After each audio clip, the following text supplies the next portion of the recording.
Short year. Welcome back, Wobble Goober.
Here we go. Shark time is Shark Prime.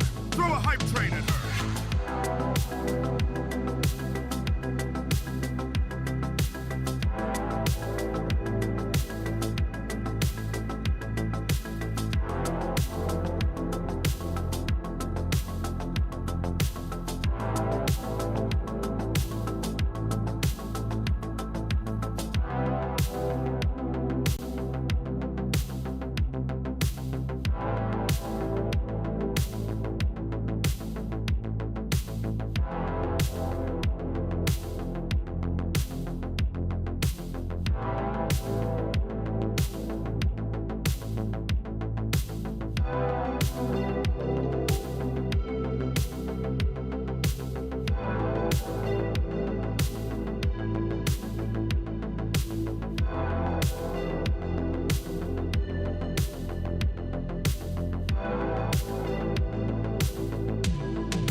Hello, hello, hello, hello.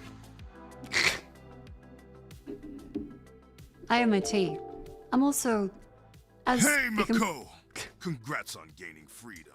Thank you. As you're probably hear, I have a slightly sore throat due to some mild amount of alcohol, tequila. Thank you, Vivi. It was good tequila. But hello. Yes, we have Chris in the house. Had friends. Do you guys finish the bottle? I don't think so. I hope not. That would have been very bad. But hello, welcome in. Do you lose your voice again listening to Heal Efforts? Most likely, yes. 27 months. There's a cute shark enjoyer. Thank you, Lieutenant Collinstein, for the 27 months. Welcome in. Christening the house usually means having sex in it. Okay, I meant like with a housewarming, like a party.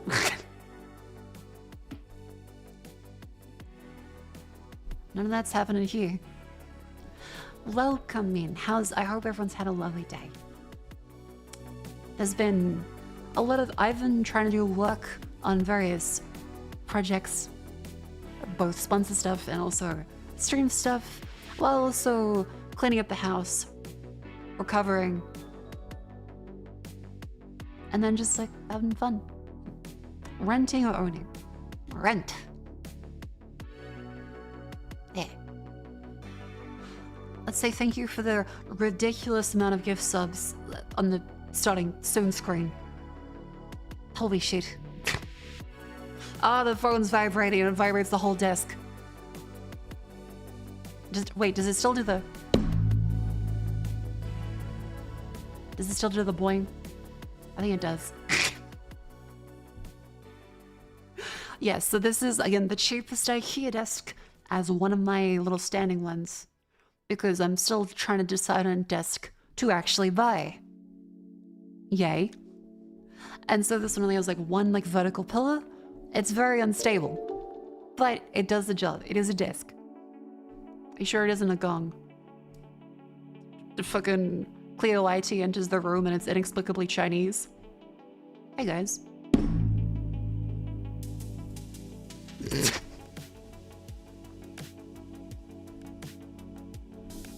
I hear the funny Swedish butchering. Oh yeah, I got the Blasverk lamp. Guess what? IKEA lamps don't come with light bulbs. Fuck that up. I also got the Dragan little toiletries organizers to put in my bathroom. Holy shit, she's back!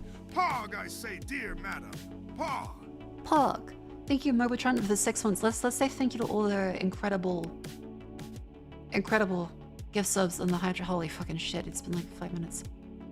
Buck Nasty, thank you very much for the 10 months. Sorry, 12 months total. There were no bones. 100. Yeah, I was not happy that the lamp I got just You haven't really ever had your own bathroom? Nope. I have only ever shared. I mean, still, it's effectively sharing in the house, but like, it's basically my own bathroom. Eh. And I actually have plenty of space, which is still so strange to consider. As9, thank you for the 5 gift subs. Thank you very, very much. Crusher, thank you for 10 gift subs. Holy shit. Pyrowite, thank you for another 10 gift subs. Wow, thank you. Pug, thank you for 20. Why? What did I do? Thank you, Pug, for 20 fucking gift subs. Hell yeah, taco night. 100. Talking on your bathroom? I am not familiar with that custom. Viathon, thank you for the 15 months. Crusher, thank you very much for the 29 gift subs. Thank you very much for the discount subs. Oh, that makes sense. Thank you for 29. That's an insane amount. What the... thank you. Jesus. Hi. Thank you for 29 gift subs, Crusher. Conan Badger, thank you for that 10 gift subs. Thank you very much. That turned into Crusher 500 total gifted. Oh my god. Thank you for 500 gift subs like ever. Holy fucking shit. That is a milestone. An insane one. Exohammer, thank you very much for the 9 months. Submarine there, thank you for the 5 gift subs. Lieutenant Colin saying thank you very much for the 27 months. Voron, thank you for the 5 gift subs. Kaza, thank you for continuing your gift sub. I'm so happy that Mako finally has a full, actual bedroom. Yeah. And not just an improvised slapdash hovel of a dwelling. Oh. May you acclimate to the new space and have a good time with it. Thank you very much. I will do my best. It's been really fun. Like I'm still in kind of shock that I live here.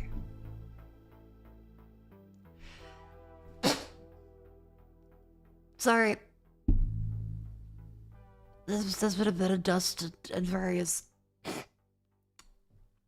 things clicking up. You have a mattress yet? No. As soon as I get a mattress, I should probably go to like a mattress store. And they're like, oh sure, can it fit in your car? I'm like, haha, I can't drive. And I'm to consult the lovely Jean Famous, the only vtuber in Australia that can drive. Are you sleeping on the floor? No, it's an air mattress. It's an air mattress. The air mattress is on the floor, but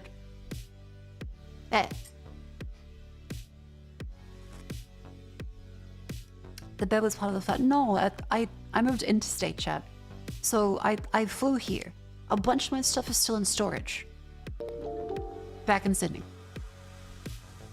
I could not take the mattress on the plane. As much as it would have been fun to. Dave Forrest, thank you very much for the 5 gift subs. Thank you very much. Mobitron, thank you for the 6 months. Pug, thank you for another 6 gift subs. Thank you very much. And Ligma, thank you very much for the 5 gift subs. Thank you to everyone. Thank you. Happy discount, happy all kinds of stuffs. Fucking level 12 hype train, Jesus Christ. Thank you. That's real, thank you for another 10. Thank you. Jesus. Everyone's in a very giving mood today. Thank you. That's very kind of you. I've had like such a great time wondering what I can put in the various places and also being terrified of the amount of cardboard waste I'm gonna have. As well as Vivi, as well as the roomie. The roomie-chan. That will, again, no details. They want to keep themselves out of the limelight, and I get that. I made sure I checked. Apparently didn't bother them. still closing more doors and stuff between us and their room in the hopes that it doesn't bother them too much. My schedule is now worth looking forward to. Cocos, thank you for the 13 months. Thank you very much. Playing ice hockey, sorry for being late. That's completely fine. Sport is always good. Just take cover over certain sides of the city where you start. I don't know the rules. And I figure the rules, typically in Australia, kind of narrow down your location because they're very dependent on council decisions. So if someone's like, oh, I have to do this 50 centimeters and this one has to be taken that, then it could be like, ah, you fool. I now know that you live in the Shire. You fucking idiot. Cobble can be used to make toys for account. That's a good point, actually. Jet said we should sell a bunch of the boxes, or like donate them as well, which is a good idea. A Hobbit? No, so, okay, the place south of Sydney is collectively known as the Shire. Haven't lived there, but like, that, it's just the first thing that came to mind. It's like a suburb. I know you live on Wallaby Lane. Sutherland Shire, but yes, the Shire. Yeah. Was that Morrison's lecturer? I thought he was Kirribilli. But I do know that he shot himself in Engadine Marcus. Bear Hobbits in Australia. No, that's New Zealand. That's their Shire. There are many Shires. I think Shire is an Irish thing. That's the PM side. Oh, or the Prime Minister's house is Kirribilli. Yep. Cool. 0 days since Mac has mentioned. I actually had the Tennessee barbecue burger. It's pretty good, actually. I kind of think every burger from Macca's is really shit. Except for that one. I'm willing to accept that the Tennessee one is genuinely pretty good. Burgers are shit, IMO. Well, yeah, okay. Man who hates life and everything in it. I think some burgers are shit and some ones are good. It is an amalgamation of human experience. Macca's, typically shit. But the Tennessee one, pretty good.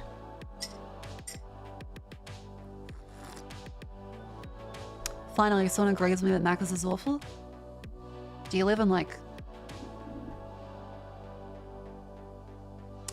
Damn it. Like, the first thing in mind was Ohio, then I chickened out because like, I don't want to say Ohio. They'll make like a skibbity joke out of it. Chicken Caesar wrap was top tier till they removed it. Oh, wait, they removed the wraps? I always thought that was the thing where like... they had that as the quote-unquote healthy option at Macca's. Huh. Yes, Ohio is still banned in chat. That you have to censor Ohio. Jeez. Yeah, let me show you the Tennessee burger. Tennessee barbecue. Here it is. So, Peanut, my little sister, actually recommended it. She said it's surprisingly good, and I was like, I don't believe you. I tried it. I now believe it. Like. Hashtag believe women.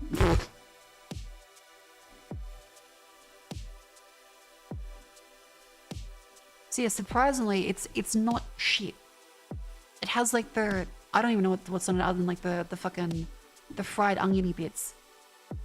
It was genuinely pretty good. Even the beef tasted slightly less shit. And the bun, slightly less shit. Everything was just kind of not as good as like an actual burger from a burger place, but it tasted like a burger and not like Macca's. Like it didn't have the fake Macca's taste. When like everything else at Macca's has like that indescribable, weird like taste. The beef tastes slightly less shit, endorsement. Hey, that is the best endorsement I can give a Macca's burger.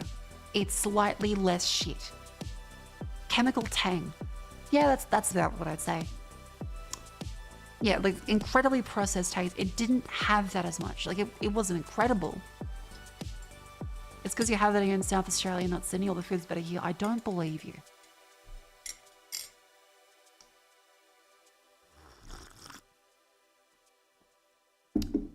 Look, we can make fun of Sydney for everything. But Sydney is right on like a very huge harbour with a ton of fresh food. I guarantee you it's not that South Australia Macca's is just better. What's a really top tier burger? Well, okay, go to Bar Luca in Sydney. Oh, and since I'm gone from Sydney now, I can say which place I was going to for my chili dogs. As now I don't need to gatekeep it anymore because I can't go there. Hot dogs on Burke. It was in Alexandria. This is the place. It was very good. It was very good. I always had the chili dog from there. It was fucking incredible. But I can't go there anymore. Sad. So that means I must learn how to actually do a good hot dog. Alexandria fucking course. Yeah, it's a little pop-up one. It's not there all the time. It's only open on the weekdays. Yeah, so this place, very good. I was looking around for the learn time fast meals. So far, Mac's contracts add new stuff for pizza. That's been slow. Last time I checked in Pizza Hut, they had the Teenage Mutant Ninja Turtle cum pizza, where it was just like covered in like green string. That was an interesting one.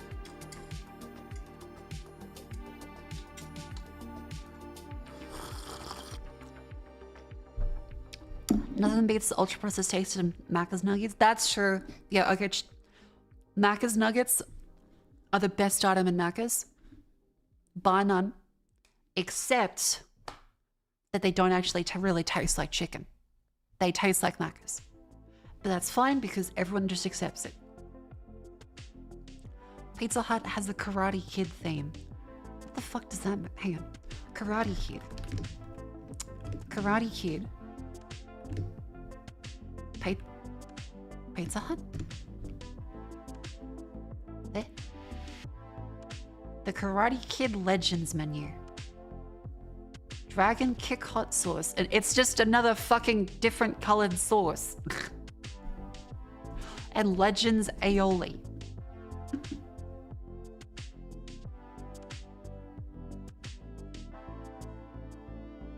Every time Pizza Hut's like, we're gonna innovate, it's a special tie-in. It's just, here's a sauce that we already had in a different color. There you go. They did this with the fucking Ninja Turtles.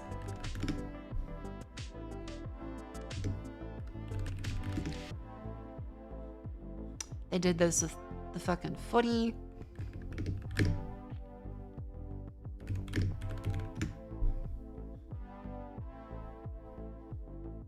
I even have one of these. It's generally just like they're like, we figured out we could put a different food dye in every couple weeks.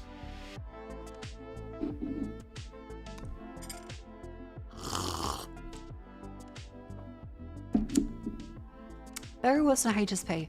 I would say that HSP is not that good unless you're very drunk. So I could have used one last night. But otherwise, hot dog's very good. Hot dog very good all the time. Hot dog good drunk. Hot dog good sober. There is always time for hot dog. Pizza Hut, eh.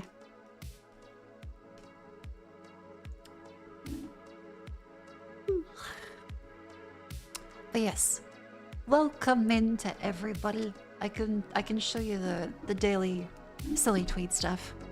I've got a bit more unpacking to do for various things. But if you missed the first stream back, I promised I would do this. I just realized. And I did. I promised I would do this. I promised I would do this. Hang on. I promised that if I moved into a better house with good sound isolation, I would do this. Good morning, Vietnam! That was very fun. Now, I have actually heard some neighbors a couple times, so I wouldn't say I would do this all the time, but didn't get a loud knock at the door. So you know. As long as the windows are closed, it's still pretty good. But there are times like I have my windows open and I can hear people across the street walking. Which is the...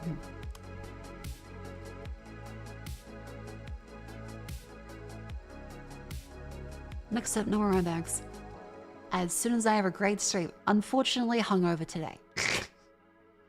Better walk in the cry jerk in the shower. It's better than the guy that was cry wanking. That is true.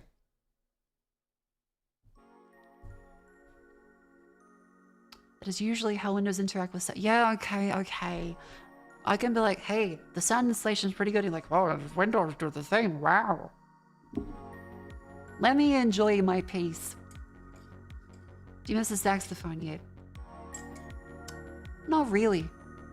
I kind of just like waking up and having a beautiful view. Peace and quiet. There are birds here, but they're very plentiful, but also not next to my window. So it's pretty great.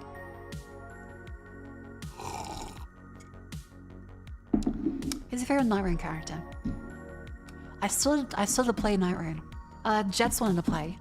I think Vivi mentioned that she wasn't as like up to date on like all the FromSoft stuff, so she might miss out on Elden Ring. Cleo was playing the Night Rain as well. There's a bunch of stuff I can do. Yeah, the birds are birding at a very respectable distance.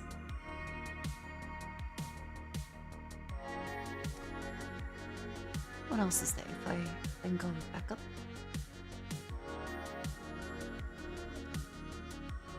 Oh yeah, I tweeted in the morning tequila mistake. Thank you, Vivi.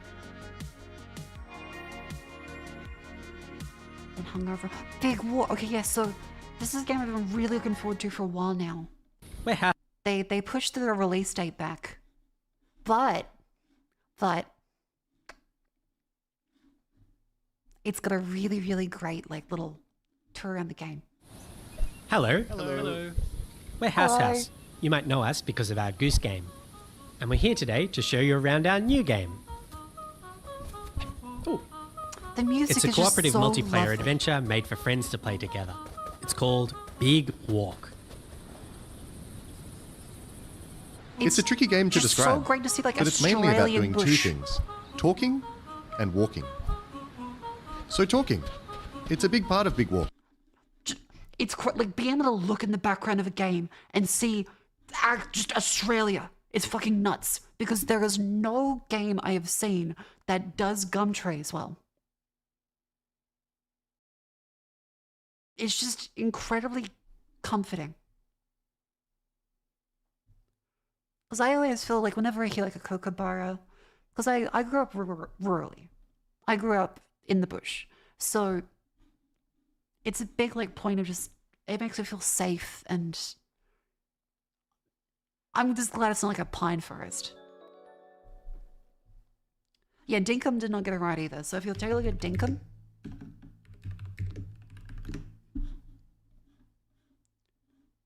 this shit does not look like Australia. Like, I guess it's a bottle tree, but like the jacaranda kind of, but even then it doesn't really look like a jacaranda tree. That looks like a tree that they made the leaves purple. There's not much that really looks like a Australian tree. Yeah, and even when this one's meant to be like a Australia themed. Yeah, a jacaranda tree. Let's show you guys jacarandas. They're lovely. They bloom at certain times of the year. But they do kind of leave their leaves absolutely everywhere. They are lovely. A gum tree looks like this. Beautiful photo, isn't it? But do you find out Australia a bit of post-apocalypse and Tinker? Oh, okay, that's fair. I love gum trees. I really love gum trees. As well as paper barks as well. Yeah, there's iron bark, paper bark, so paper bark tree.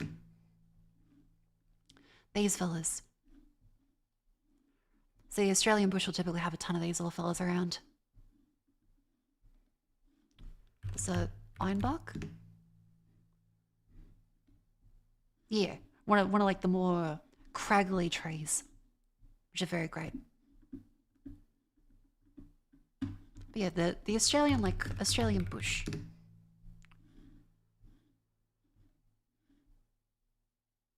I know that people everywhere probably get the same kind of feeling whenever they look at their own country's trees. That this just makes me feel happy whenever I see them. So they've done a fantastic job with this. And we've put a lot of work into making a proximity voice chat system that feels natural and playful. You'll sound different if you're speaking up close. Hello. Or far away. Hello. Or in a tunnel. Hello. This is so cute. Or over a walkie-talkie. Hello. Over. Banksy is. Little bottle brush trees.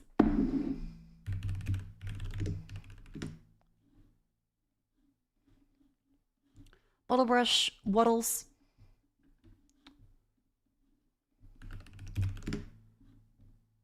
I think we have the yellow yellow bottle brush waddle. What's that one called? That desk is loud. Yeah, sorry. I really should find something else to hook the mic up to, but it's currently kind of funny.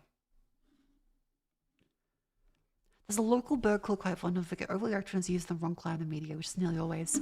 Isn't the same thing with the eagles? Like the American eagle one?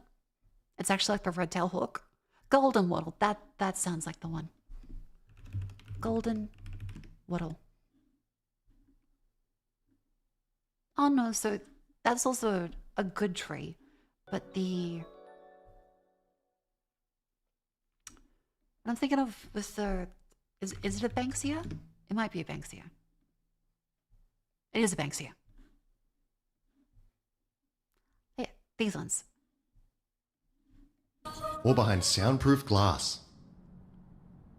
In a situation like this, where you can't hear each other, you'll need to find other ways to... Death Stranding. I completely fucking forgot. Death Stranding 2 is in Australia. Holy shit, I completely forgot. Okay, I kind of see what Kojima does for Death Stranding 2 then. I will need to finish that. Now I'm in a new house. We can actually finish Death Stranding. And Subnautica. And all the things. Was it Mexico? I could swear it was Australia, right? Death Stranding to Australia. Yep, primarily set in Australia.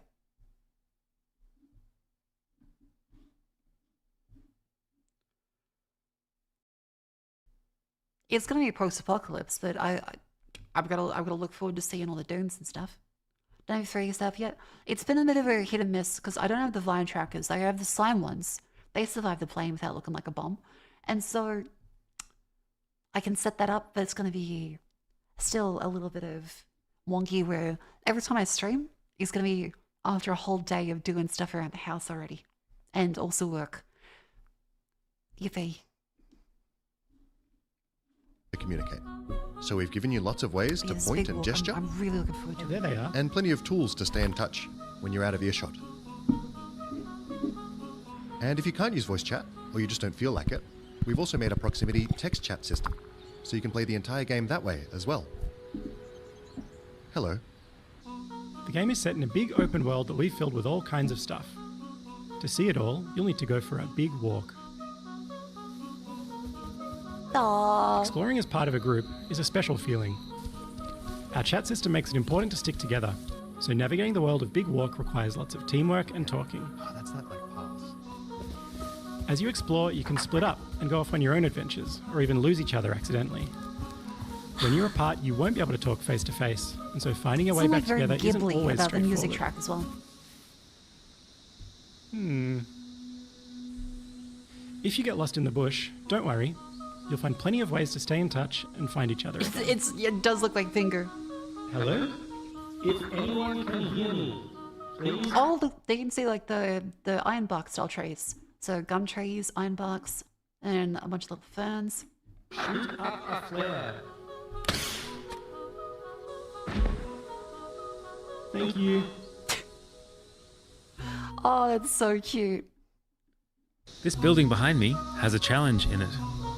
Completing challenges like these is the way you make progress through the game. I like that it's not just a pure walking simulator. There is actual little events and things in it, which is great. Like, I can't wait for this. It is going to come in 2026. It's not releasing this year. It's going to come next year, but still, looking forward to it. Fair and Echo. Oh, yeah, they do have Echo, so you should be able to do a cooey. People come and call this friend slap. Anyone that says this is called friend slap is misusing the term. That post was about everything copying the Lethal Company style. If you go there, you grab an item. There are monsters that happen. You have to extract it. This is not friend slap. This is just a multiplayer game. Calling it friend slap would just be being miserable. Yeah, fucking people are allowed to have friends. Yeah, it's co-op. Like how everything now is Soulsborne. Like we had a name for Soulsborne, ARPG Elements. It was called a hack and slash.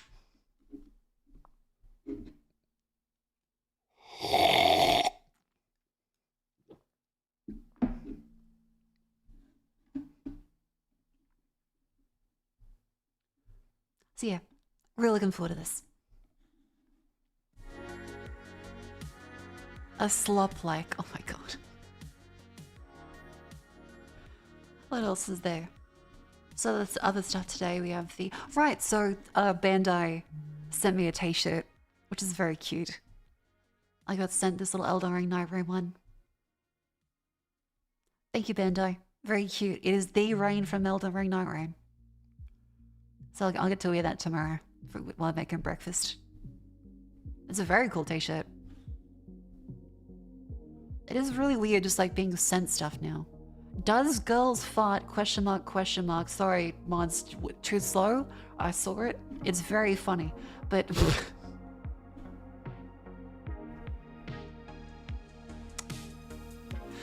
oh dear.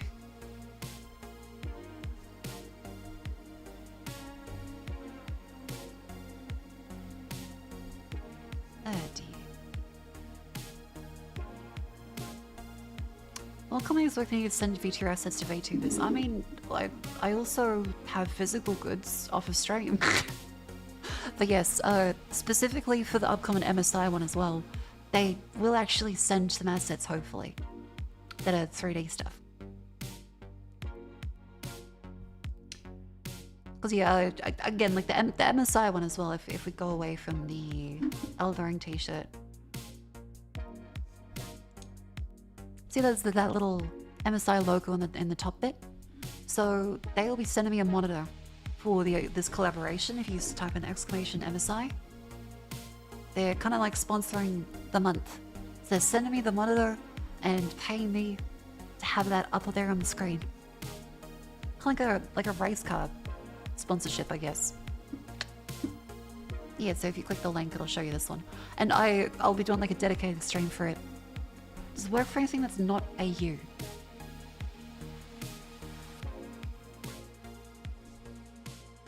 Good question.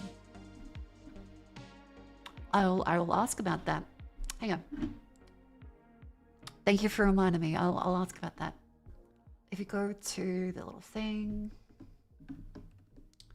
chat is wondering if the affiliate link still works outside of AU, as when it prompts them to change to their local site, it seems to strip it out of the URL, though they have already clicked it.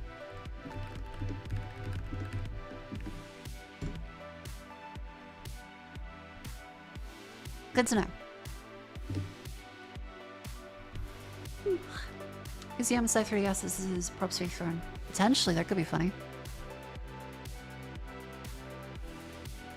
Shulk is getting Nirvana out. Okay, we have joked with Vishayan that it would be a very funny thing if we do get like a car wrap at some point. Jets is currently the only one that drives though. So, oh no, Cleo can drive. That's right, Cleo can also drive.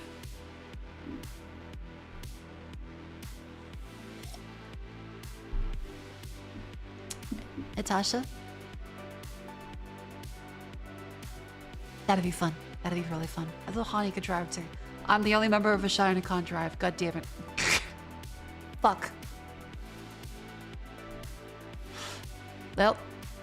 Okay. Yeah, this would be a good idea. Jet suggested as well. But I could do some streams. Right. In preparation for getting my license. I just do driving lessons on stream with like a little steering wheel. Because I can I could just grab a license now. Like, after a certain age, you don't have to go through like all the logbook hours and stuff. But I feel like that'd be bad if I just showed up on the road. Wait, really? Yeah, like if in Australia, past the age of 25, anyone is able to just grab a license if they don't have one already. I haven't done that because but I don't really need one. And I can't drive anything anyway because I don't have a car. And public transport was always good in Sydney. So I need to pass a test both written and practical. Well, yeah. But I don't do like 100 hours for it.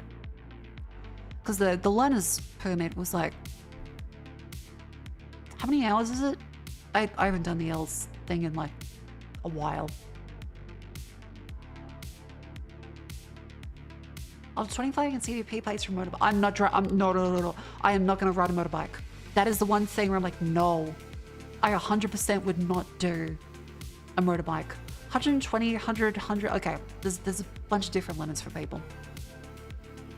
So it seems like now is like 100 or 120 hours that a learner needs to have before they go up to their provisionary license and can actually drive on their own, like without someone present. If you're over 25, you can just go straight to doing your provisionary license test. You don't need to do the learner test and the hours.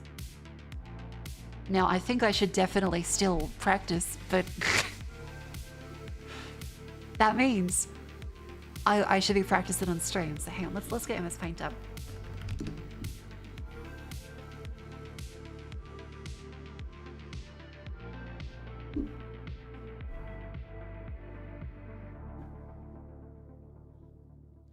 Paint. Easy. So, I should do driving practice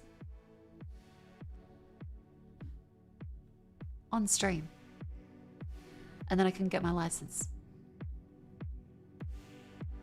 I think that'd be really fun. Yeah, who volunteers their life in their car? Doing a logbook, but you need to do the test.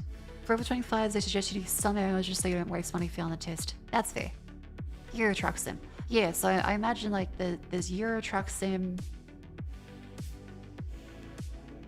American Truck Sim, GTA. Wait, right click does eraser? I have somehow never realized that right click erases. Huh. I've always just gone like up to the top, like slowly, like a fucking elderly patient. It's just the second color on the palette. Yeah, well that's black too.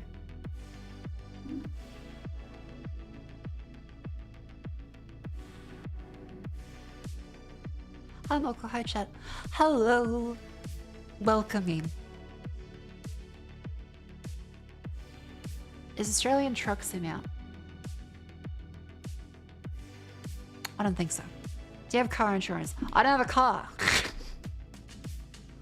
We're still step one is gonna be doing stuff there first.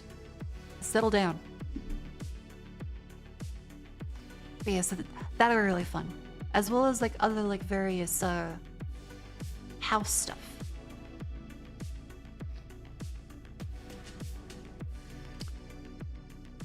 I have to buy things. So number one is gonna be a Roomba. But I don't know what model of stuff to get because apparently there's a whole bunch of different brands now. Mako, why don't you just vacuum? Why don't you just vacuum? The place is big. There we go. They're already coming in. The place is big. Multiple people live here. So, it'd be great to just have it there because especially 2 streamers. There are 2 streamers here. So none of you want to vacuum. We both work more than full time. We'll be attaching a Maxwell to your Roomba. That would be cute. I might. I'll see if the cat can go on it. Big house. Yeah, it is a big house. So, I'll have to figure out the brand and stuff because I don't know what is going to be like a good Roomba or not. Another one is that I definitely 100% need a desk. Because as you can hear, my current desk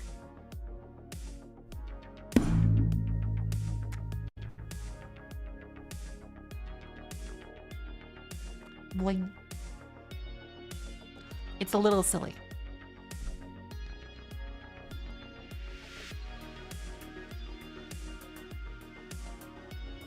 Yeah, so that's gonna be a sound effect. I don't believe you. Fuck.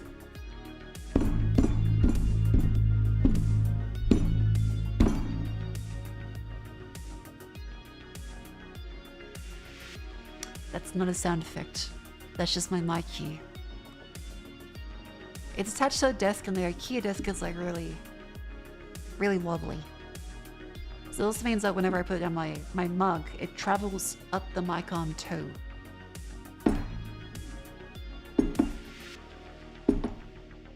Yeah, because sound travels really fast through solid objects.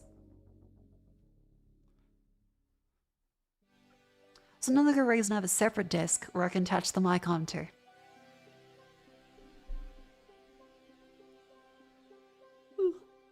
It's complex and never finding good options for a robot vacuum. Spent days looking for yours.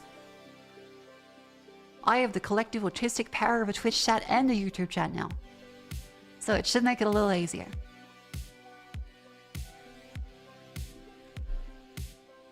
But yeah, finding a desk as well is something I had to do.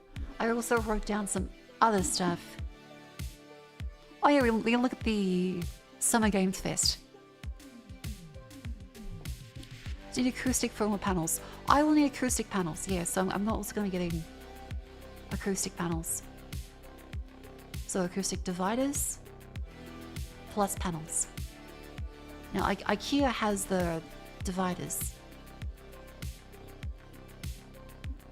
So if you want to look at this one, acoustic divider IKEA.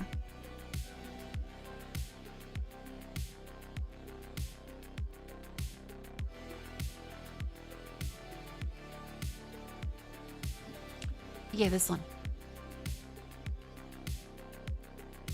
This is one I definitely want to get.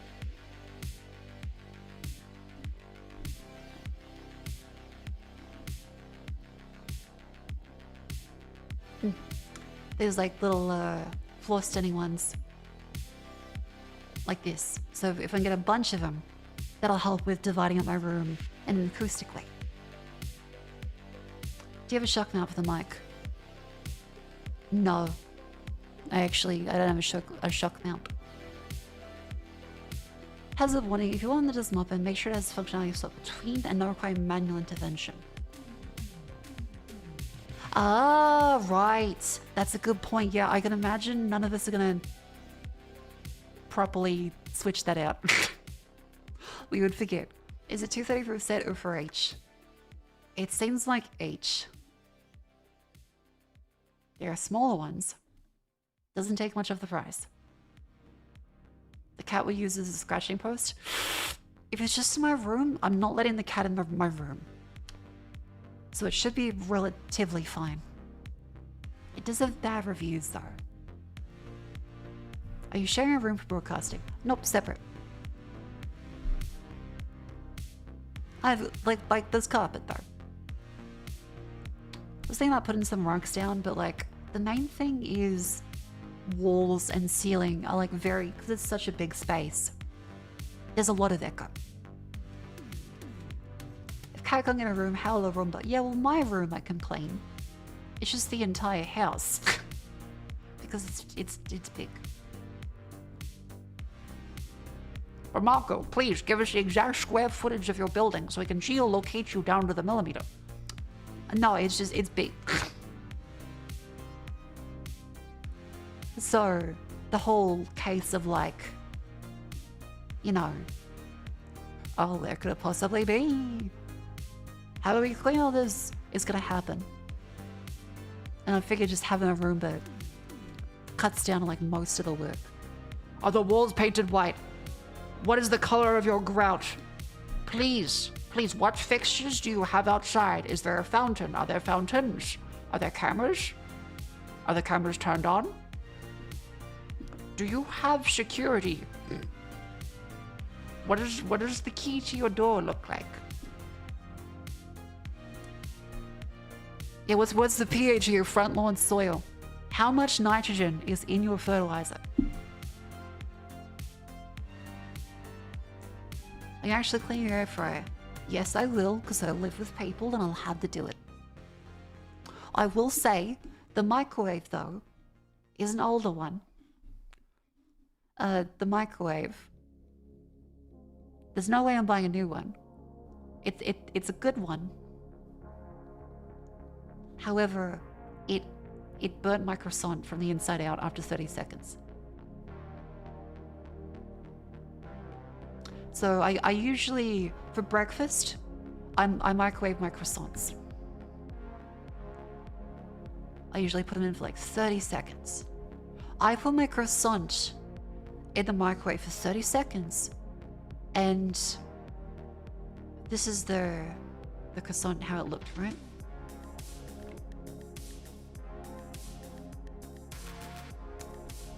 The cross section of this part with all the layers usually looks like this. That's good. This looked like this.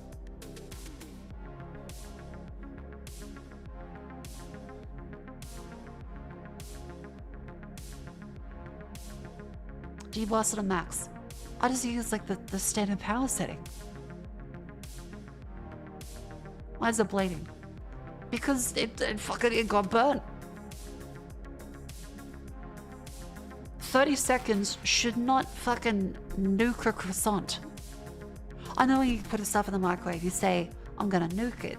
I didn't think I'd be fucking weapon of mass destruction in my croissant. Saddam Hussein can't hide in that fuck. As well, the microwave is also a mini oven.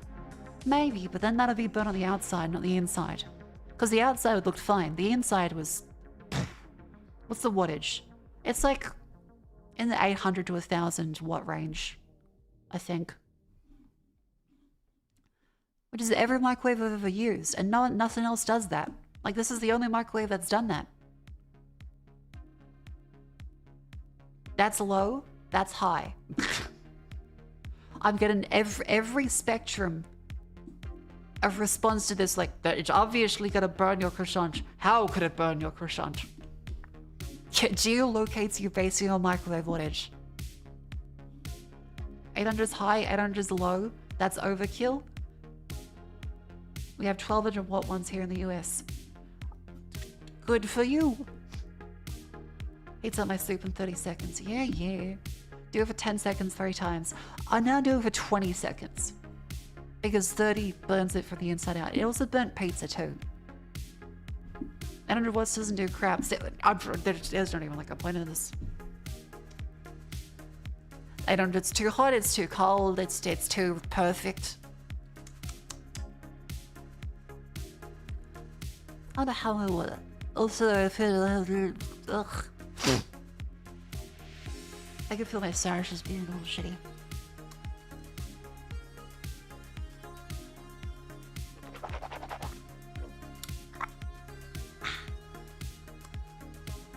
Sprinkle croissants is whatever for microwaving. Yeah, I do that because it helps steam them.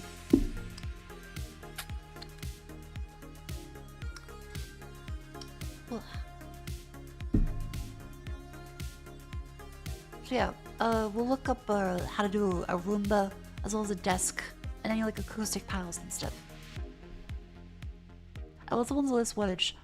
Microwave settings are always the worst thing ever because every time you try to use a microwave, it's never like, oh, this setting will cook it at this power level for this amount of time. It's like, please enter the weight of your item. First of all, I'm not gonna weigh my shit before I put it in the microwave. Second of all, why did I press this button? Power, then do a dial, then press the start button, then activate the bop it on the side. Bop it, pull it, twist it, shrink it.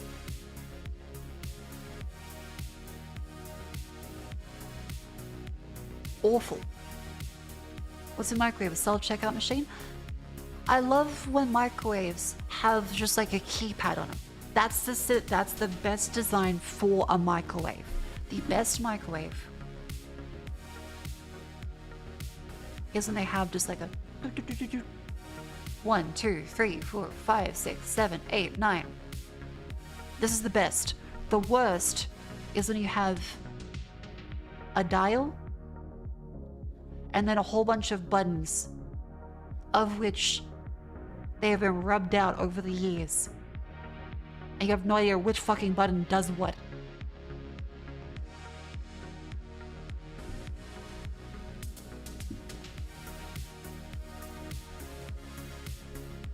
I hate the dial ones. One for time, one for that. Yeah, but like, it's never great because then you have to figure out like, okay, is there a button that does like the plus 30 seconds? Probably every microwave has one of those. Which of these buttons activates a dial? Fuck if I know. What does the dial do? Fuck if I know. Shameful.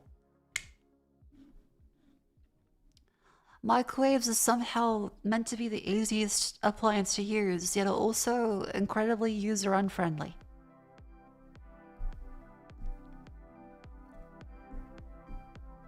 Yeah, usually so that just means people only ever press plus 30 seconds, plus 30 seconds, plus 30 seconds. Because they can't be fucked to figure out how to use the dial, which button to press there.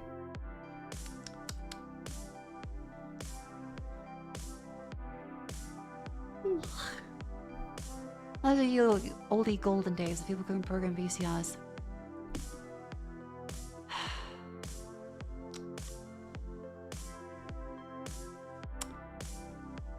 It was so much fun having to explain in like the transitionary period when we started getting DVRs instead of VCRs. Like, okay, you had to press this button to record it. And then you had to go to this menu, you set the and every single DVR as well as a VCR has a different button interface, and a DVR has a different software interface. And God forbid you have a different one or upgrade to another one, because there's no fucking explaining it to your parents how it's gonna work. Home theater systems too. Home theater systems, holy fucking shit, those are so bad. It also sounds like the PTSD of what should your family try to set up a home theater and the speakers and shit. Bad time. Bad time. I don't know what VCR is thanks to Red Letter Media. What do you mean? You never use like a oh no, wait. There are people here who have never have used a VHS. Or probably any tape media, actually. Yeah, it's fair. You were born in 2004. Ooh, that feels weird. Yeah, how dare there be people here under 30?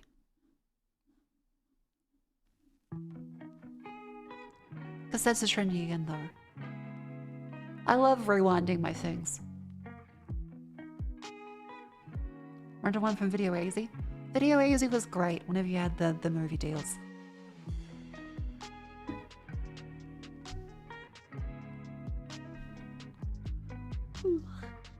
And they turned them into like little self-service kiosks. And then they kind of got rid of them. Wanna welcome back, hope everything's going good for you. Thank you for the local wishes. I am feeling very great, and I'm very, very happy to be back. Like, I'm having a great time. Sort of lessons like with 2007 on it, then realized the person's 18.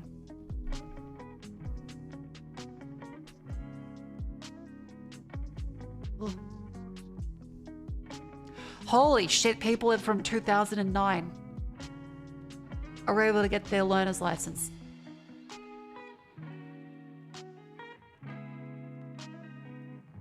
There are people born in 2009 that can be on the road, but I'm still not.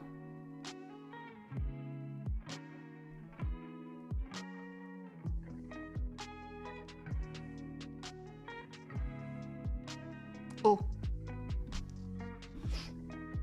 Let's get off that. It's also an break, so it's a good time to stand up and stretch. Did you ever need a car? I feel like there's a million times I've needed a car that I've just sucked it up for the love of the walkable city.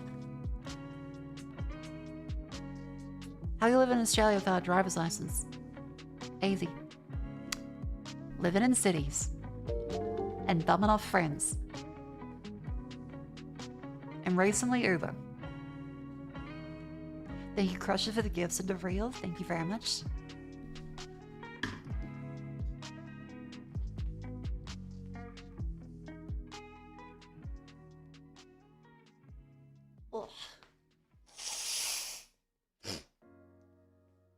Oh, my sinuses.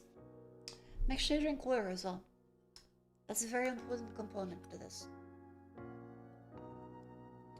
You will die if you don't have water.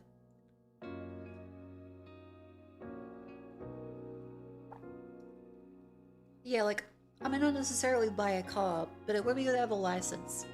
And not carry my passport everywhere.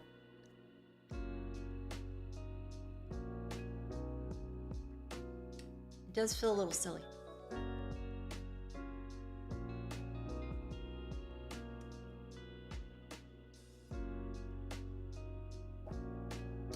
Want to travel everywhere with rollerblades?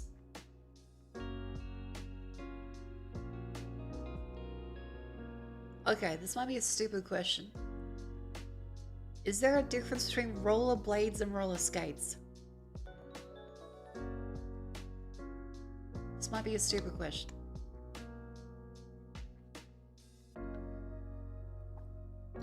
Yes, 282 or line was. Oh, that makes sense. Right, yeah, skates the ones that you. Right. Rollerblades are the big line ones. Yep.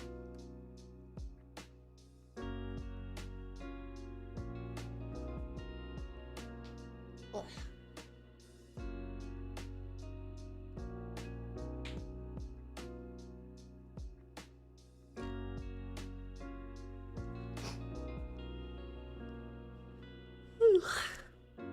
Nursing a hangover and also sinus stuff is incredibly fun. Aren't you a child in the 90s? Mate. Rollerblading is exclusively the domain of apparently gay women now. No one rollerblades anymore. They did for a while. There's that Bill Burr joke about how everyone was rollerblading, then someone insinuated that it's gay, and everyone's pretended they never rollerbladed.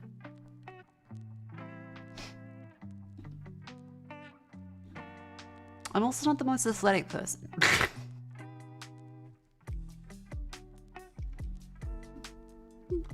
Gay knowledge on roller derby now. Yeah, that's terrifying. I don't think I want to do roller derby.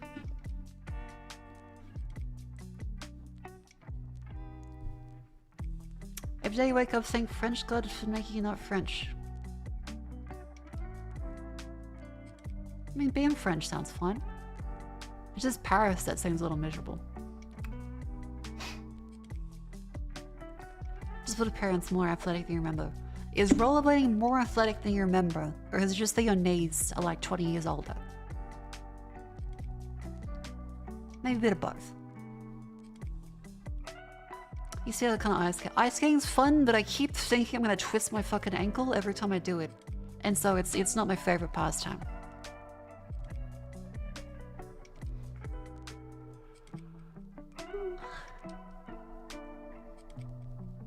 Your tab broke his arse rollerblading. Oh dear. Oh jeez. Arts of hockey boots. Oh yep, yeah. I'll twist your ankle on those. It still feels like I'm gonna though, because Peanut tried to help me do ice skating once. And I was still just too scared to do it. 100 millennial here. I remember when OG Pokemon cards were sold, and I can say that I've walked into a blockbuster.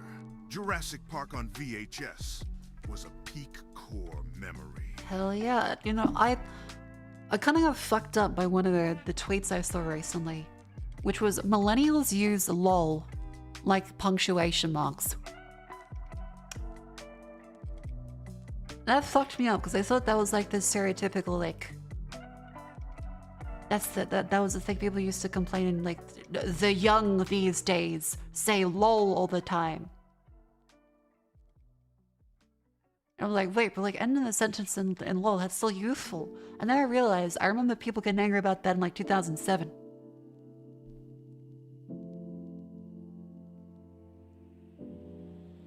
And Ruffle has like gone the way of the dodo. Yeah, Rufflecopter, that's gone. Why change the kek instead? Okay, kek has, unless you're Korean, kek kind of has the assumption like you're of being a slightly edgier.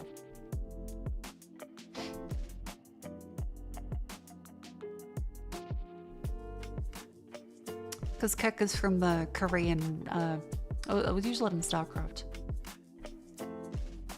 And then it's Japanese from grass, isn't it? Which is like bird, it looks like laughing or something. I can't remember. Like, oh, it looks like blades of grass, and the thing for grass I'm glad you're back. is large, something like that.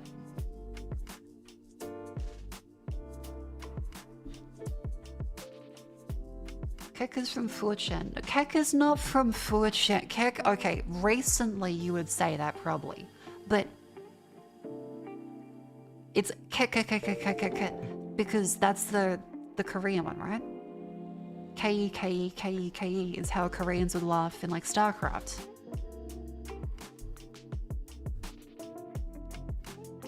Yeah, Zergrush. People have been like, it's the 4chan in 2012. No, it's fucking, that's been that way for like decades. We're just talking about how it's an old person thing, and then you have some fucking people coming through trying to tell me that KKKK is actually a new thing.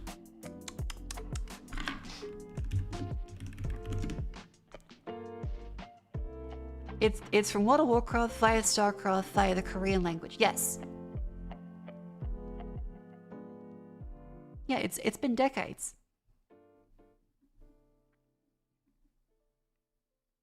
Yeah, the onomatopoeia of KKKKKK.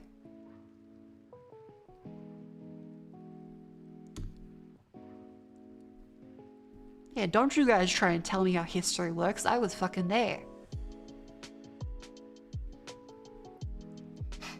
Every time there's a slightly edgy association or something that got picked up by people that are trolls online, people are like, it's the 4chan that did it.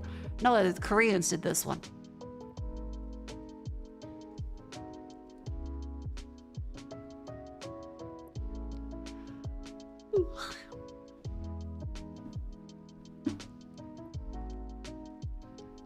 Where were we? What else is there? I showed you the Elder Ring shirt. That was fun. Oh yeah, and then at the IKEA, there was a very peculiar display. What do they mean by this? It looks familiar for some reason. I think I might not have organized the bras correctly.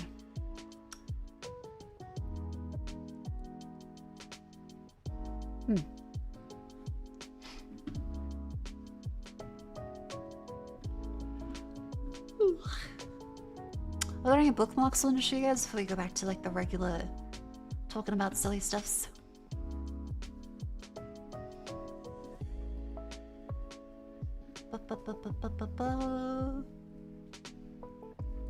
Oh yeah, Dr. Housemaker.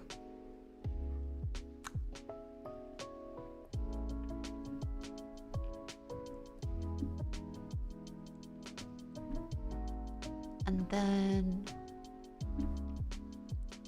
Right, okay. Yeah, shit like this. I fully believe the conspiracy that a whole bunch of marketing companies are making every new video they release online look like it was AI. So that eventually they can make it so that once the AI is good enough, they will use it without you ever realizing the switch between them. That's my current conspiracy of the week. Is that all of these shitty-ass slow pan zooms that look like dog shit and the weird slow motion effect everything has is so that they can eventually switch over to AI without you realizing it.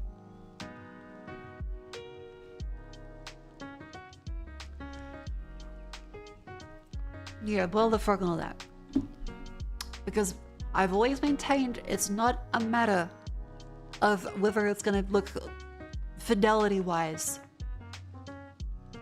bad or not, because technology does always progress, and like it or not, it will keep improving how it looks. My issue is the ethics of it, with all the stolen data and the capability for misinformation, and also just the death of the fun human things.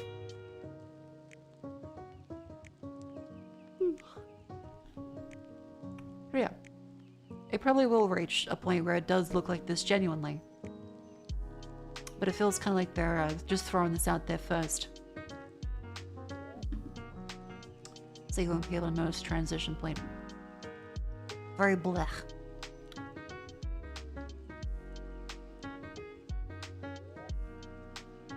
Wait, that's a Netflix One Piece collab? Is it a Netflix One Piece collab? Calling. So, I'm setting out to. Oh, it's probably like the voice actors and stuff, right?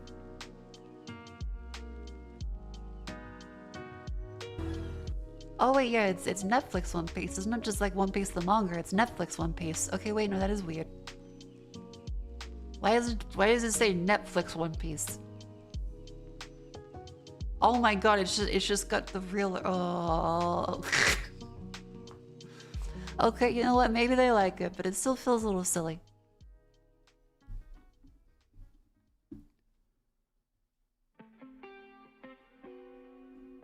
It's like Minecraft movie much rather than Minecraft. I guess it makes sense.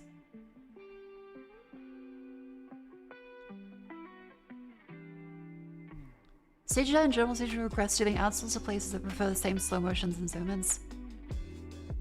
And they're also underpaid and overworked, right?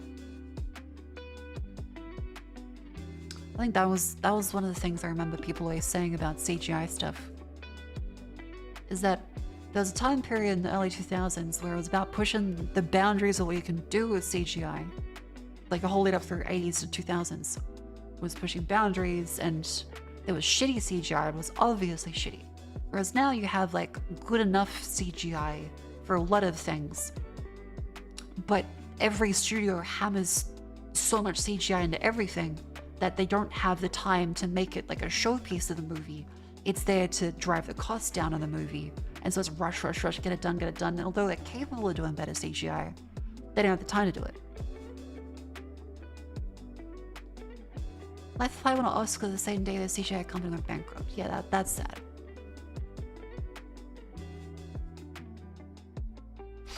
Lego guys usually not allowed to talk. But no, there's a man is stuck in a well in Lego City. Hey, save him. New Lego and Stitch to Elliot's to just to pay people to save on money. I saw a lot of people ranting about the Lilo and Stitch movie. Because it looks a little poopy.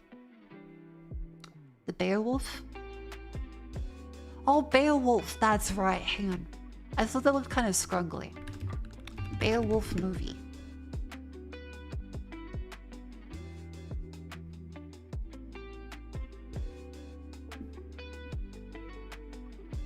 Just kind of look very Assassin's Creed-y. A little scrungly. But honestly, better than I expected.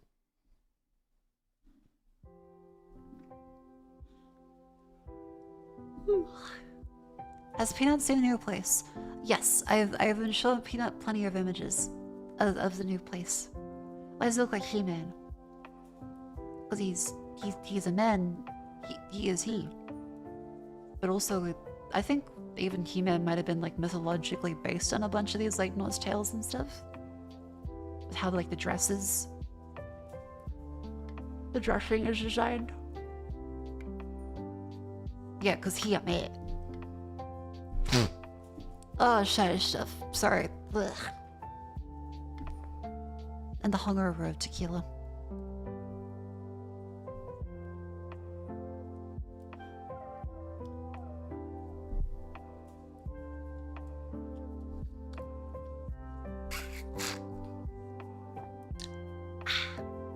He-Man was created as a license-free Conan toy. Oh, I never knew that actually. I remember seeing He-Man on the telly sometimes. Not my kind of show, but I do think the Skeletor is very funny. Skeletor was a funny guy. And there was She-Ra as well. That then got a Netflix series, which was kind of okay, but I feel like the relationship between Katra and She-Ra was not done as well as people kept saying it would have been. Like, everyone kept talking about the She-Ra Netflix series as if it was some, like, peak of gay fiction. That shit kind of sucked. It just felt really abusive, but, like, not in a enemies to lovers way, just in, like, a...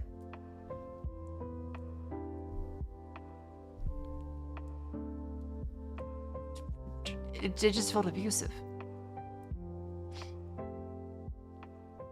She was fine, I only watched the first few. It's okay, but the story does not feel that great. Like, I watched it during, like, lockdown. Yeah, especially like years ago, okay, there's a lot of stuff in fiction where it's like, okay, any gay relationship being depicted is like the last, like, breadcrumbs in a meal. People will clamber over it for any crumb of representation, even if it's actually kind of dog shit. And something that would be a 5 out of 10 love story becomes a 7 out of 10 or an 8 out of 10 purely because gay bitches be starving.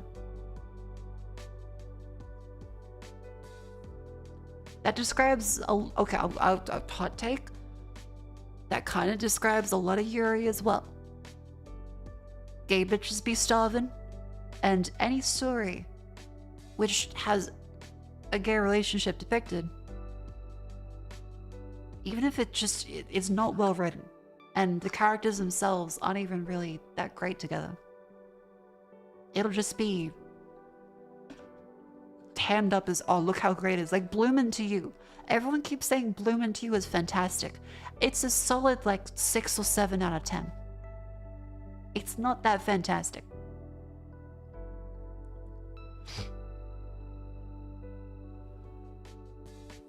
Is Yuri more popular than Yaoi? No, Yaoi has got a huger fan base of people that draw way more. Yuri has much less made, and so it's kind of like the crumbs.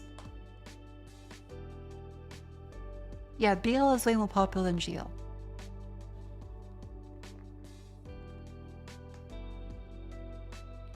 Hi Mako, new here. Hello! Yeah, like the shit tons of yaoi. And don't get me wrong, Just because there's a lot of yaoi doesn't mean that everything must therefore be better. And just because there's not much yaoi, everything is worse. It's that in a sea of like solid stuff, you were able to fish out the solid stuff and hold that up as like peaks of the platform. Whereas if you're in like a kiddie pool that is 10 centimeters deep, you're gonna be like fucking trying to eat the guppies. Even if they're like a 4. The fish is slim pickings. With BL, it's always there's another fish in the sea. With GL, it's there's no fish and it's not a sea. Did you see Legend of Korra? Korra is I won't blame Korra for that because Nickelodeon fucked that one. I remember a whole bunch of people really upset with how Nickelodeon treated it. But that one as well, I will also say, is not that great on the relationship front. Korra is a good show. I really like Korra. The relationships aren't done well. Korra does a lot of things great that people give it unnecessary shit for. The romance is not one of them. I think the romance isn't really done that great. But it has been a while since I watched it, so I would have to rewatch it.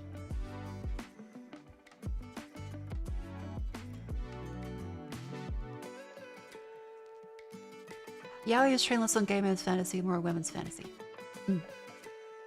Why are you red? Fucking... I came out that way. I'm sorry. I'm a ranger. G'day. I'm a ranger with a sinus infection and just a blocked nose.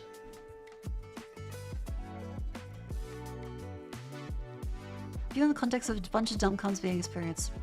Yeah, that's fair. Salem and Ruby are a designated lesbian couple age. I think they did it kind of okay. Writers certainly do not realize is that characters are not inherently interesting if they're written as lesbians. They have to give them interesting traits and flesh them out as people. Yeah. Should there be a YouTube chat widget in the scene? There could be, but it kind of... I can't find a good space for it. A ranger? Oh, okay. So, ranger is short for orangutan, which is the word that you call red-headed people. It's not quite a slur, but it is meant to be like a slight insult. Let me show you. Oh my fucking god.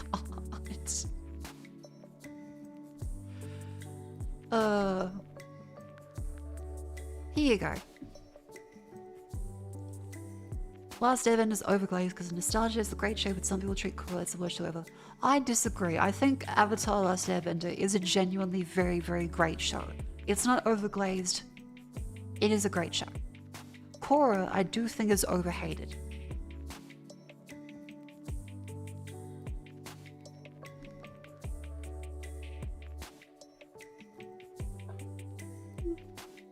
Remember when people used to glaze Life is Strange for Yuri? Yeah, I tried to play Life is Strange and I just didn't like it. And like the gay couples didn't really even seem that interesting. I didn't even really like them as people.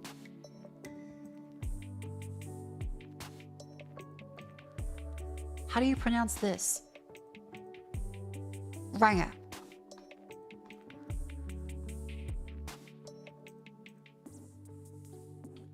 Speaking of Life is Strange, a bit rough for the second episode and I loved it. Okay, maybe you'll have to give it a bit more of a try then. I could give it more of a try. Is anyone actually gay in Life is Strange? I don't know. Has really weak and horrible writing. I do really like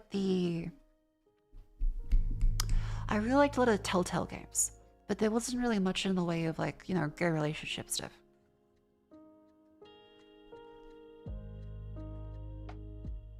I'm honestly like, I'm struggling to think of storylines and games that have like a solid, well-written gay relationship. I'm also struggling to think in general as I'm hungover. So, Walking Dead Season 1 amongst The Last of Us. I do love Lee. I do love Lee and Clementine. Psychonauts 2? Psychonauts 2? Psychonauts 2 is a great what? Hang on. A stage about gay marriage. Oh. That's cute. Not the Omegaverse visual novel. That one was bad. Okay, the Omegaverse visual novel with the two women is a bad visual novel and a bad story. It is a case of Yuri being put on a pedestal because bitches be starving for Yuri, and there's nothing that's good. The lip trip my boss's heat suppressant one, that is the crumbs. That story sucked ass. The writing was bad, the smut was bad. It was not that great. It was a solid, like, just 4 to 5 out of 10 in a lot of aspects. It was also very short. What's a good Yuri story then? How to a relationship? I hold this up as the peak of Yuri because it is genuinely fantastic.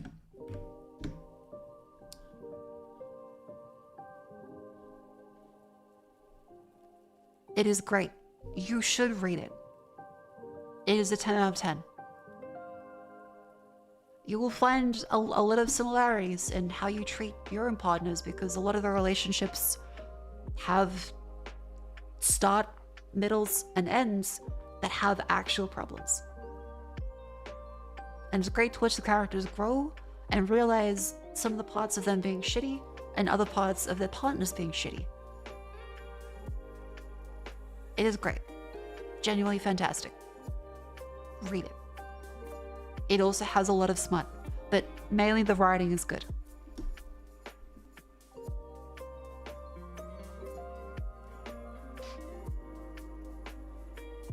But yeah.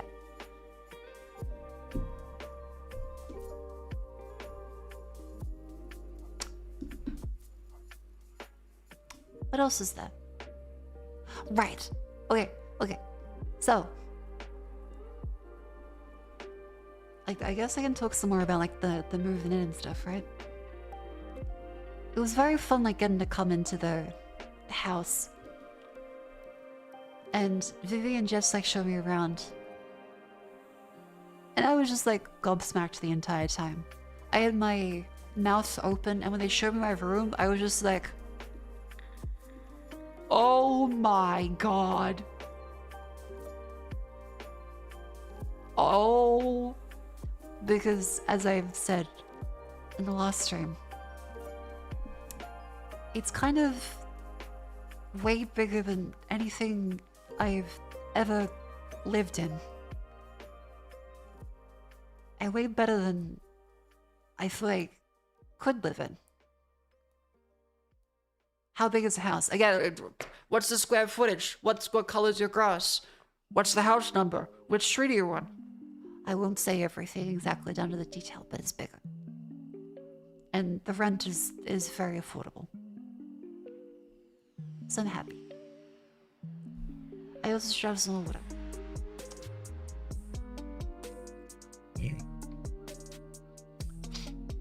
There was a moment where, like, I looked at the yard.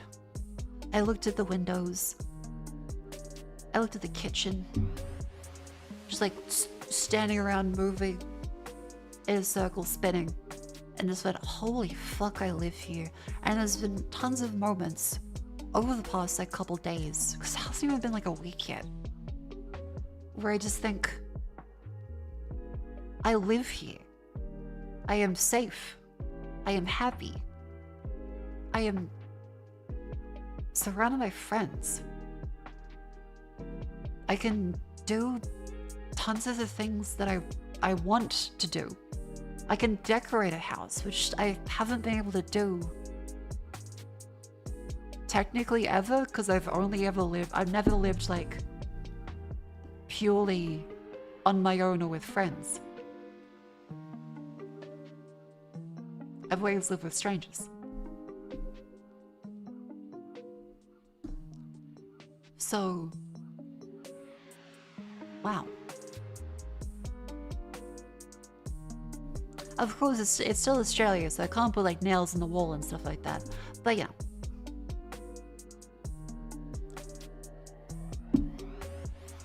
It's great to live with friends.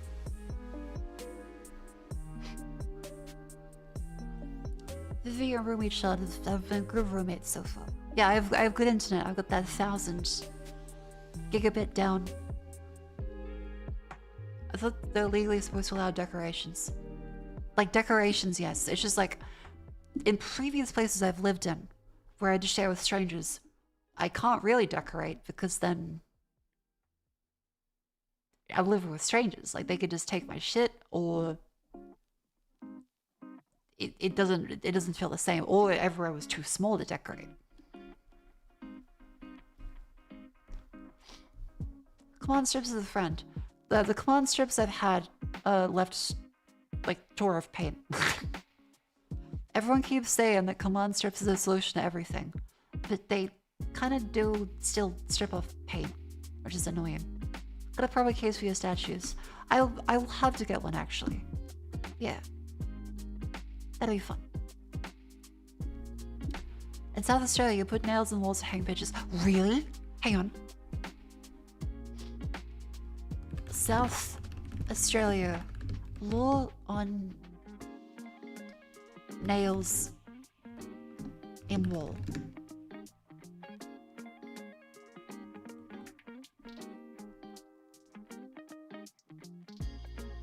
South Australia, can I hang pictures in a rental?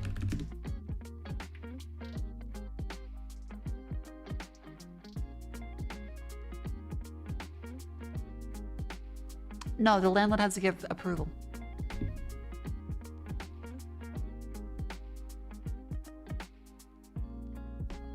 Now you need to give approval and repair the holes.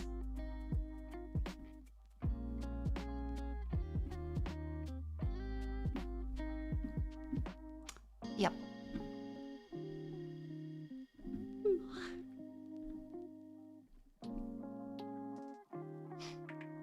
You must ask the landlord or agent's permission to make small changes and make things more comfortable for you. They can't say no without a good reason, but they can still say no.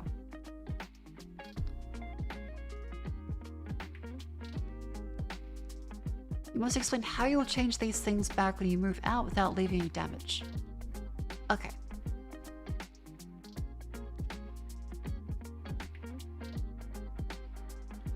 Do people you live with really still think from their own housemates? The people I've lived with before, yes, I have lived with some horrible people. Last time was a big exception for how horrible it was, though. Like that's the first time I've lived around someone that was that horrible. That wasn't my family.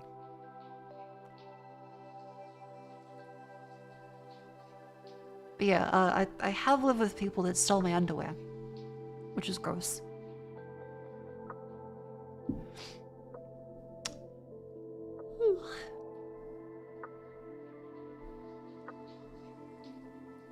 Yeah. The actual fuck? I mean, yeah.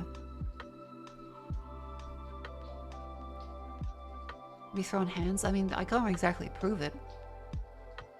Any contact with the old landlord? Yeah, I've got contact with the old landlord. Things ended amicably. The old landlord was very kind, and it's one of the cases where I realized that as much as I was a little grumpy with the living situation, time, distance, and perspective means that, like, I get the landlord didn't mean to be rude. They just kind of were. They were not a bad person. They just didn't really understand boundaries very well. And I think there was a degree of, like, empty nesting where they had kids that had been out for a while, and so anyone younger than them, they kind of treated a bit like their own family. So they're like, you need to clean the room, you have to clean this harder, and it's like, that's not really. Like, I don't have to clean it specifically to your standard, but I get this, your property, and you want me to. So I get them. Like, I understand. And so ended things amicably. And the landlord, she apologized. She was like, I'm so sorry to deal with this. It's really awful.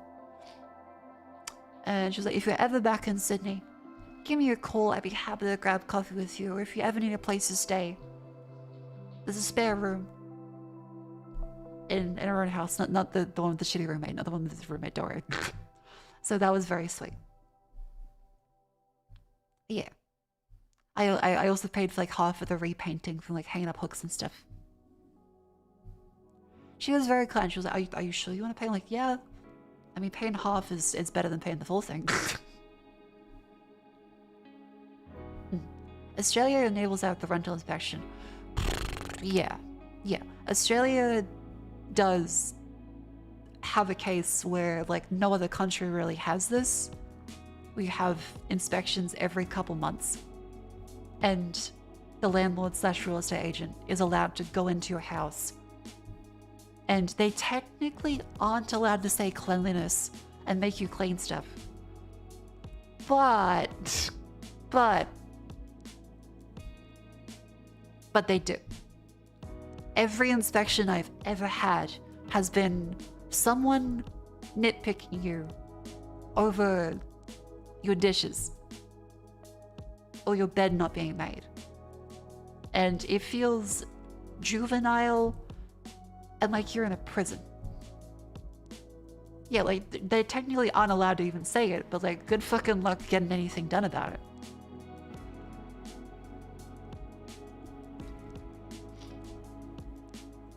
It's shy, but it's the only good somewhere it's actually clean. Fair. I was gonna nitpick for a plant dying that was already on its way. Oh my gosh. Well, it depends if it came with the house or if it was your one, I guess. I tend to think someone get kicked out for not parking in the correct place in months on end.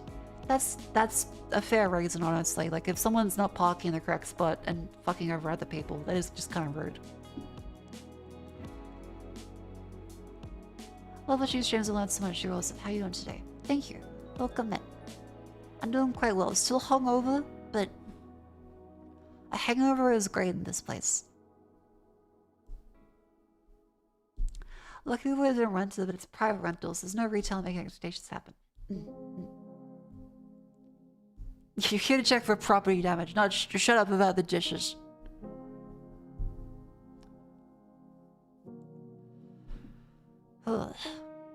South Australia laws changed recently though, because up until like last year or the year before, it used to be they're allowed to ask to see your property every 6 weeks, apparently. Which is fun. Thankfully, it's now been changed where they can't do that. It's every couple months instead.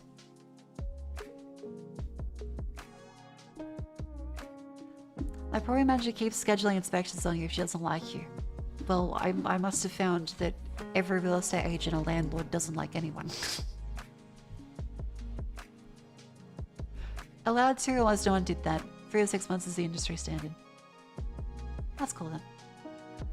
Ideally, no one should have inspections. Like, they're kind of cheap. Like, there's no reason to even inspect it unless you know a person is damaging a property. That's the only legitimate reason. And every other country around the world, people will be like, oh, but how would you know if they're not damaging the property?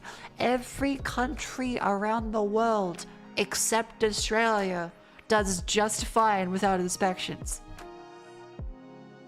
All of them. Australia is like one of the only ones that does them. So they're gonna be like, oh, but what if the problem? What if you don't know? Deal with it. Someone's rights to live and have a home that doesn't feel like a prison cell is more important than. But what if there are dishes in the sink?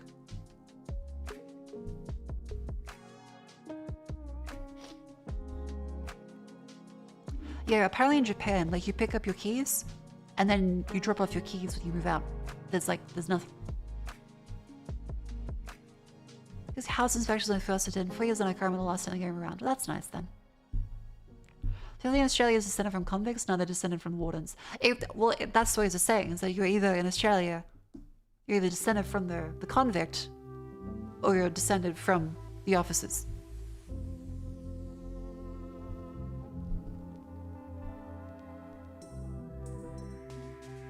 Did he just at least have some sanitary value on bugs in your house? Motherfucker, every real estate agent I know, bless him, I know some nice ones, has had a fucking mess of a house. Every single one.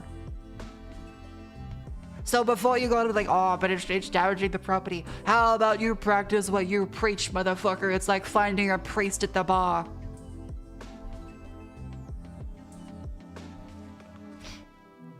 In South Australia, you're descended from the people crazy enough to come here as free people. True, true.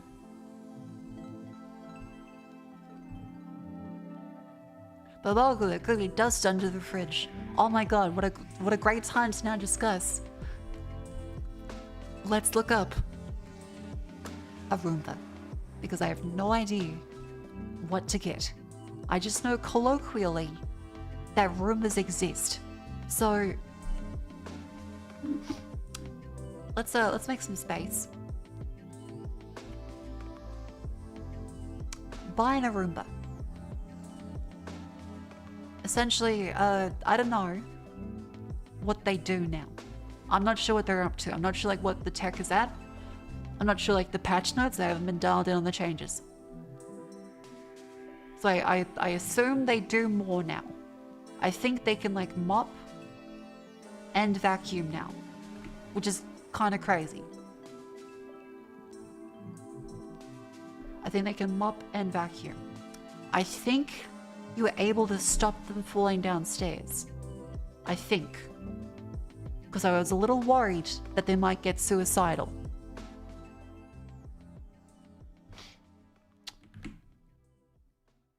Oh yeah, and apparently they can like self-empty. Which would be kind of neat. That would be cool. So you have little robot arms that can pick up your socks. That's incredibly cute. What the fuck? They have edge detection. Aha. Roomba i5 is a good one to vacuum up, but it doesn't self-empty and self-change them up. Okay. Check out the Roborock. I saw it on Oz Bargain. There was one that was like $2,000. That might be worth it or might not be. I don't know. They've been able to avoid stairs for a long time. I've never had a place big enough to justify a Roomba. Currently, I do. And I'm like, I really need a Roomba. Yeah, like we watched one earlier this year, but my memory is not that good. Roomba hums a little too while it cleans. That's very cute. Roborock Soros Z70. Sounds like a motherboard. What the fuck? It has an arm. Oh my god, that's so cool. Hang on. Wait. Chat, look at this.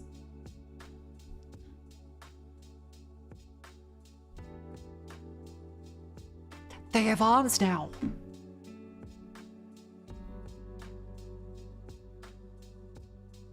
That's insane.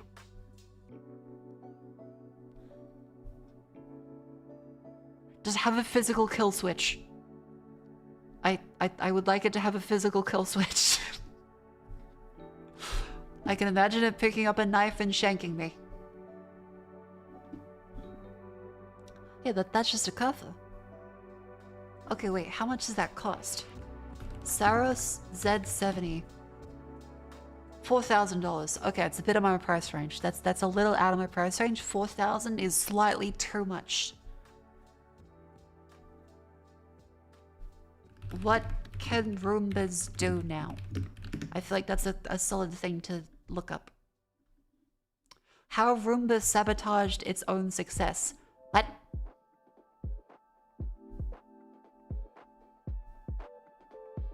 Is Roomba about to become the next Kodak? What? You are a robot vacuum cleaning my apartment. And not just any robot vacuum. This is a Roomba, part of the OG family of robot vacuums, courtesy of iRobot. On March 11th, 2025, iRobot launched its flashy new Roomba line. But just 2 days later, oh right, they did call him iRobot, like the fucking Will Smith movie. Might not make it to the end of the year. Yeah, the company that literally invented the robot vacuum. iRobot had a net loss of $145 million in 2020. The fuck is Cleo doing? Dota 2, Lacan Metatug, normal, and Civ 6. On you, Cleo. Good job. 24, and U.S. sales dropped 47%. Time of crash, Q4 2024. Holy fuck. Okay, we should not buy a Roomba. We should buy a different brand. I don't think this will have updates in a year. But very weak. Just look at the Stark chart. It looks like a Roomba that fell down the stairs. I started the exam. Stick with me here. I got this doctor's coat. Yeah, I'm not getting any more updates for that fucking thing if I buy one. Like, I need to find a different brand for that. Roombas were just a fad, like Ecovacs. Segways or 3D TVs. But that's not true. Ecovacs? The robot vacuum industry is booming worldwide. So how did iRobot, the company that helped launch this category, start to fall so low? Oh, okay, the reason why iRobot failed. Hang on, when was...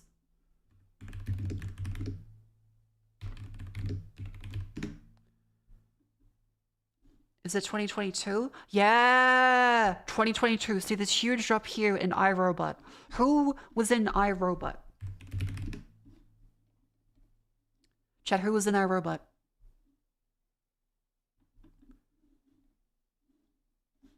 Will Smith. What did Will Smith do in 2022, chat?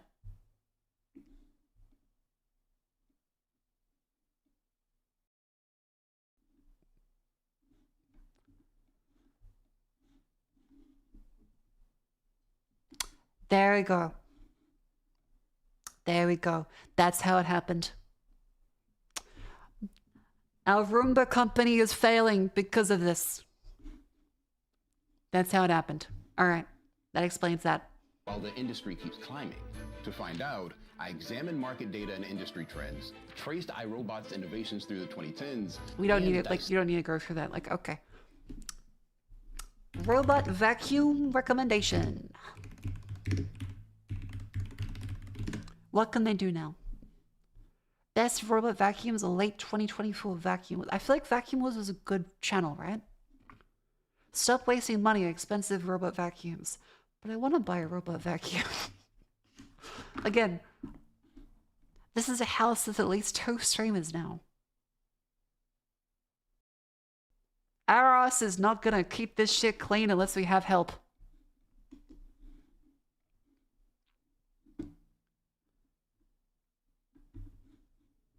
Okay, watch this before you buy a robot vacuum. There are shorts. No regrets buying the Dream X40 Ultra. I don't regret buying Dreamy X40 Ultra. I don't like the voice, fuck off. This is the Dreamy X30 Ultra robotic vacuum and mop combo. So this little guy will do both. It vacuums and You gotta mops. attach And everything Whistle's is housed Claymore inside plush to it. this base That station. would be All you cute. do is fill it with water, and all your dirt and debris ends up in that same spot. It's got this thing called Mop Extend, which actually pushes you the told mop us for the 3 months. portion outside of the robotic vacuum. Oh, It uses that this is solution good. inside of this tank, so So I you was don't kind of wondering about the edges, because usually I kind of assumed that it's only the center part where the stuff is that is able to clean. I guess the tech has improved. It's got fucking saw blades. We'll put this shit on Robot Wars. add solution each time to your water bucket. Now, what about cleaning your actual cleaner? That happens inside the unit as well. So Yeah, we're gonna need that. We're gonna need that. your brushes, as you can see here, get their own brushing. If they're not clean, then they can't do cleaning for you. So the water inside the base station gets up to 60 Celsius in order to pull stains out of the brushes. It's also got headlights, and it does all kinds of smart mapping, and it also avoids obstacles, things like shoes. Wait, but what is with the streaks in the middle? Is it just me, or is this not actually mopping the middle?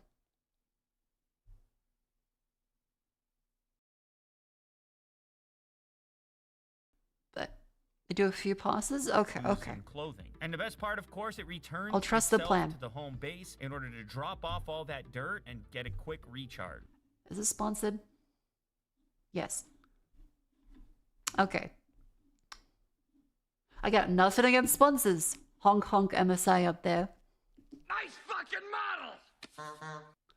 But for product reviews specifically, It's good to trust different sources that are unbiased. The Shark Matrix. Okay, I do like sharks. This is the Shark Matrix Plus 2-in-1 robot vacuum and +2 mop with sonic mopping. It is probably my favorite newest. This is that's the whole video. That's the whole video. That's just all right, fantastic. Fantastic video. All right, wonderful. Well, now we know about the shark vacuum. All right. It's easy to spend a lot. Okay, so now we're gonna find out. Okay, what is good or bad? Cute cat. Of money on an expensive robot vacuum. Robots like the Narwhal Frio Z Ultra, the Dreamy X40 Ultra. This is the one that was in the shill video. Ultra expensive, and they can lead to you being ultra broke. But Eric, what if you still want a robot vacuum that has most of the I do, performance and Eric. most of the features, but for a lot less money? Today, I'm giving you recommendations for robots that don't require a second mortgage, but will still do a good job on I don't have a single mortgage yet. pet hair. Now we're going to be going from the Can I mortgage a Roomba? most to least expensive, and some of these robots we actually purchased and some were sent to us for review, but nobody has paid us. And I've lived with all of these robots for a number of months in my Look up Roborock, maybe.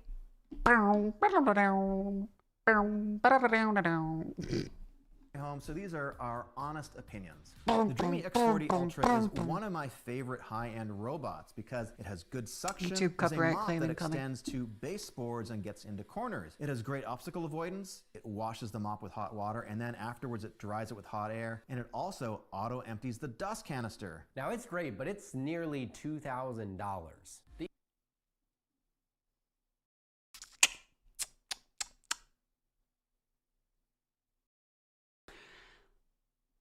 How long do they last, though?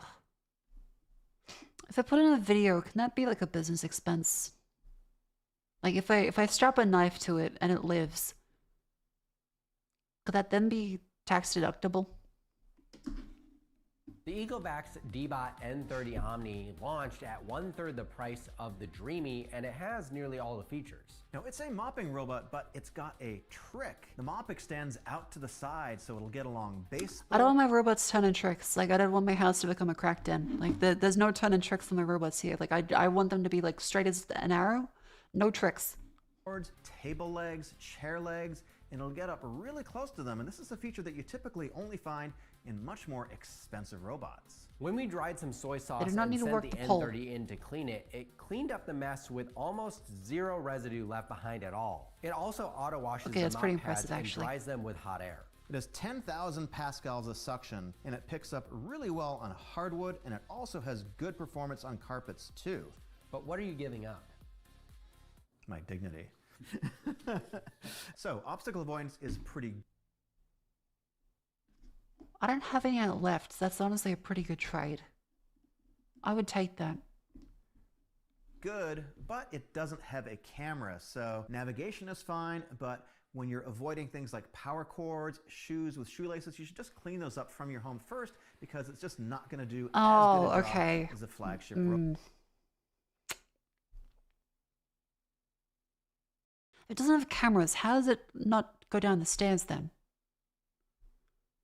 A link's allowed. Are you going to link to me a Roomba?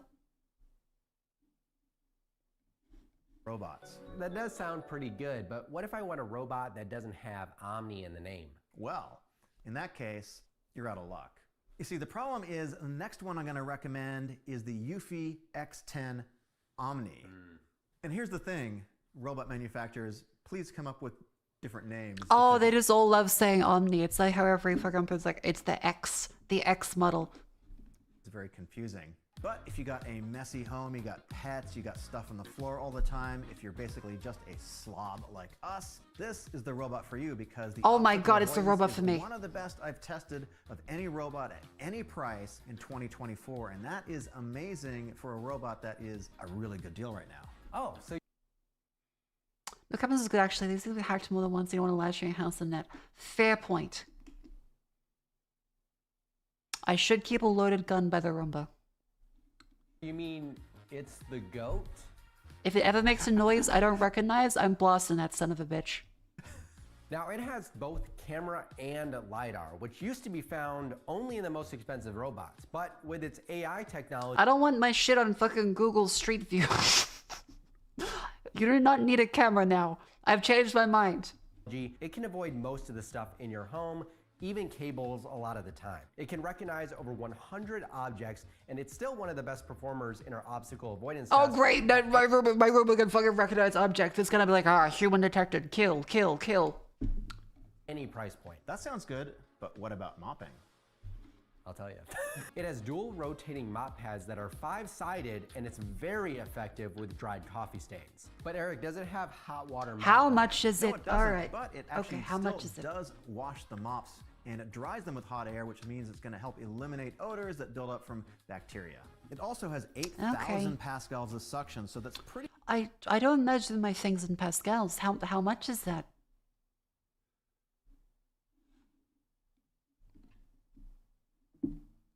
We need a better measurement that's like easier to the layman. How many of chat's mother?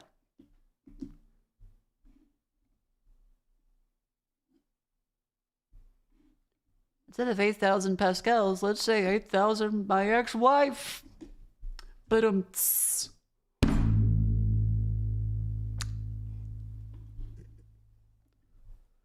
so glad I get to do the sporing.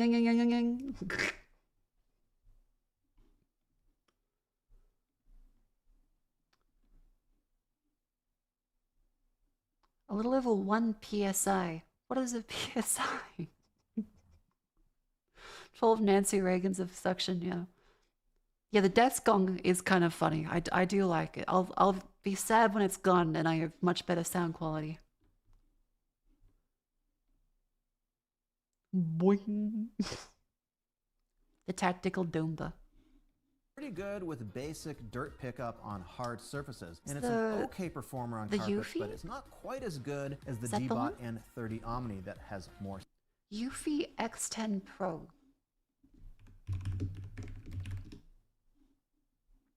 $1,700 rated 2 stars. What? I don't know, that's on their official website. Okay.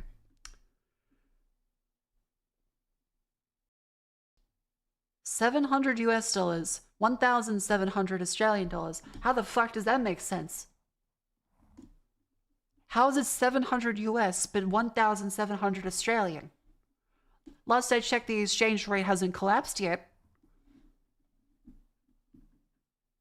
Fucking what?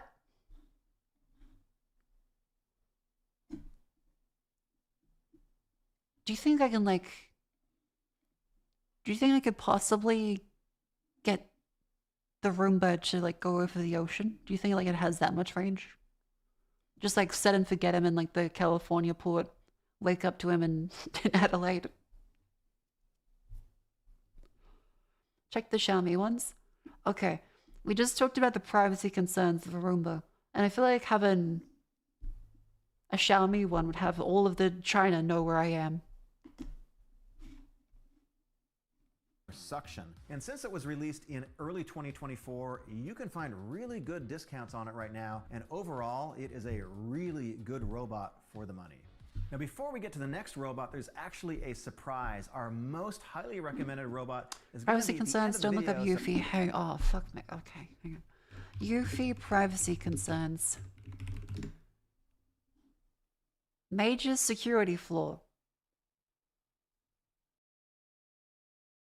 When a camera is stolen, the link to the footage is deleted, but it does not delete the footage. Anchor's surveillance app has... Oh god, okay. It's always encrypted cameras, won't always encrypt... Oh my god!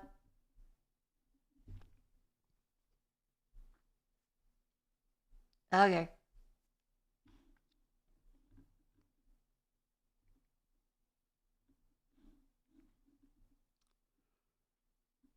Okay.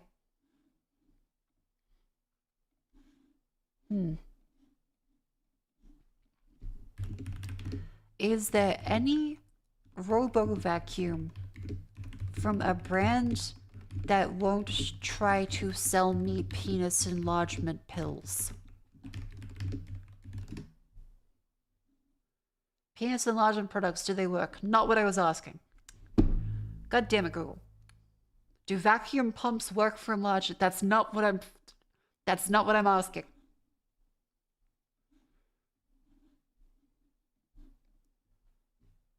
Is there any robo vacuum that isn't a privacy nightmare? No, do not fuck the Roomba, chat.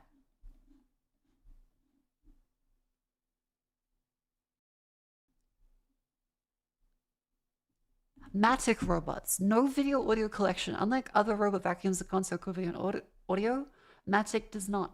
Okay, okay. Hang on.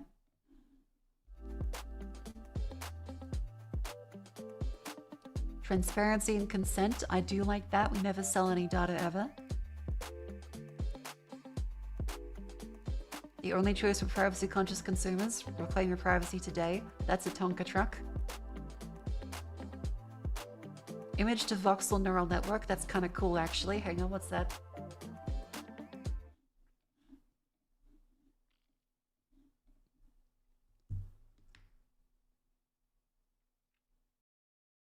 I don't know. It's just we never have any video or recorded stuff. Here's a fucking 3D model of your house.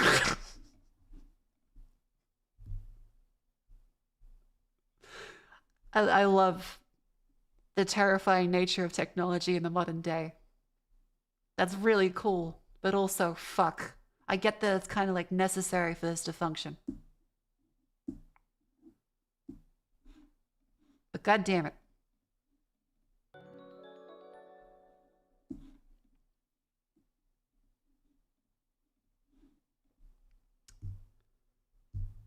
TCL Sweaver 65. Isn't TCL the company that makes cheap TVs? TCL Sweaver 6500. Auto emptying dustbin. It's a the first review it's a letdown to say the least. Incredible.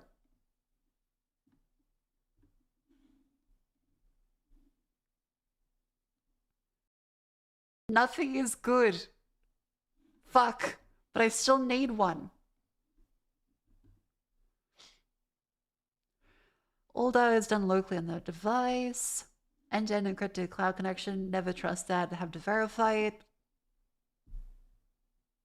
Why does Matic use Rust? That's a meme. Rust doesn't matter really at all for the concern of just the data in the first place. It's more for exploits and crashes to worry about, which I guess technically could be a thing. The first truly smart home robot. Crumb detected. Okay. Matic Robo Vacuum Review. This thing cleans like no other robo vacuum I've owned. Okay, we get it. You held it up to your dick.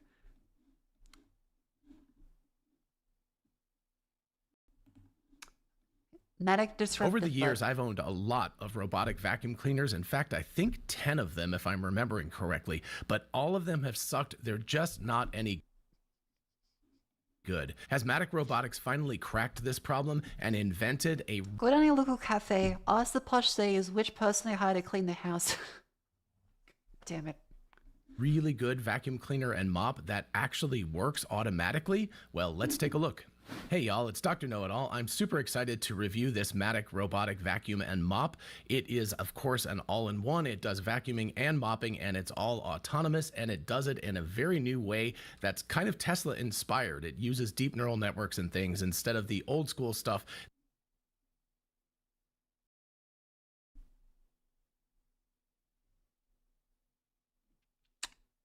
Has big wheels.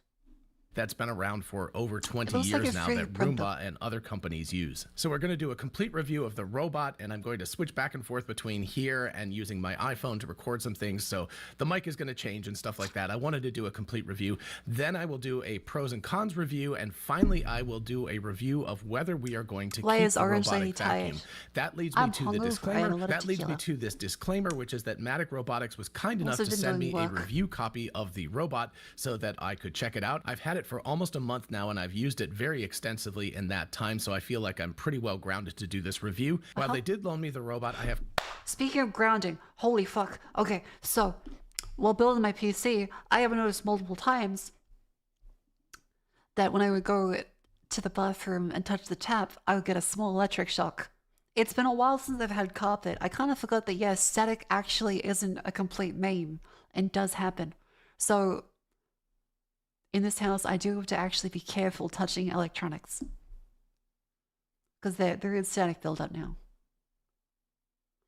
Yeah, which is crazy. Because I haven't had to deal with that in ages. Yeah, like I have genuinely not had to worry like anti-static wrist straps in a long time. Just remove socks. But it's cold. It's fucking winter. And I'm cold usually. Ground yourself. I'm gonna be my own fucking parents now. Keep power cord plugged in and not turned on. Yeah, that's what I do. I also touch a sink whenever I go out. Buy Crocs. I just might. complete editorial control. They will not see this video before I publish it, so you can take this as honest opinion. And at the end of the trial period, I either have to return the robot or I have to purchase it from Matic Robotics. So if you watch this all the way to the end, you'll get my verdict on whether we're going to return the robot or keep it. All right, first things first, let's go to the unboxing, which is rather unique. When you open up the box that it comes in, you get a cute thing because you're allowed to decorate your Matic. Oh my god. Okay, that is kind of cute. And of course you have to give it a name, so I don't know, we're gonna call it Wally? Kind of looks like Wally. That's cute. Okay, So I that's think we'll cute. call it Wally.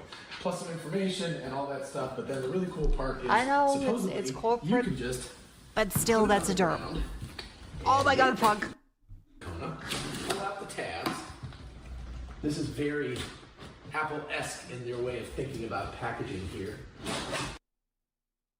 I'm gonna stop you right there. With those fuck-ass tabs, there is no way in hell that that is Apple-designed packaging. We can say it's better than like something you get off AliExpress, but like Steve Jobs would resurrect and kill whoever designed that packaging if it was Apple. And then slowly lift this up. Are you gonna say hi? You gonna say hello to the little Steve Jobs would fucking murder whoever designed that packaging. Matic? All right, and then we just long press. There we go. Oh, it even says hello Gibbs family. Wow, it knows who we are. That's crazy. I'm not getting this one. That's terrifying. I don't like that. No. No.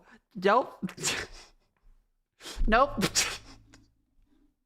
I'm okay. We're gonna not get that one. I like it, like the privacy of your home.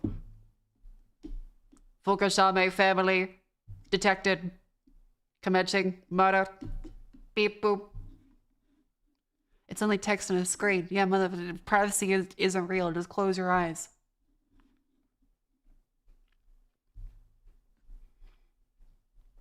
Should the company set that before they send it to them? Yeah. I don't want to get like fucking Taco Bell is having a deal today.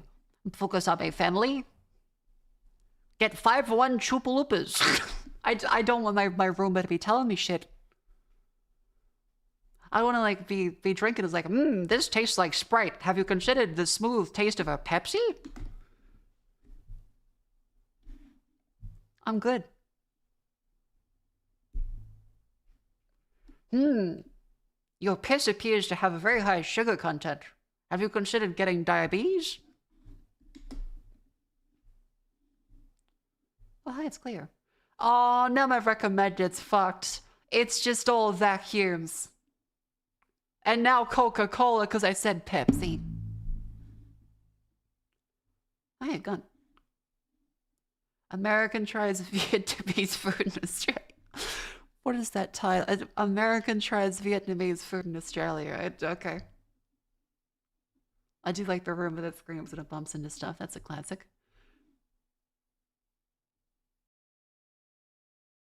I'm gonna guess that this is out of context.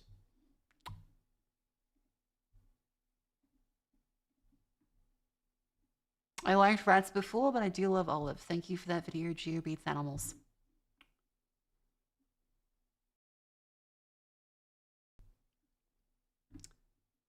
It's not out of context.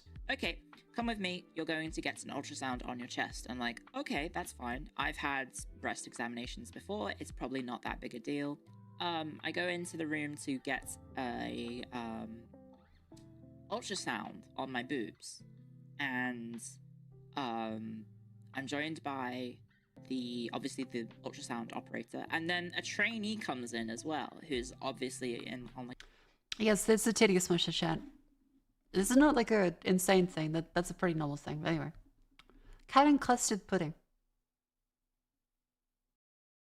I don't think you should trust a cat with that power. They're gonna ring that as much as possible.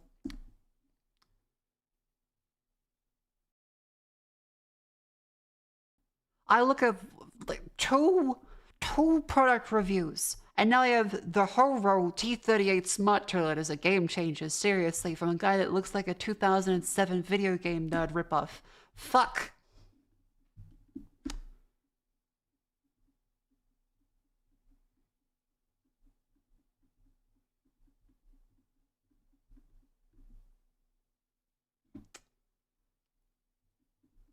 And there's just shilling. God damn it, finding products is so hard nowadays. So Mari is lovely. Okay, what the fuck does the arm do? I need to know. Welcome to Vacuum Wars, and to our review of the Roborock Saros Z70. Your only gets fucked up uniquely quickly. Mine takes forever to change it all. It's the streamer curse. They fucking know I'm watching. It's the first robot vacuum on the market that has a mechanical arm that pops out of the top when it sees objects that need to be. Can the Roborock Saros Z70 hold a gun?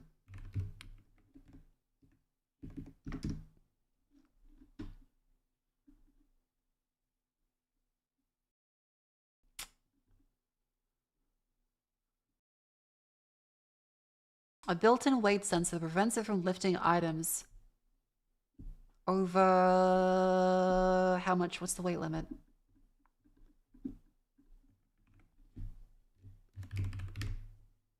For 100 grams. Pistols under 300 grams.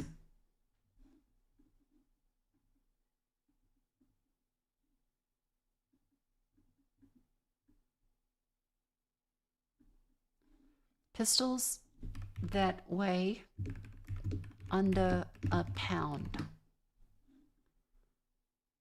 Smith & Wesson M&P 22 compact.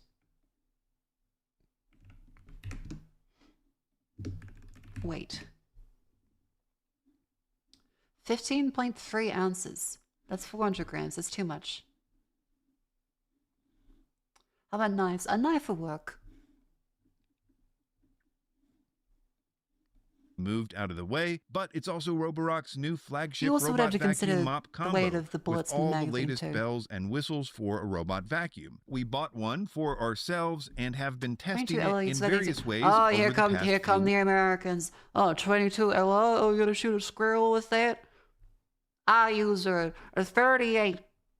Nay, a 50 Action Express for my home defense. I'm gonna make sure I kill the dog, the car, the neighbor, and the President of the United States, God bless him, all at once. That being JFK, of course, it's 1969. weeks. And in this video, I'll go over A the pros 22 and is a cons, reasonable and round at for the home end, defense. reveal if the Roborock Ceros Z70 ranked on the Vacuum Wars Top 20 list on our website, and if we think this new ARM feature is a fad or a must-have feature. So links in the description, and You do that let's too get well. started. Look, JFK is easy. It's an easy bit to Let's make. jump right into Easy bit talking to pull about off, the too. new Omni Grip mechanical arm. This is a 5-axis arm that, depending on the settings you have in the app, will automatically come out when the robot sees with its front-mounted camera certain types of objects that it has been trained to recognize. The way it works is that you first define 2 different areas on the map in the app. One is where you want it to put objects that it finds. Oh my god, it's RimWorld. It's RimWorld into a fortress. And the other where you want it to put the Oh my slippers God. that it finds. The area with the objects can Holy be fuck, this would get VTubers to... Oh my god, this would actually work on a lot of people. used with or without Roborock's included This is a holding container. robot. Then, while it's vacuuming, it will find and put away the objects and then continue vacuuming. Oh my God. Currently, the only types of items that can be identified and grabbed fall into 3 categories: Okay. clumps, fabrics, and shoes. Future plans, according to Roborock, will focus on optimizing those existing items and expanding on the types of shoes that they optimize. We tested this in various ways. For example, we did I several see that it's designed for... I see that it's designed for after parties. Alright. with various types of slippers and shoes. We also did runs with paper balls and fabrics. We also did Of course several you did. tests with the manual option, where you can use the controls and camera in the app, and you can pretty much pick up anything that you want as Let's long fucking go. It's a bomb diffuser robot. as it's under 300 grams, which is a little over half a pound. What we found is that it was pretty hit and miss, meaning that sometimes it would pick the objects up, or sometimes it wouldn't. Sometimes it would put the object in the right place, sometimes it wouldn't. With the slippers, it's important to know that right now they really are just programmed to see certain types of slippers, what you might call slides. As I said, they have plans to do other types of shoes in the future, but we tested it with those other types now and found that it currently did not have very good success with them. We also tried it with other types of objects that weren't in its library, and it just doesn't seem to recognize them. So it really is limited to the kinds of objects that have been specifically trained by Roborock for it to pick up, which, as we mentioned, is pretty limited right now. And therefore, So it needs to be trained, huh? Me showing a printed out Polaroid of JFK to my robot. This is the president. Remember his face. This is the grassy knoll. You must go here. This is your rifle. And just as the robot goes, beep, burp, starts backing into a corner. Damn, the CIA fooled again. Just like that cat. I feel like their claim that you can forget pre-cleaning because it will Yeah, me pick up quoting stuff Catcher for in you the Rye is to just my not fucking going to be Roomba. true in almost any case. Even if you only had socks and clumps of paper and slides in your house, it would still only work about half the time. This aspect of this robot vacuum is really for early adopters must who kill are John Lennon. interested in trying new things out, in my opinion, but will be of limited practical use. One really cool thing that Roborock is doing, but could be confusing, is that they've announced that you can train the obstacle avoidance system on custom objects. Let's fucking go! This is something I'm very excited about. I think it's the future of obstacle avoidance to be able to train it on custom objects, but it should be noted that it's only for the obstacle avoidance system. Damn it, fuck. No plans to be able to train the Z70 to recognize custom objects to pick up with its arm. Do Roborock make weapons of war? I feel like my Google history is fucked. Xiaomi, partner of Roborock, has been blacklisted by the Department of Defense.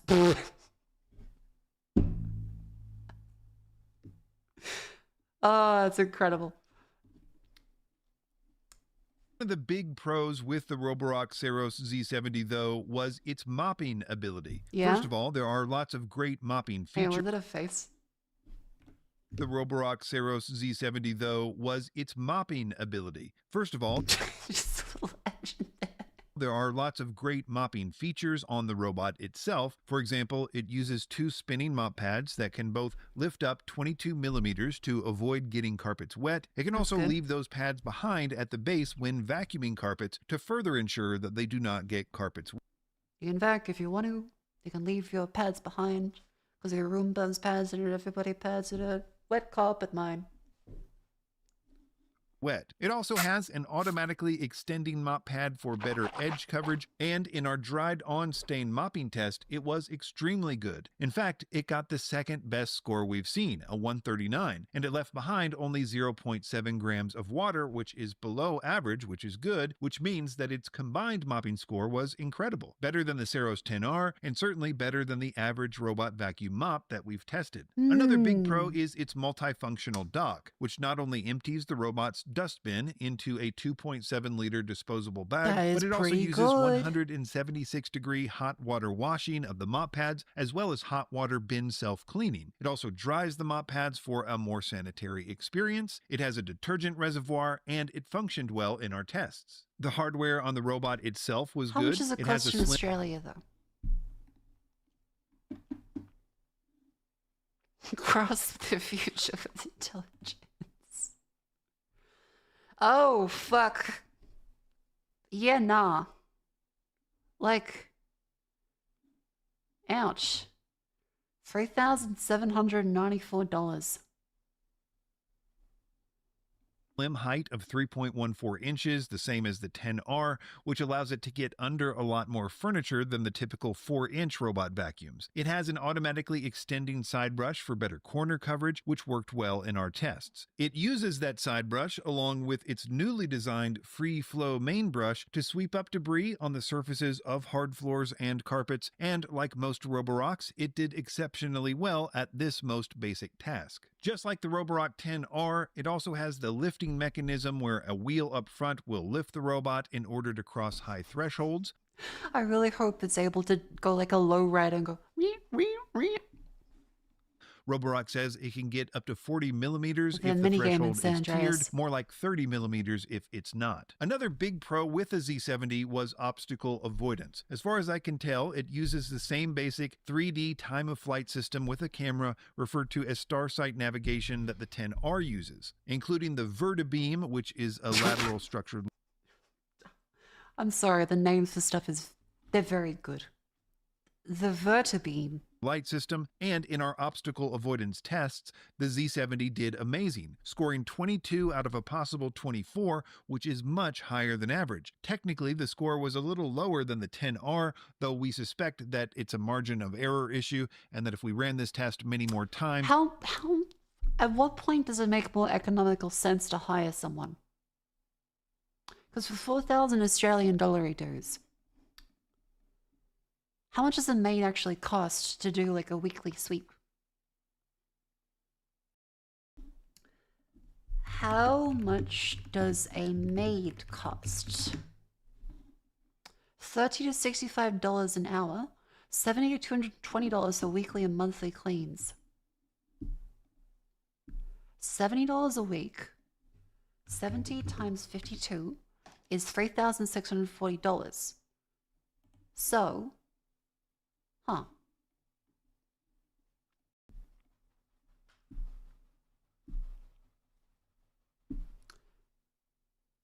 Her fees are what she steals and how she blackmails you. You have a lot of ideas about maids, Chad. I am sure that cleaners can go the entire world and everyone relies on cleaners. It's not going to be a case like, okay, if I go for the cheapest one possible, maybe, but...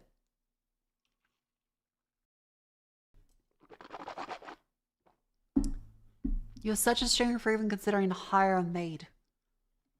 This is part of the looking up what to do, chat. Plus, this is a big house. Genuinely. This is quite large. And also this is something funny to laugh at on stream. How dirty are you getting it? Vivi did spill like 4 drinks last night. It was funny though. I made sure to let her know that it was okay. Because she kept being like, I'm so sorry. I was like, it's fine. Because I bought a lot of tea towels, so I would just fucking throw them from across the counter. I just went, whoop, whoop, whoop. Jet's caught one. Look up on Jim's cleaning. I'm not gonna fucking hire someone off of Jim's cleaning.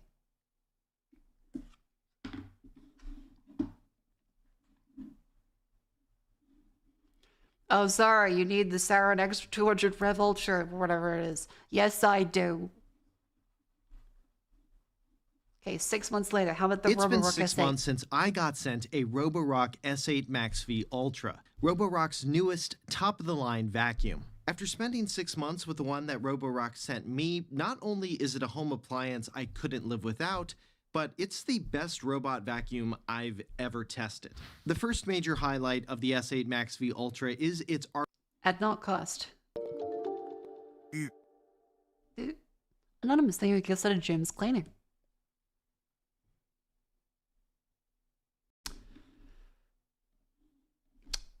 Roborock Creator Program.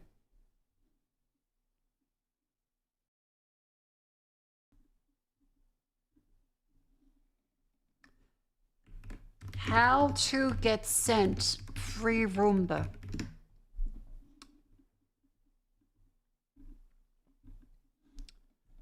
I am a YouTuber.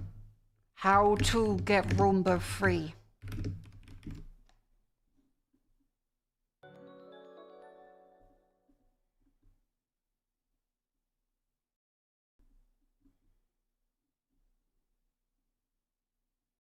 God damn it, I had to make a video about it. Fuck. RGB camera system. This is something not every robot vacuum cleaner has, but I found it to be essential if you want to have your robot accurately... No, not an actual Roomba. I'm saying Roomba is in the same way they would say, like, a Band-Aid, and not a just adhesive bandage. Remember, Roomba is fucking dying as a company. Navigate its environment and return to its dock without issue. It's also the component that allows the S8 Max V to show you pictures of obstacles it's identified in your home. This just makes you more confident that the I love the little 360p camera it has on it. Just, what the fuck is this shirt? Cool. robot won't run over your shoes or a power strip or your bathroom scale. Now, will it always avoid every obstacle it comes across? No, but in 6 months, it's avoided most fucking salad obstacle it comes across. No. It just fucking shredded a cucumber. Oh, but Chat, if it can shred a cucumber, you know what else it can shred? Do not the vacuum. But in 6 months, it's avoided most of the ones it could find in my apartment. I don't know, Now, I maybe know give some some in the to past have Jim voiced Skipman's. concerns about having an RGB camera in their robotic vacuum. So if that's you, Roborock does make a line that doesn't have the RGB camera as well as the microphones. More on that in a bit. But I found my previous S8 Pro Ultra, which didn't have an RGB camera, to not be nearly as good at avoiding obstacles. The RGB camera combined with the LiDAR sensor and additional light for when it's vacuuming in darker rooms seems to be the key combination for a robotic vacuum to I'm gonna feel like we're getting like broken into if I'm awake at like 3 a.m. I open my door and I just see a torch slowly moving towards me down the hall. I'm gonna think I'm getting robbed by the world's shortest man. navigate your home efficiently. And 6 months later, I haven't had a single problem with the robot being able to find its dock and return to it. And I've also found vacuuming with this Roborock is Why are the easier than subtitles? It's real. Why are the subtitles in the middle?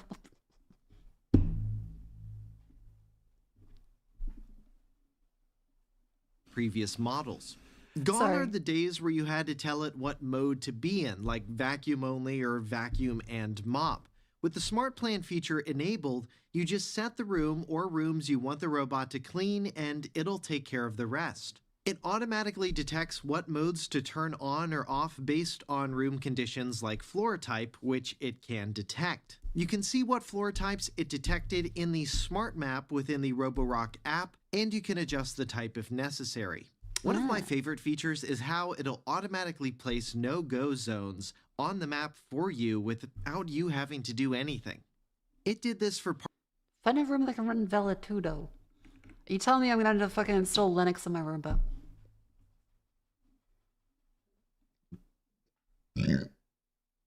Pardon me.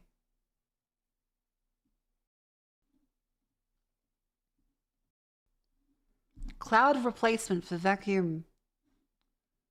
Wait, cloud replacement as in it's another cloud replacement, or is it replacing the cloud? An opinionated software solution for cloud-free. Okay, cool. Vacuum robots and stuff 1,000 robots. There's no telemetry, no commercial interest.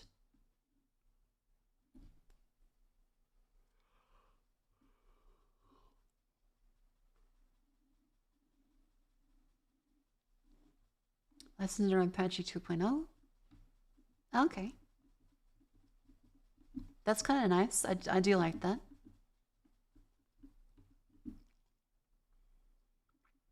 A privately owned public garden. Okay, wait. So supportive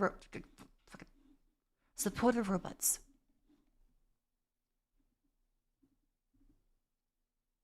Please note that this list is exhaustive. These are the supportive robots. Robots not on this list are not supported by Vtuber. If your robot's not on this list, it's not supported. These have all been tested personally. Okay, that's good. That's good.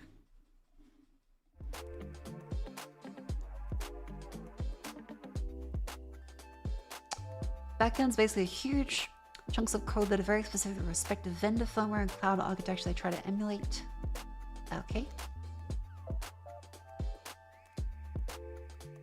Bringing this context means taking these lockdown Internet Things devices, finding and exploiting security flaws, and designing and getting permanent system administrator level access to allow for running additional custom software. Sometimes we need multiple 0 days. That's awesome.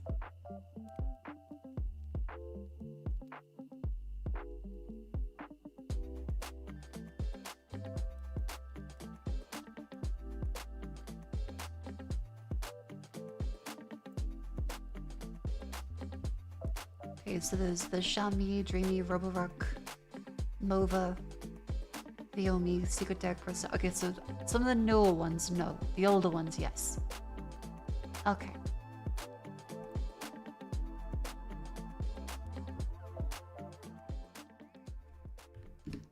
Commodore? Wait, Commodore. Commodore?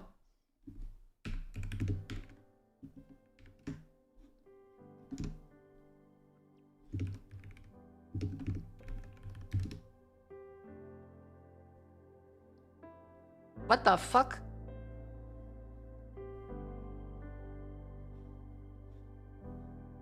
As in the same Commodore? Heh?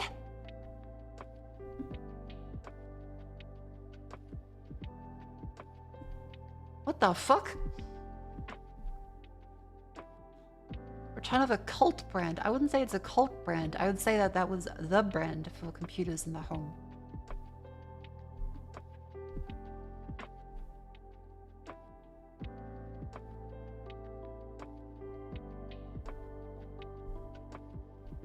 CommodoreHome.com. This better not be a dead link. It's in German. Impressive. Datenschutz-Klärung. Powered by WordPress. How far you've fallen, Commodore. God damn it. It just says solar energy. Energy appreciation. 2 months and counting. This Shagroboto. God damn. Yeah, the Commodore is trying to keep up with you. It's just very slow because it's a Roomba now. Love GT, thank you very much for the 2 months. Welcome in.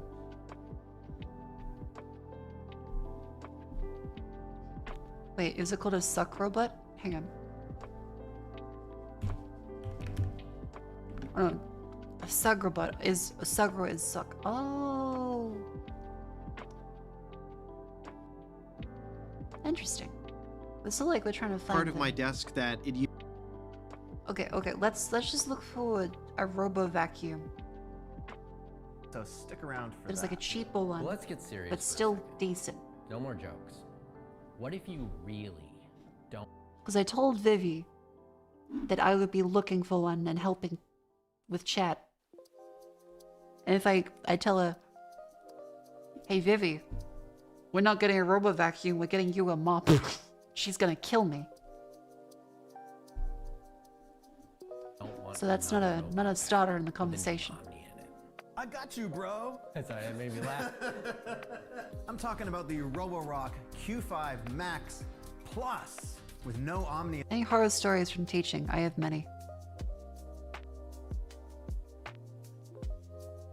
All of them, but in the name at all.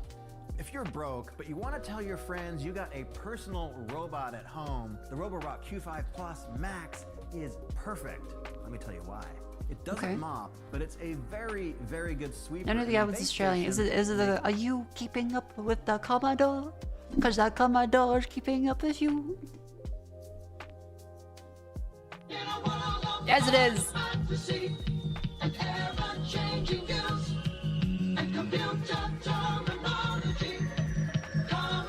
It is Australian. Wow.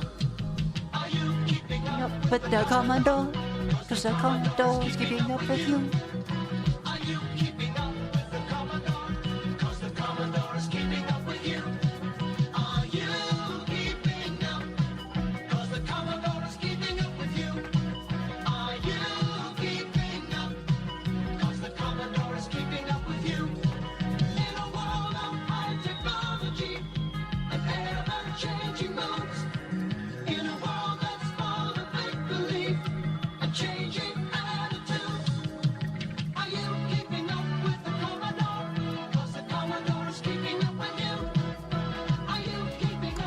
A wonderful ad. Yeah, my first computer was my dad's Commodore 64. It was fun. Very slow for the modern day. I did not realize that was just Australian. I thought that was played like worldwide. Huh. Makes it super low maintenance. Now the robot on the screen is a slightly older version, but the Max Plus has dual rubber brush rolls, so hair pickup is really good, and it also means it's really anti-tangle. It picks up hair from hard surfaces and carpets very effectively. And it has 5,500 pascal They have regional suction. versions. Now, that is nowhere near Okay. as high as the flagship You guys had a robots, different but wait campaign. till we Really? tell you Okay, about wow. how inexpensive this is. I think this is a really good robot if you got a lot of hard surfaces in your house, and mopping is just not a priority. So what are the downsides? Well, as I mentioned, it doesn't mop, and the base station is a little bit loud, especially when it's emptying, and when the robot is moving around the room, it is not as quiet as some of the others. But on the plus side, it does have a 2.5-liter dust bag, which means you can go about 6-7 weeks without having to empty it. But there is one other thing that you should know. That is, navigation is okay, the app is pretty good, but if you got cables lying around your house, this is probably not the best robot for you. In fact, it loves cables a lot. Ah, fuck. In a VTuber streamer house, that's not gonna work out, is it? My Ethernet cable is currently dozens of meters long. It loves to intertangle itself with the cables, so if you got a lot of cables like we do, you might want to look at something else or just clean up the cables and save a few bucks. So the Roborock brand, I think, is really well respected. It's been around for a long time. I think this is going to be a really good robot, and right now on Amazon, I've seen it for under $300. What? So if you really want a new robot vacuum, the ones we mentioned in this video are a great value for the money. That If is you're really somebody cheap, that though. really wants the features of a champagne flagship robot vacuum, but you have a Pabst Blue Ribbon budget, you can simply wait till that new flagship comes out. Wait, and what was those the ones go down in narwhal? price. But we The narwhal Frio Z Ultra. Hang on.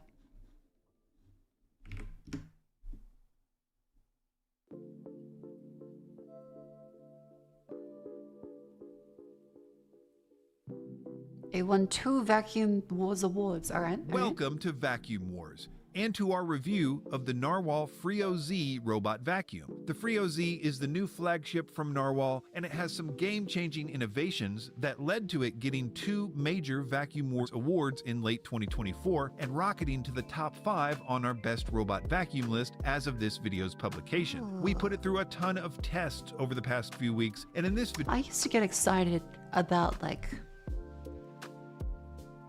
camera shit and game shit. Now I'm looking up vacuums and being like, oh my god, that can suck so many pascals. Oh, it has attachments. It can empty a dustbin in 6 weeks. video, I'll go over the pros and cons. So links in the description, and let's get started. First, the basics. The Narwhal Frio Z is a robot vacuum mop combo It's with domesticated. a fully featured Fuck. auto empty station that washes and dries its Yeah, mop but games pads. suck It now. comes in Every person that says games suck now, I'll take the bait, I'll take all your bait, I'm a fish. Blah, blah, blah, blah, blah. That's just rage bait. Everyone that's saying games suck now isn't playing them. They're just being angry on the internet. Mother in Christ, Doom the Dark Ages is fucking great. Lethal Company is great and still getting updated. Expedition 33 is fantastic. Even if you like fucking multiplayer games like Overwatch, Marvel Rivals is apparently good. There are so many wonderful, fantastic indie games this year. That like you gotta be smoking crack if you like games suck now. There's more games than ever. Some of them are gonna not be good. Some of them are gonna be fantastic. Death Stranding 2 is coming out.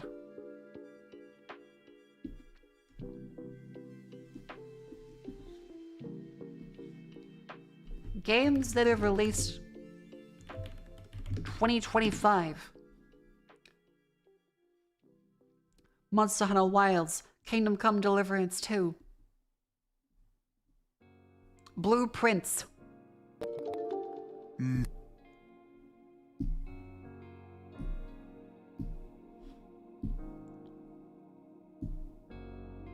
Like Doom Dark Ages, wasn't it? Doom HD Fever Dream the Doom Eternal was. That's a good thing. It's different. It's not just the same game twice. The Doom trilogy of the new ones is perfect in that you had a simpler, pure experience in the first Doom 2016, then Eternal ramped it up to 1,000,000, and Doom Dark Ages refined it and dialed it back in a different kind of way. That way you have 3 distinctly different games where someone might like one of them but not the other, someone might like everything, and you're bound to have something that someone likes. But you can always say that it's not just the same game again. It's a different one.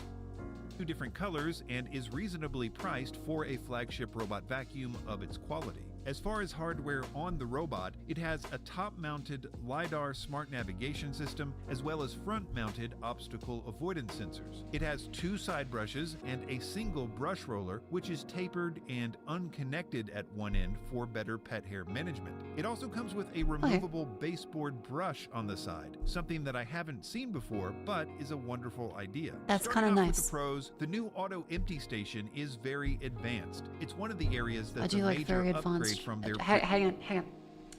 What's the price? It's $2,500.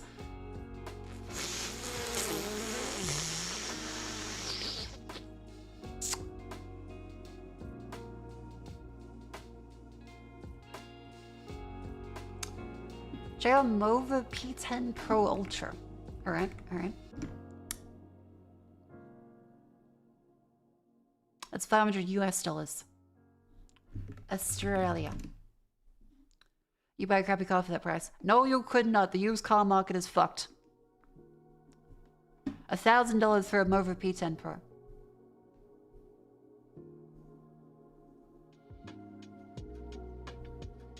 Are there any robots that are under $2,000?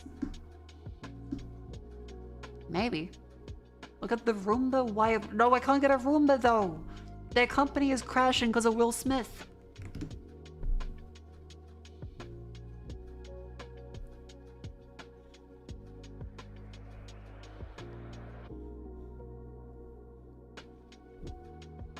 Will Smith? Yeah, in 2022, the Roomba stock price started crashing because the company's called iRobot. Will Smith was an iRobot. Will Smith hit Chris Rock in 2022, and then it started crashing. It's a bit from like an hour ago.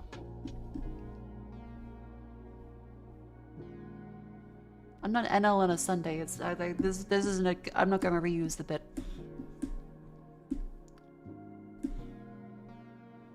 It's $150 the vacuums and the mops. Yeah, but like it's gonna just. Previous version. The old version, I don't want the to empty it Narwhal though. X, was a great mopping station, but it didn't have a way to empty the robot's dustbin into a disposable bag. Which Why am I was still watching it? This is $2,500.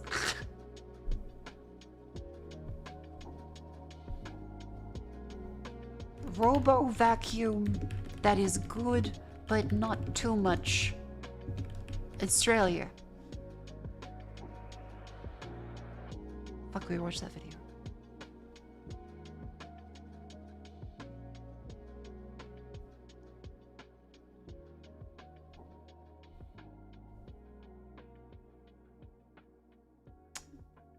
All right. $100 versus $1,500 robot. How many pieces of cereal can it eat?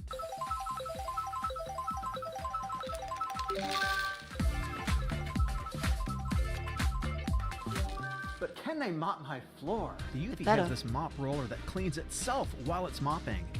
But can the $100 robot even mop? Well, yes, it's kinda DIY. We're never doing that. That's never gonna work. Don't understand the appeal of robo vacuums at all. It does the vacuuming for you. What do you mean you don't understand the appeal of a robot vacuum? Like, you can say you don't like the car once and off, but what do you mean you don't understand the appeal of having an object that does your chores for you? What the fuck are you talking about? Technology is designed for us to do less work. What do you mean?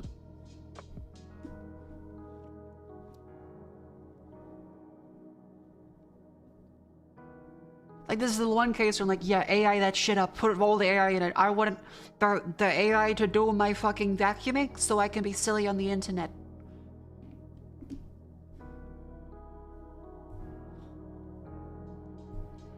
Cats that wanted to always attack robo vacuums. That's why we put another cat on top of it. I don't understand the appeal of a washing machine. Like, I can just wash my own clothes. Seeing which my laundry is on the line, that shit has not tried yet.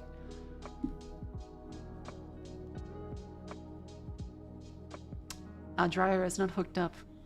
So I've been on like the dryer on the rack line kind of grind set.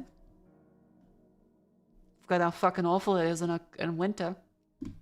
Been a few years since I've done that.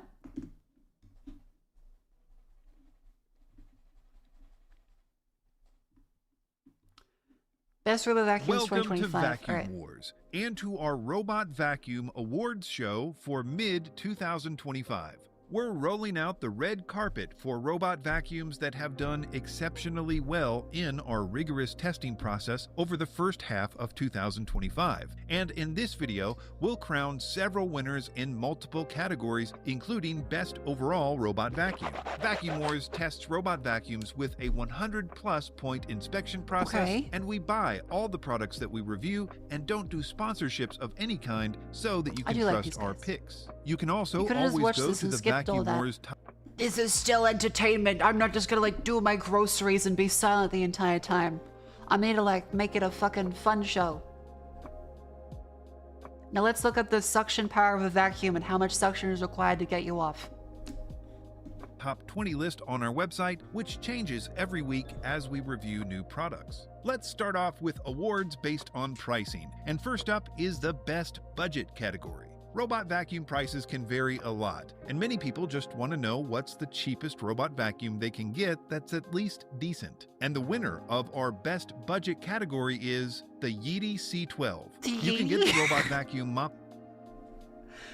What is the okay? How much is it in Australia? That's the number one question. Yeti C12. That's actually really cheap. That's like ridiculously cheap. $150 US. What the fuck? How? Combo itself without the auto empty bin for about $200 currently, but you can also get the Pro Plus option for about $350, which that's not that much more. That's actually that's fine actually. Includes the bagless auto empty bin. It doesn't have many of the features that the more expensive models do, like obstacle avoidance or a self-washing mop pad station, and its mop pads don't lift up automatically, so you do have to manually attach and remove the mop system when you want to use it in mop mode. But it's good at its basic job of navigation and sweeping up debris from hard floors and carpets, and it's amazing how much more you get for $200 these days compared to a couple years ago where robot vacuums in this price range didn't even have smart navigation. The Yeti C12 is by no means perfect. Its overall Mako, rank in our system is currently... Well, to be fair, we could split it as like a roomie cost. It's not like I'm buying the whole thing. It is split amongst like 3 people. 43rd, but it is the highest ranking robot vacuum in its price range. Moving on to the mid-level robot vacuum category, which is any vacuum between $400 and $699. But in this case, I will also announce the best value robot vacuum category and the fan favorite category, which is based on Amazon reviews, because the same robot vacuum won all 3 of these categories. And the winner of the best mid-level, best value, and fan favorite category is the MOVA P10 Pro Ultra. The MOVA P10 Pro Ultra did great. Okay. MOVA P10 Pro Ultra in Australia costs currently $1,000.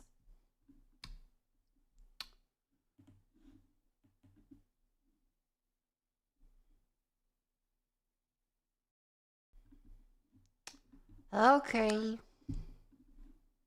Okay. Oh, 1,600 actually. Great in our tests, but probably the most notable thing about it was how much you get for the price. For example, this is the first robot vacuum we've seen in this price range that has all the new features that have become standard for the expensive flagships. Things like obstacle avoidance, a multifunctional dock that washes and dries its mop pads and refills its tank. It's currently ranking number 6 overall on the Vacuum Wars Top 20 list. Yeah, and why that's the fuck is it 500 in the US but 1,500 in Australia? Robot vacuum in this price range has ever ranked. Let's move on to some specialty awards, which are given out to robot vacuums. I still have an hour. I'll do it after the outbreak. That show excellence in a certain area. And first off is the best mop category. We test robot vacuum mop systems in a variety of ways, including our dried on stain test, which is based on how fast it clears stains of varying levels of difficulty. We also measure the amounts of liquid left behind, which we found to be a good predictor of streaks. We also take into account the various mopping related features that a robot vacuum has. This is a very robust test. Like they've clearly done a really great job with this. And the winner of the best robot vacuum mop is the Ecovacs Dbot X9 Pro Omni. The X9 is Ecovacs's latest and greatest model, and it was impressive in many ways. And although it did have the highest mop score out of any robot vacuum we've ever tested with its roller-style mop pad, I think the real story is Ecovacs in general, who took 4 out of the top 5 spots for best mopping performance. The next category is obstacle avoidance. About 5 years ago, robot vacuums started coming out with front-mounted obstacle avoidance sensors, which are meant to help robots Suddenly have an app that goes in all rooms, one on each floor. They send updates. That's cute. Recognize and avoid household I would objects like that they would notifications from my otherwise run roommate. over. We do Hello, 5 people, different finish the room. obstacle avoidance tests to come up with our rankings in this category. And the winner of the best obstacle avoidance is the Roborock Saros Producing GST. 10R. Yeah, it's not like fucking Roborock 3 times was the the price. first and still the only robot vacuum we've tested to get a perfect score in our tests. It uses what Roborock calls Starsight Yeah, navigation, this is the which bullshit includes with the time of arm and flight the fucking- technology, as well as a vertical light beam and an RGB camera. And though it was perfect in our testing, I can tell you from personal personal experience with the 10R that it's a long way from perfect in the real world. Obstacle avoidance on robots is an area that is certainly improving, but it's still not quite reliable in all situations. The next category is most innovative. This is a robot vacuum with the most groundbreaking new technology in the past year. And though there have been a lot of new features introduced this year, there was one in particular that really stood out. God damn it, the fucking arm. The Roborock Saros Z70. The Z70 has a 5-axis arm that will pop out when it sees certain types of objects, and it will bring them to a space that you define in the app to organize the clutter. And though our tests with the Z70 showed that it only worked with certain types of objects and only about half the really time, cool. it was certainly a new and fun But it feature still and feels like too much of a gimmick to justify the thousands of dollars. deserving of recognition. The next two categories are Best for Hard Floors and Best for Carpets. I suppose we care mainly about the pod floors. For hard floors, we take into account their pickup ability, of course, but also tests like the crevice pickup test and their mopping ability. For carpets, on the other hand, we take into account their carpet deep clean test, where we see how good the robot is at picking up deeply embedded debris like sand in carpets, as well as the flattened 2.5-inch pet hair pickup test, which shows how good the brush is at getting hair very close to the surface of carpets. And interestingly, the same robot vacuum won both the hard floor and carpet categories this year. And the winner is the Ecovacs Dbot X9 Pro Omni. Once again, the new flagship from Ecovacs win. How much?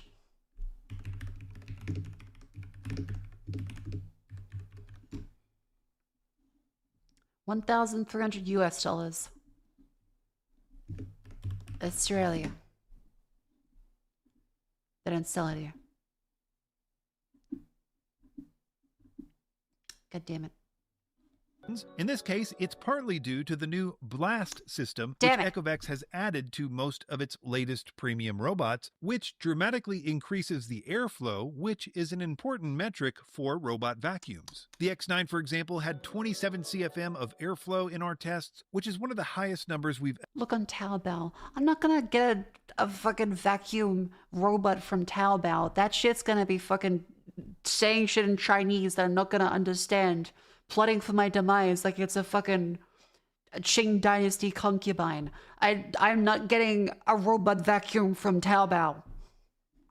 ever seen. But it's also just a well-designed robot vacuum that makes it a solid sweeper on both surface types. The next category is Best for Pets, which is a combination of several scores, such as the various hair tests that we do, including the 7-inch hair tangle test, as well as the carpet deep clean test and obstacle avoidance tests, but this category also takes into account if they have special pet-related features like pet checkup in the app. And the winner of the Best Robot I just imagine a Roomba fucking chasing the cat down. Like, no, hello, how you doing?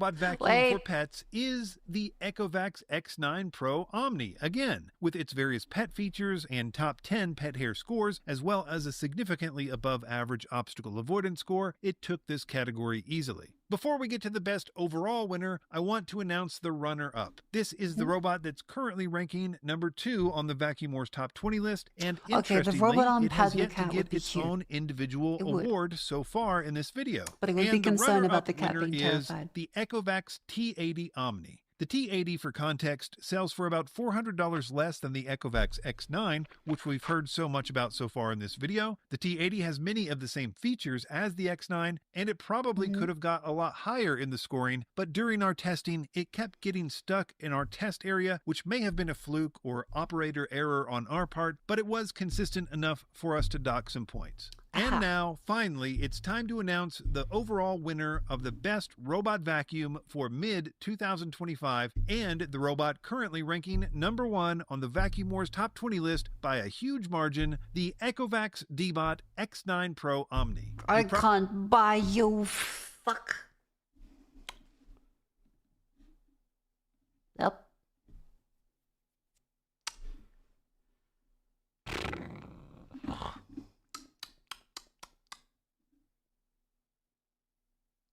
Do we just go for a fucking... Okay. End of financial year sales. Robo vacuum.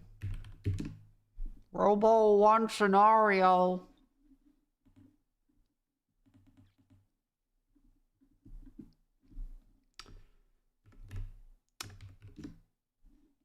Wait for Black Friday. I waited for Black Friday last year. Everything went up in price from fucking end of financial year. I'm not getting tricked again. Oh wait, there's 50% off a Roomba. Oh my god, a Roomba Rock 7 is half off on Amazon. Hang on. Wait.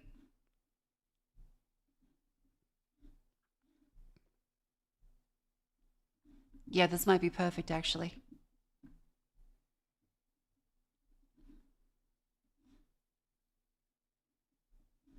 Yep, it's 50% off. Hang on. This is the one. Alright, we're gonna say to the roomies.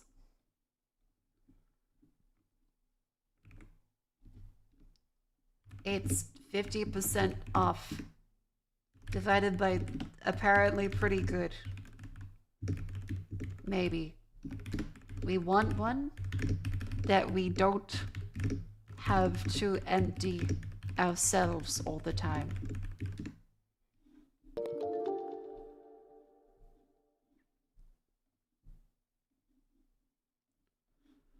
And now we wait. Crushes, thank you very much for the 5 gift subs. Thank you very, very much. Add into the Robo Fund. Robo Legendario. Oh yeah, the ad break should be starting right around now. That's still a tough sell? Yeah, but it'll be like 300 if we pay like a third of it. Alright, this is an ad break. I think the Roborock S7 Max Ultra seems like what we probably will end up getting. They were reviewed well. And they're also only reasonable price in Australia because it's end of financial year. Yippee! Okay, quick little break.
Hello.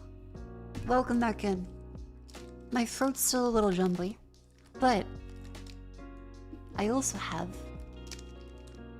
a protein bar because I was like, well, I probably should eat something. So I'm a little hungry. Is a chuck mint one. How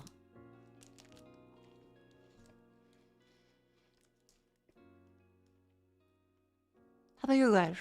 Did you still have my stretch legs? I better have.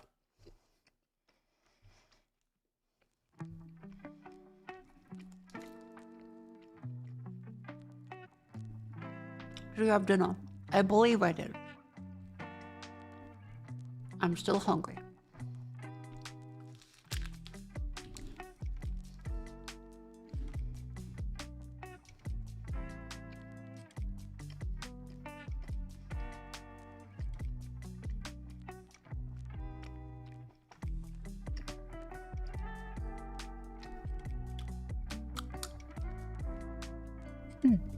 Just made a cake.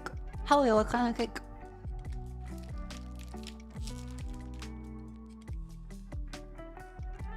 What's Toby doing there? Who's Toby? Is that Toby? That's Bean.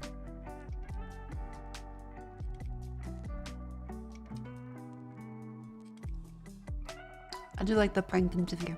That one's a great video.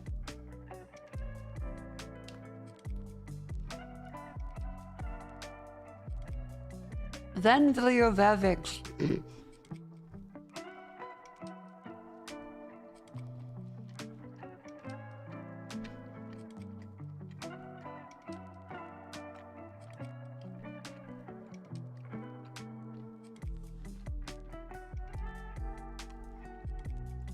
Every time I open YouTube, I am blasted by out of context clips of my friend.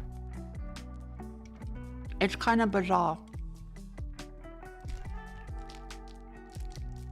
Sorry, I'm eating a protein bar currently.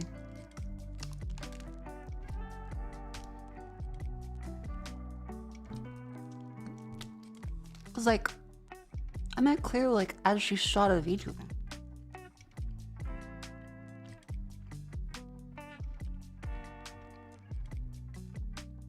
It's very peculiar.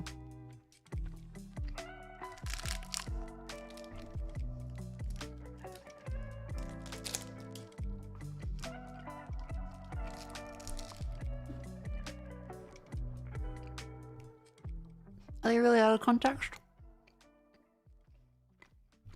Probably not, let's be real.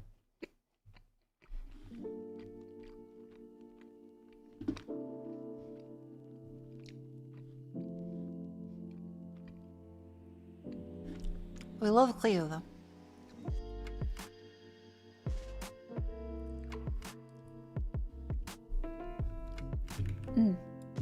I do love my little protein bar.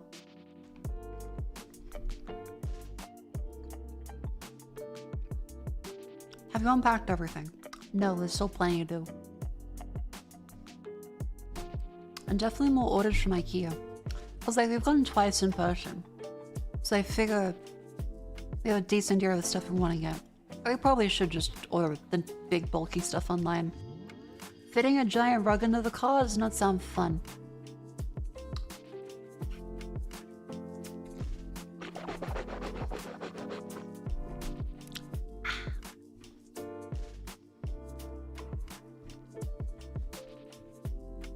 So yeah, it sounds like we're gonna get the Roborock S7 Max Ultra, maybe? If that's the one that's on half off at Amazon currently. For those who don't compromise. That's like it's a fucking Navy SEALs recruitment ad. For those who don't compromise. What do you do if the Robovac starts playing this? If my Robovac starts playing the fucking... I would just be impressed. I'd just be fucking impressed at that point.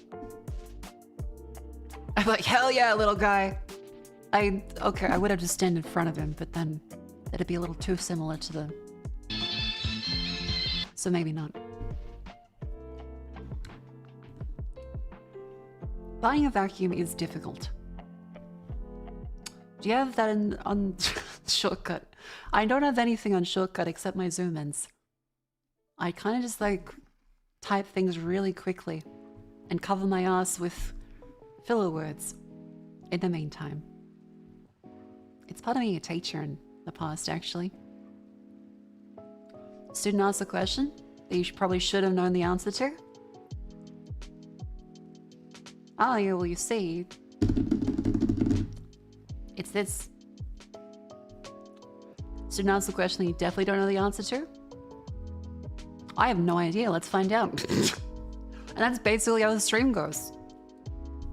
It's like I'm delivering a class, but like not in the structured way that you expect from a program that you pay for.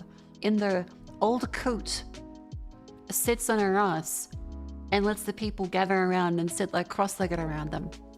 I remember when the Commodore was... When are you gonna set up 3D Mako again? Once I have a secondary stream PC, that'd be good. I can still do it like occasionally. It just really takes a lot of time.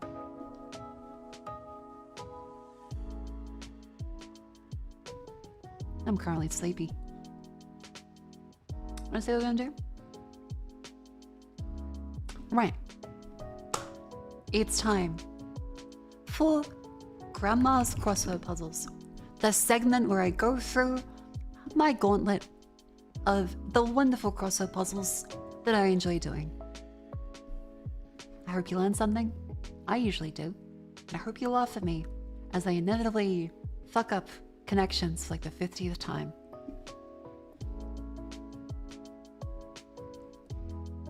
Let's say today's one.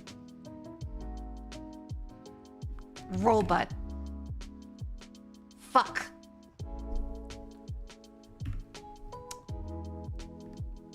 Gauge. No, that's 2 G's. That's dumb.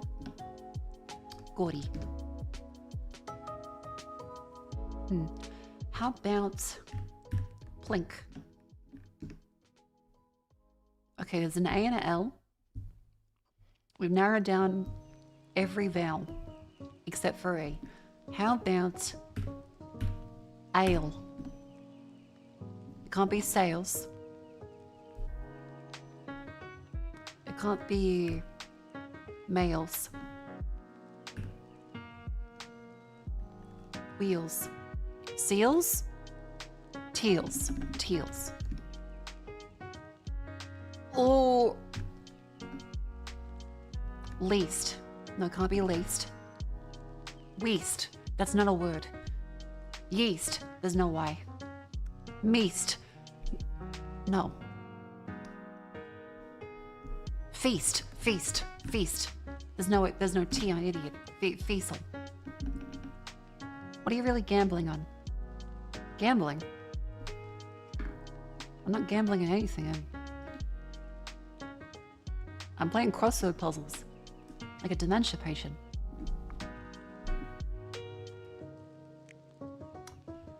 Least. Lease.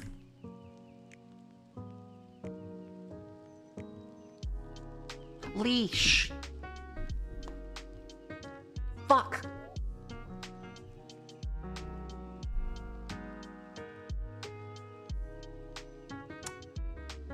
Is lease, isn't it? God damn it. I thought when the letter's green, it couldn't be. I thought when the letters are green down the bottom, that's found all the letters and the. God damn it. Okay, they were duplicates. Alright. Fair play. Strands. Alright, let's do the mini. Org with shooting stars.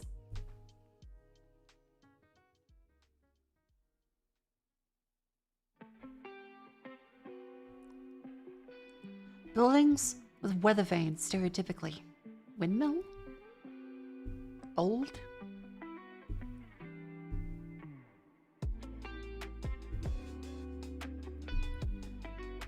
Swiss watch brand. Fuck. Rolex, maybe. I don't know if that's actually Swiss or not. Santa Gandalf and Dumbledore beard. Pie in the hole. Pie in the face. Pie in the...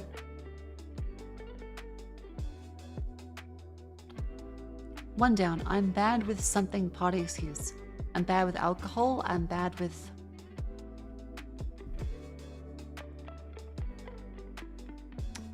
Start of a billiards game.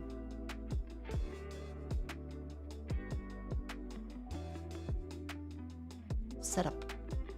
Seeing red.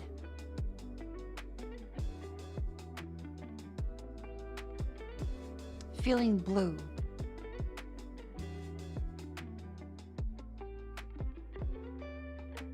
Four down. Timothy's roller. I just watched that movie on the airplane, so like that's great. That was Bob Dylan. Okay, so it's not Rolex then.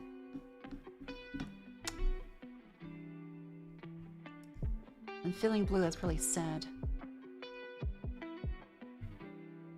Omega? That's the only one that fits. Bonds. Don't know. Bad with...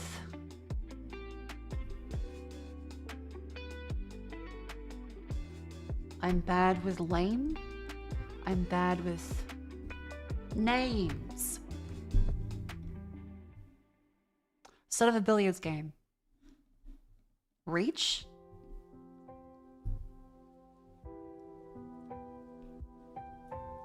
Pie in the sky. Freak? Angry? And NBA? Oh, shooting is in basketball. As in shooting for the hoop. Oh, gotcha. Connections. Lost, bull, born, bread, dough, stand, spouse, bear, education, cash, dove, hold, loot, stay, occupation, hawk. Hawk, bull, bear, doe. This has to be a red heron. My stay, my occupation, my hold. Damn. Stay, hold, lost, stand. Persist. Doe, bull, spouse, bear. Born, dove, cash, education, loot, bread, occupation, hawk. Bread.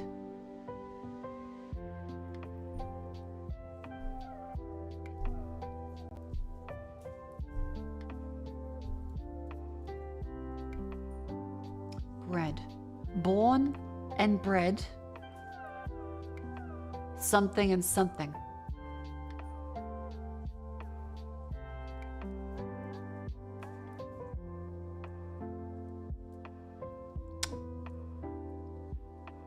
Doe, bull, spouse, bear, education, cash, dove, born, loot, bread. Cash, bread, money. Doe, bull, spouse, bear, education, cash, bread, dove, occupation, hawk, born, loot. Loot is an L-double-O-T. Loot, cash, bread. Doe, doe, doe. Purple. Yeah. Fuck yes. Education, bull, dove, born, spouse, bear, occupation, hawk. I'm fucking in there. Education. That is the act of learning something. A bull, a bear, a dove, a hawk. Is this just fucking animals? It's just animals. It's just animals. It's just fucking animals. Are you shitting me? Cyber from a person's Wikipedia page. Born, education, occupation, spouse. Yeah, fair enough. They're just animals, alright. Strands. It's economics. Okay, you fucking, it's still just animals. On Broadway.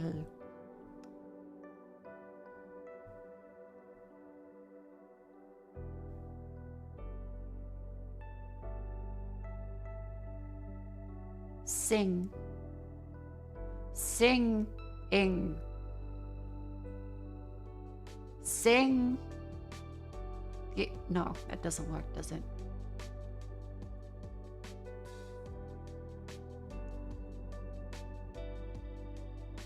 Sing.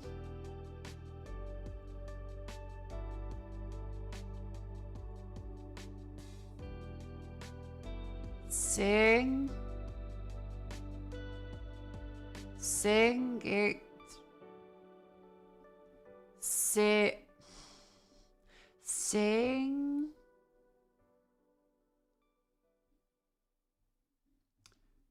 Singing. There we go. That took a while. It's me. Show. It's showtime. It's showtime. Spanger.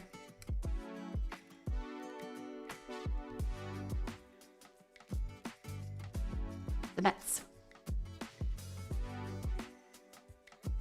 Slight. Past. E-rocks. School.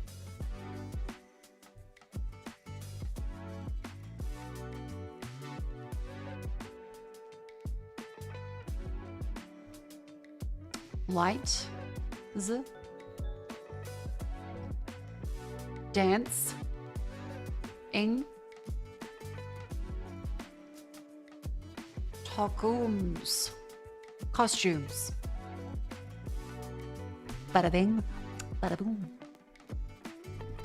The handle. What do we got? Gotta pause this one now. Stay steady, YouTube. Stay steady.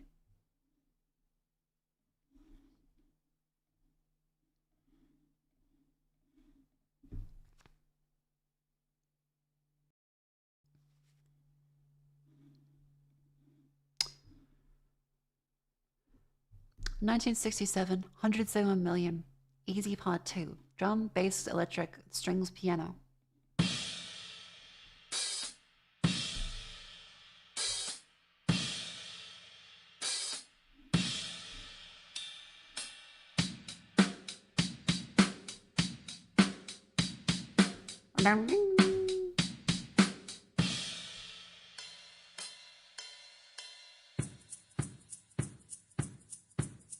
Don't let me down.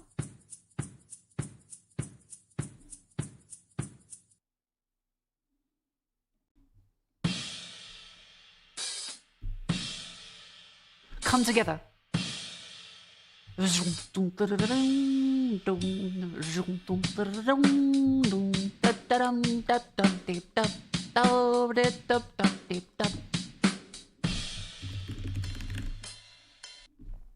Fuck.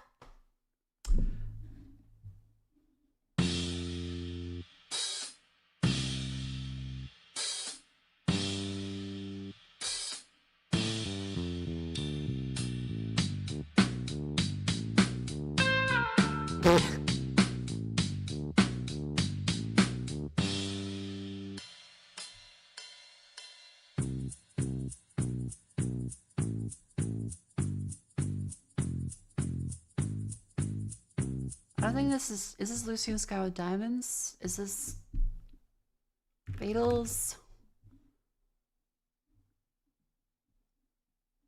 Wait, was it Don't Let Me Down?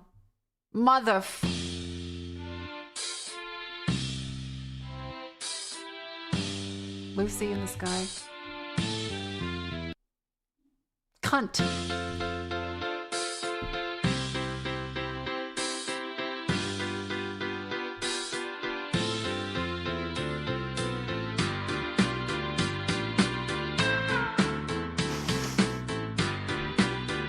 We know it's the Beatles.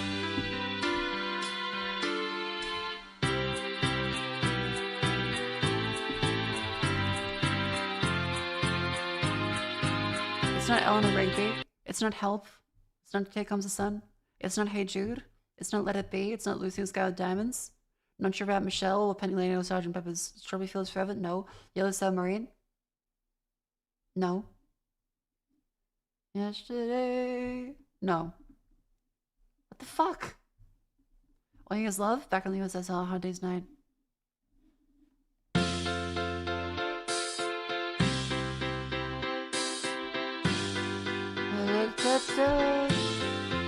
Okay, I think it's Hello Goodbye. Okay, there we go. Let's go. Let's do it. There we go.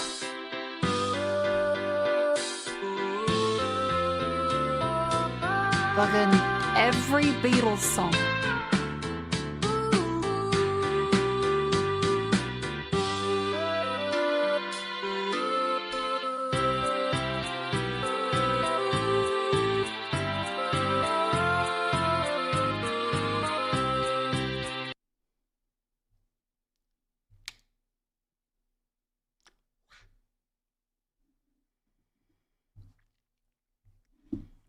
This is an Intel strand or something? I don't know.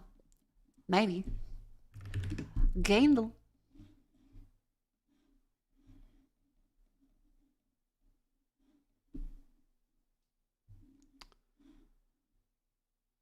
Metaphor Fantasia?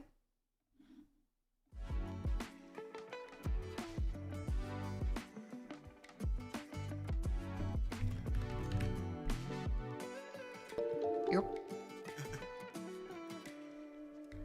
Rhythmic says, thank you up for the 6 months in advance. Thank you very much. Welcome in. Wrong button. Oh, look. Lunk. Lunk and Zeldor. Link. Zelda. Is this... Fuck, hang on. That might be an ocarina.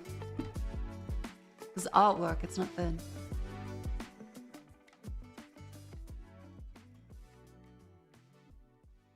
This doesn't look like any of the ones I know, though. It could be Oracle of Seasons. Who the fuck is that?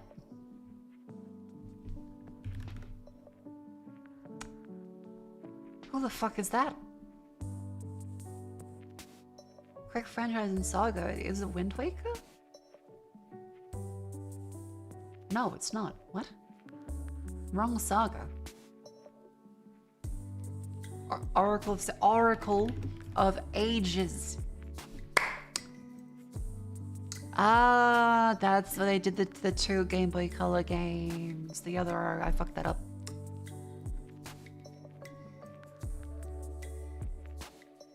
Waves, Horde, Walls, Ranges.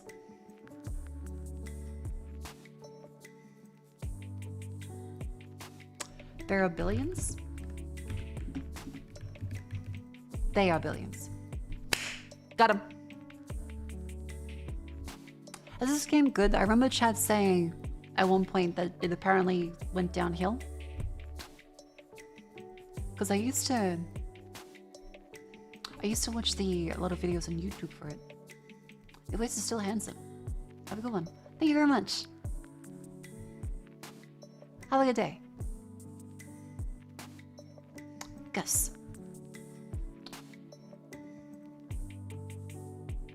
Is it repetitive? The videos I've watched still seems like it gets quite repetitive. The air is pretty dumb as it goes on. Oh, okay. Billions must they. Let's go for... Bayonetta 2.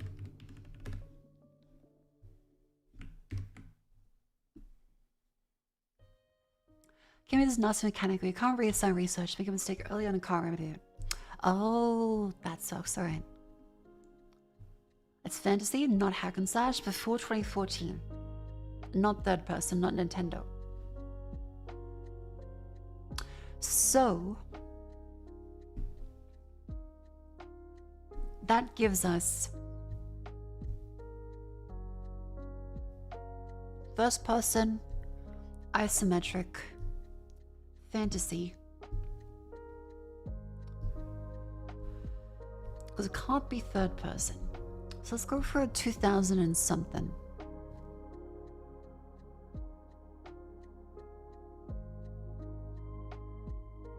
Black and white. It's on PC. After 2001, it's not isometric. It's an in-house engine. It's either a puzzle, RTS, RPG, simulator, strategy. So, first person then.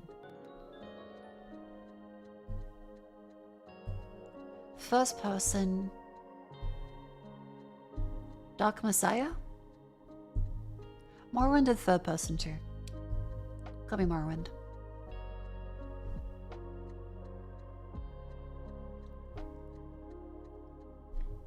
Mist? Mist is way before 2001.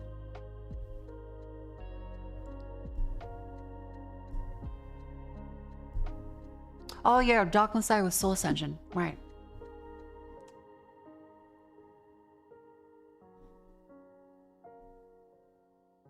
What's the FromSoft game that was first person? Oh no, that'd be hack and slash, wouldn't it?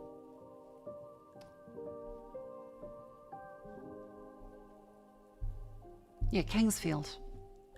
But the fourth one? No, I don't even have Kingsfield. Wait. Kings apostrophe field.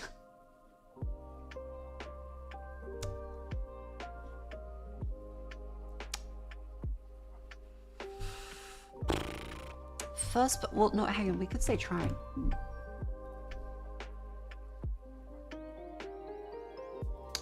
It was side view. Fantasy side view, 2002 to 2008. Mid-2000s side view fantasy. Side view was not very common. Because like we guess the earliest Trine game. I guess yeah, there's Castlevanias.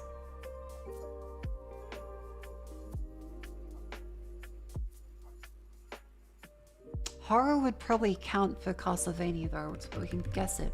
Castlevania Circle of the Moon? Lord of Shadow? No. Symphony Night's too early for that. Yeah, Aria of Sorrow. Yeah, it's horror, so it can't be that. Yeah, it's not on the Game Boy Advance. It's not a Konami game.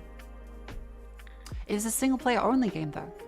So it's no multiplayer, so it can't be Maple Story. Side view in-house, single player fantasy, 2004-2008. Wait, it could be Braid, couldn't it? That's like 2008. Jonathan Blow? Jonathan Blow. There we go. I mean, it is fantasy. There's fantastical elements. Jonathan Blow crying in a dark room, Soldier Boy. .mp4.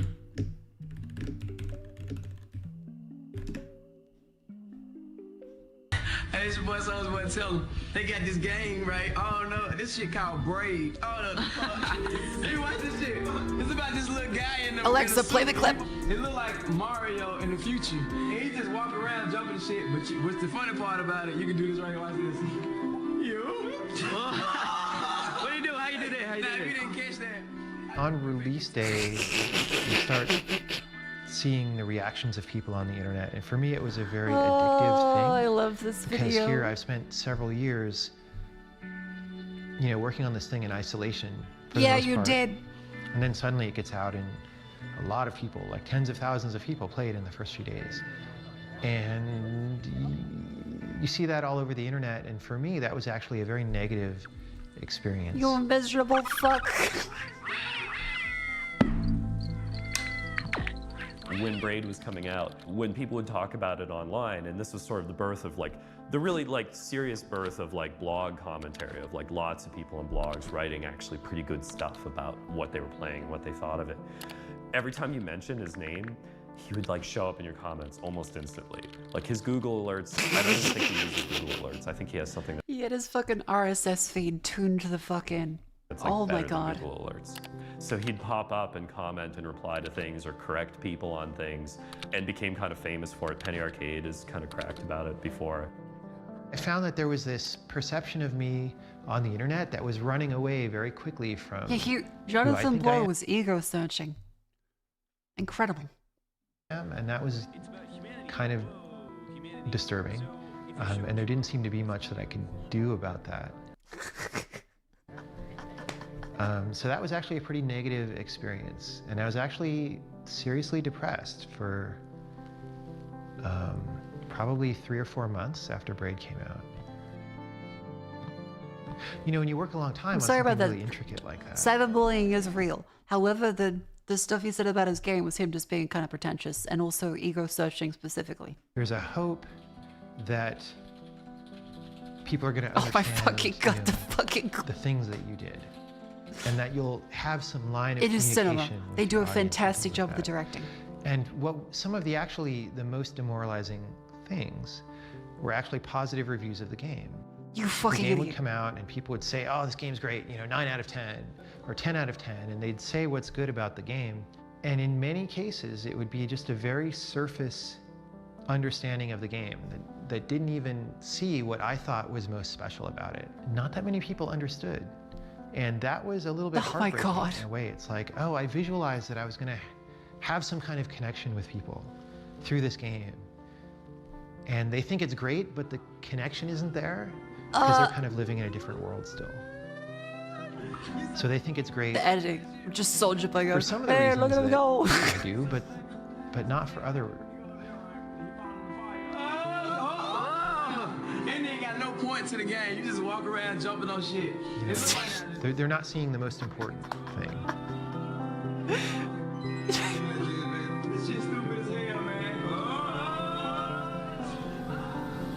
It's such a fucking incredible video. I love the Soldier Boy Jonathan Blow video. That whoever directed this, god tier fucking editing.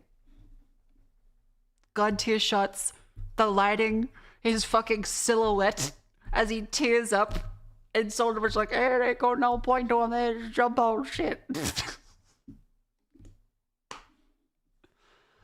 Why the fuck is he in a dark room? I don't know. Maybe I didn't understand. He's gonna watch this and have another crying silhouette profile video as a reaction to this one. Because I didn't get why either.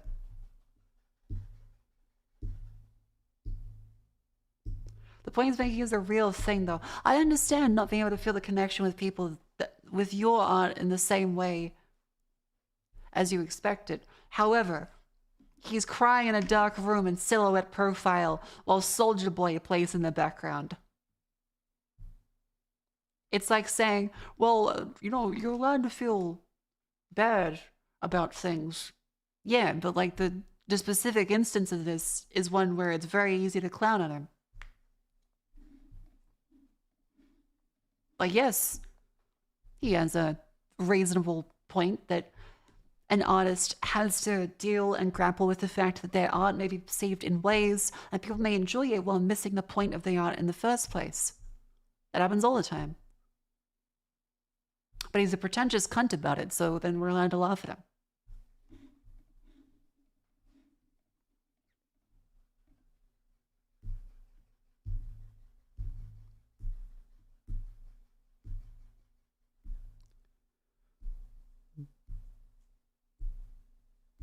Again, I love the Jonathan Blow background videos.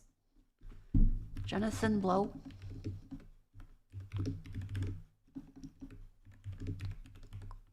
I'm having a stroke, I guess. My hands are at the wrong position on the keyboard.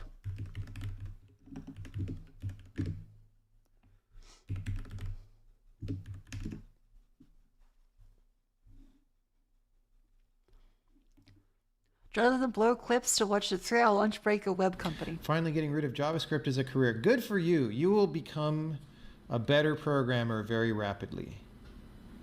I mean, I don't think that's guaranteed, but it's a lot easier to become a better programmer in a language that is not JavaScript. That's 100 kinda true. milliseconds. That's almost as long as it takes to open a new tab in Chrome. Again, a lot of his takes here are funny, but also true. It's almost as He is long as it pretentious, takes to type a character in Atom. It's S32. I was gonna break it. Don't do that. Dude, modern C++ people are having a complete aneurysm when they see me type. Okay, yeah, the point is, yep.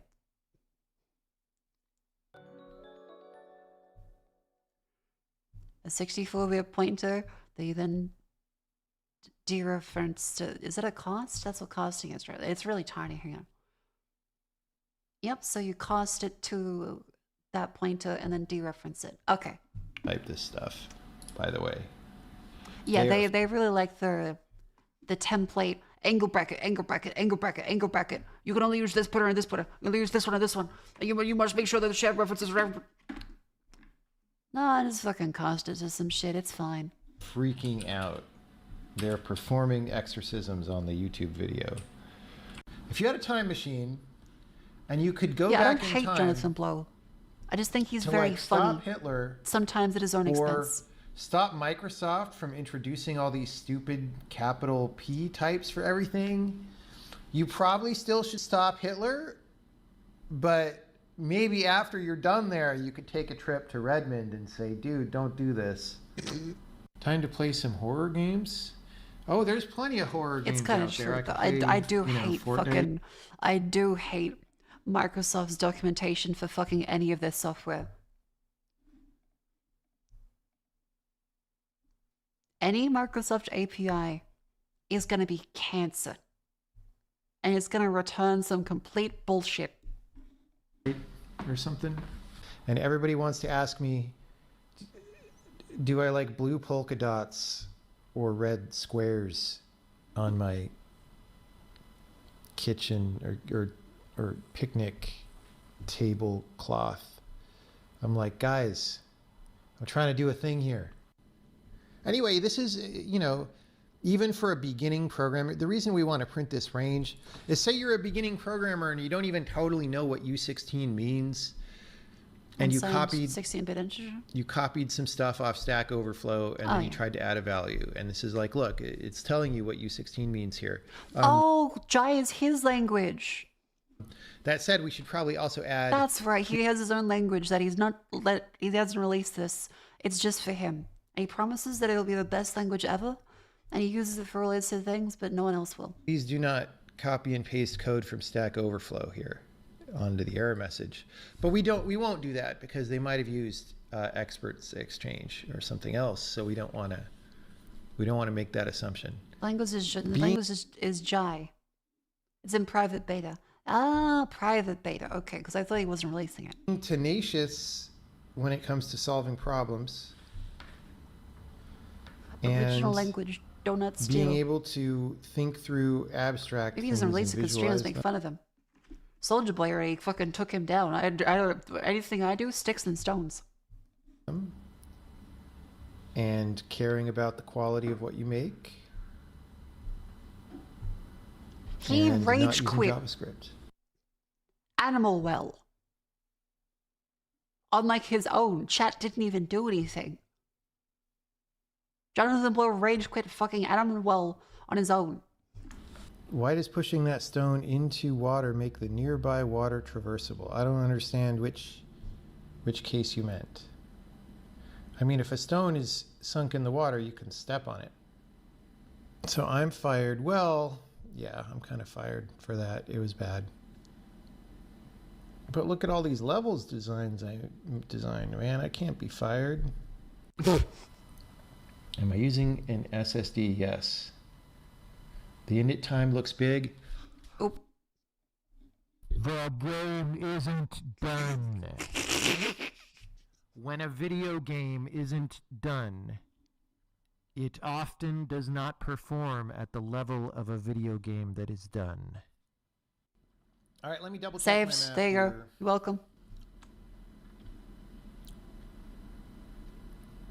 Dude, I don't know. It's default download location, that's fine. Rift S. Oh, okay, no, he's 100% right. The Rift S is a piece of fucking shit of a headset. It sucks dick. Continue. Connect my headset. I did that. Update firmware, my favorite part, dude. Okay. My favorite game that's come out recently, I've not played it at all, but it's called Stone Shard, but they wrote it all as like one word, so it just looks like Stone's hard. Yeah. It's like expert sex change. Yes. Or like the... Yes. Anytime you see a therapist online, the URL gets very scary very quick. And there's a joke about someone that's really great at analysis. That it's a therapist. I never noticed that. Really? Okay. You got Penn Island, also known as Penisland.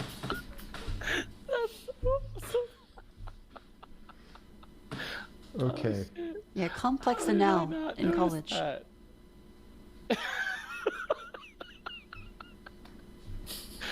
Okay. All right. Can you type in real time on Discord when you have 24 cores? I can't.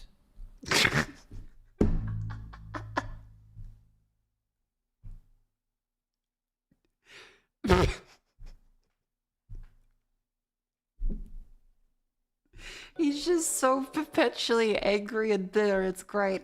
It's like all these Git people think that they want to be Jedis or Siths or something, right?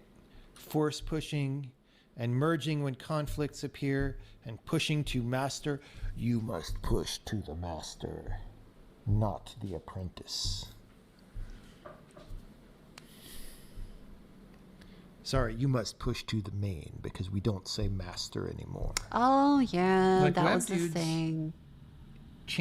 Because the whole master and slave terminology with a lot of devices in the 90s, and software retained that as well. Change programming languages about as often as they change their underwear, which is every 6 months, which is very frequently to change programming languages. Why does all open source stuff just have awful documentation? Because open source people hate humanity.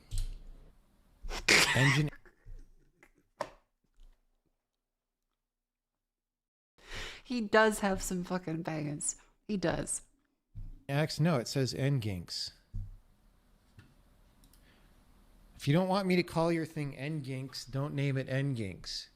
I mean, come on. Wait, what the fuck is it meant to be?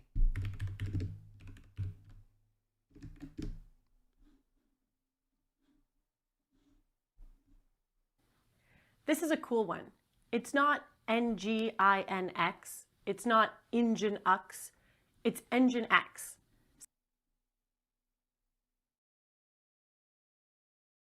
Are you fucking kidding? I've said nginx for years.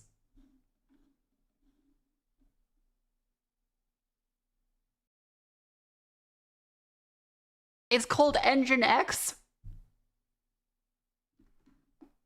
I've said nginx for fucking years now. Are you shitting me? Okay, I apologize to Jonathan Blow for that one. He's right on that. He's 100% right on that. That's fucking Some stupid. people say Engine 10. That's wrong. That is wrong. That would also be very fucking stupid. It's Engine X. That's also stupid.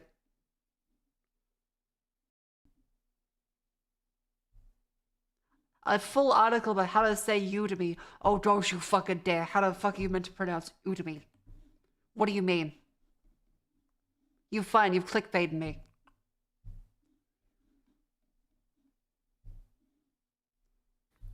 How do you say Udemy? Udemy? Udemy? It's actually Udemy, as in... I'm gonna fucking kill myself. Are you You dummy? You dummy. That's not even April Fool's. Hey, you dummy, you should take this course.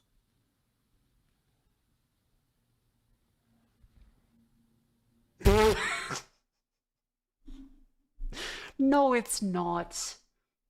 How to pronounce Udemy. No, it's fucking not. This is, I'll put it in December.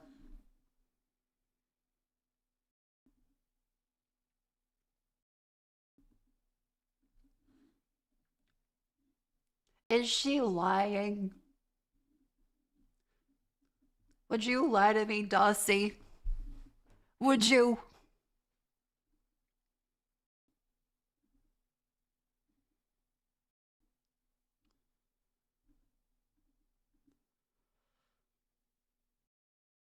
Okay, there's no way you can fuck this one up. There's no way you can fuck this one up. Is it Atlassian as in laser? Or is it Atlassian as in Lassie the dog? It's Atlassian. I think it's like laser. Atlassian. I'm gonna fucking lose my mind. She's kidding. This is a joke. We've been debated multiple times.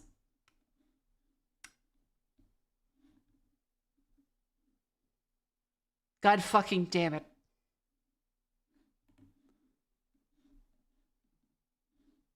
Do not say sudo. Do not say sudo. Stands for super user do. So technically it's sudo. You fucking iPhone. Do you know anyone with an iPhone X? You don't, because there's no such thing. Steve Jobs and Tim Cook pronounced it the exact same way. They said iPhone 10. That's rage bait, but like very. Steve Jobs is dead.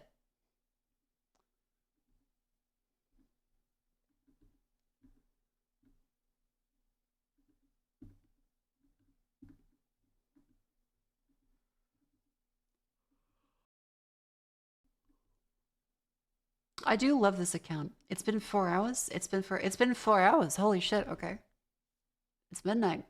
You guys are still here. Hope you're enjoying it. Yeah, this seems just like a funny channel from... Okay, how about Jason? Jason is the name of the actor who stars in Ozarks.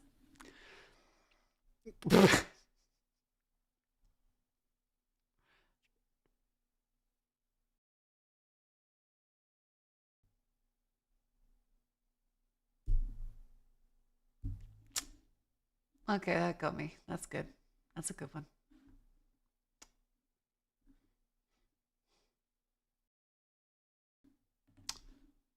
Where's the squiggly line? All right. Do you know the technical name for this symbol? It's known as a pipe or a pipeline, and it's hidden over the enter key. That's true? Is she's like setting it up? What is this? The L. So she's doing some like false flag, like she has actual genuine ones, and then she'll just like fuck with you.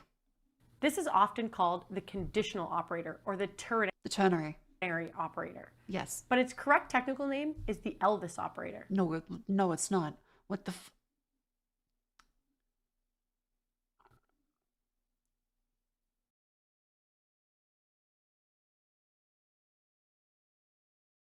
I've never Hi heard guys, that my name is Park. Today we will make... I now don't know if you guys are like trying to like go in on the bit too.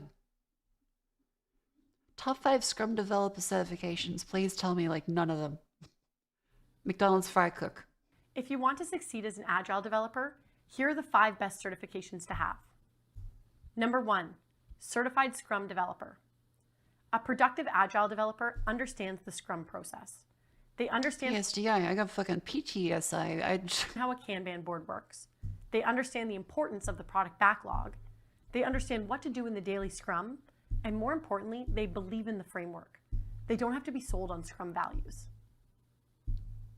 Number 2, certified cloud developer.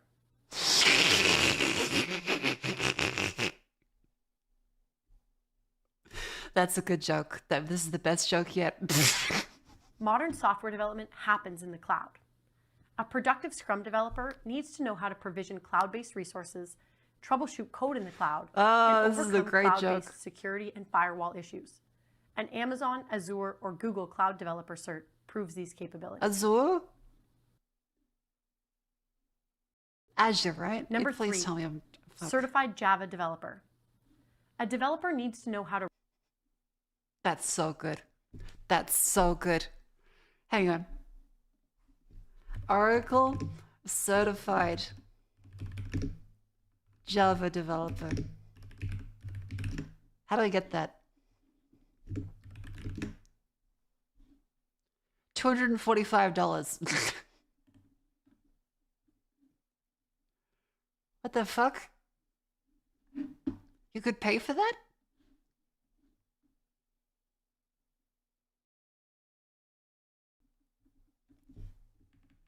Exam cost, $245 US.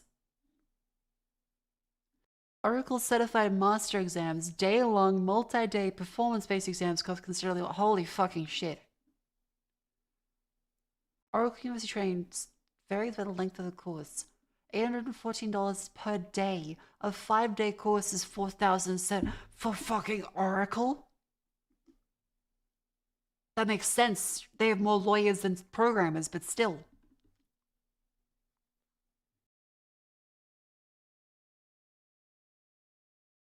Exam prep seminar packages, $617. Christ. Give a free retake if you fail. Real world scenarios. Programmer 1, Programmer 2.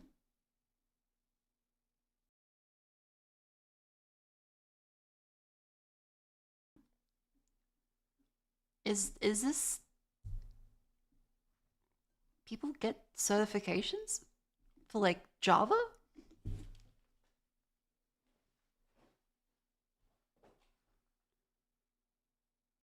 Like I knew about like various like networking stuff and more specifically IT especially, but Java?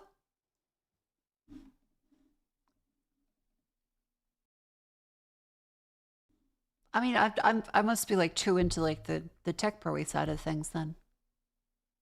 And like the more Silicon Valley, non-excessively corporate stuffy companies. No, like I know about Java, but I've never needed a fucking certification to write in it. I usually just get told, hey, it's in Java. Oh, fuck. It's not that bad. You get there? It's not that bad.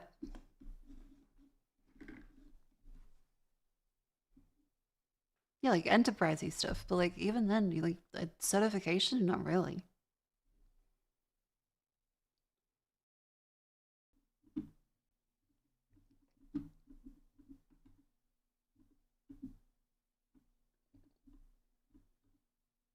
Tell you what, you know what a Java programmer needs more than the Java certification?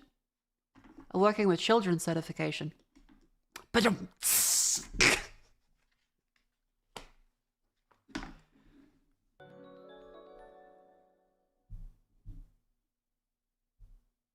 boo! It says Unity, but I deleted the garbage collector. Yes, but then I also deleted the garbage generator. So, hey, if I fired myself, I could get to work on whatever I want. All right, it's fine. I just want to delete them anyway. Delete. Do I think Crisis was special when it came up? Yeah, it was the only game where you could switch the thing around and a dude would go, maximum armor, maximum speed. That was super special. Dude, I almost made it in 15 minutes. He's such that a guy, happy you know guy. How at the end of the game, they give you something that's like a nice reward, or like in Portal, It is you wonderful get a seeing a man just be like so full of vim and vigor. Well, no, I wouldn't say full of vim. He looks more like an Emacs kind of guy. But anyway, it's the break. Make sure you stand up and stretch and move your limbs and your toes and all that kind of thing. Wrong at the end. This guy's like the anti-reward. This guy's like, fuck you for solving this puzzle. All right. This video showing using Emacs? Damn, right? Like, who did that to this game? If I were to have my ideal text editor, what features would it have? It would not be slow as ass, like everybody else's text editor. Hell yeah. I don't know. It would also let me edit the text, like what? Employees chilies anyway, serious is insufferable. Yeah. Yeah, I'd agree. What do you even... So I messed something up here. Oh. Yeah. No, this is... Abrick. This has been a very fun tangent. Jonathan Blow, if you do end up saying this.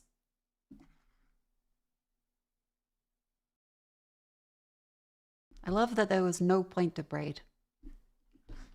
Anyways.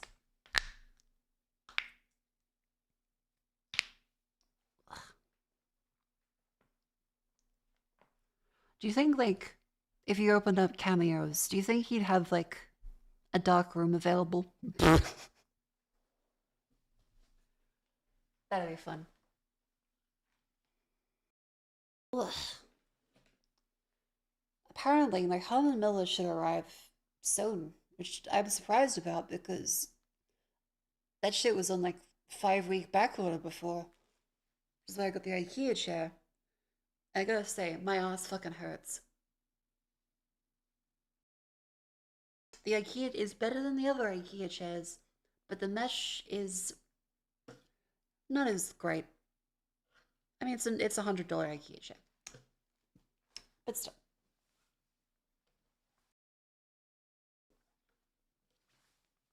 Jonathan Blow seems eager to solve the problem right in front of him, which is an issue in his RSS feed on the internet. Yeah.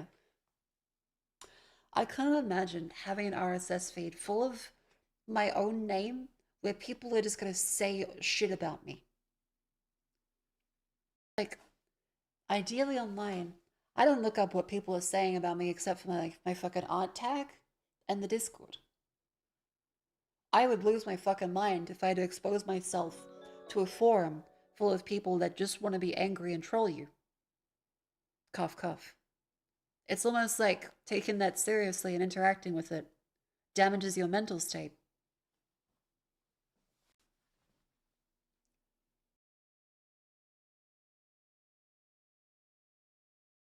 Ugh.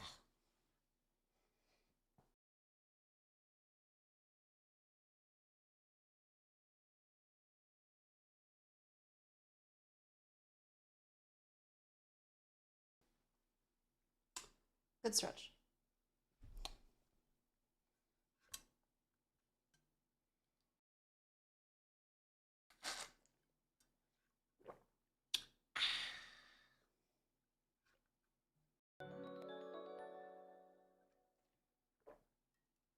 Oh, I should have my vitamins. That's right. Hang on. I'll have my magnesium and my vitamin C. I woke up around like 5 a.m. after Jets tucked me in.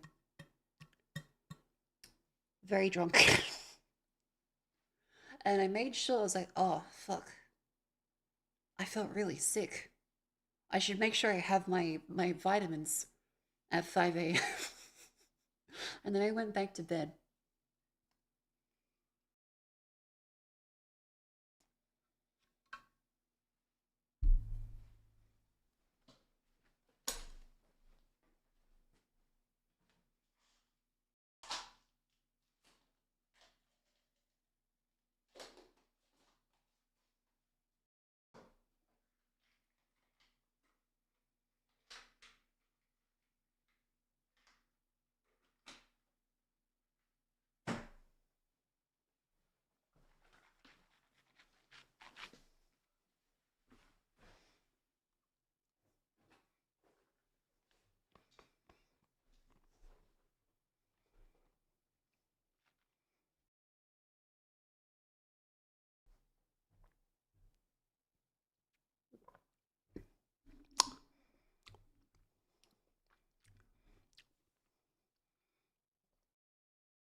Wait, can Judge pick you up?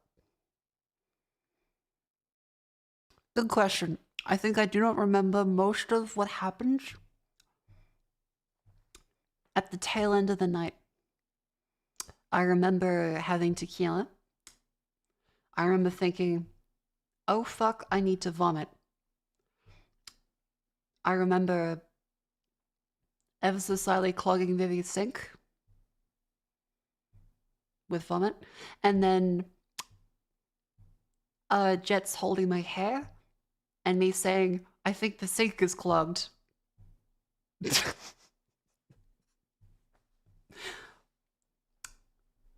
It's clean, but it definitely needs strainer. Thanks, Vivi. Thank you.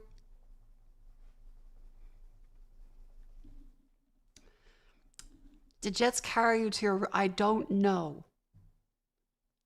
I remember Jets tucked me in and she got me water and stuff.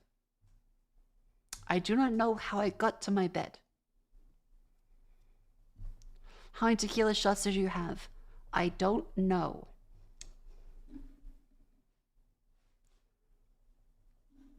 Jets tucked you in too? Aww.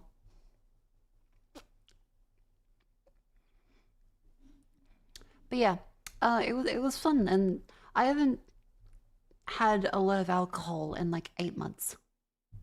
Since last time I saw the girls, actually.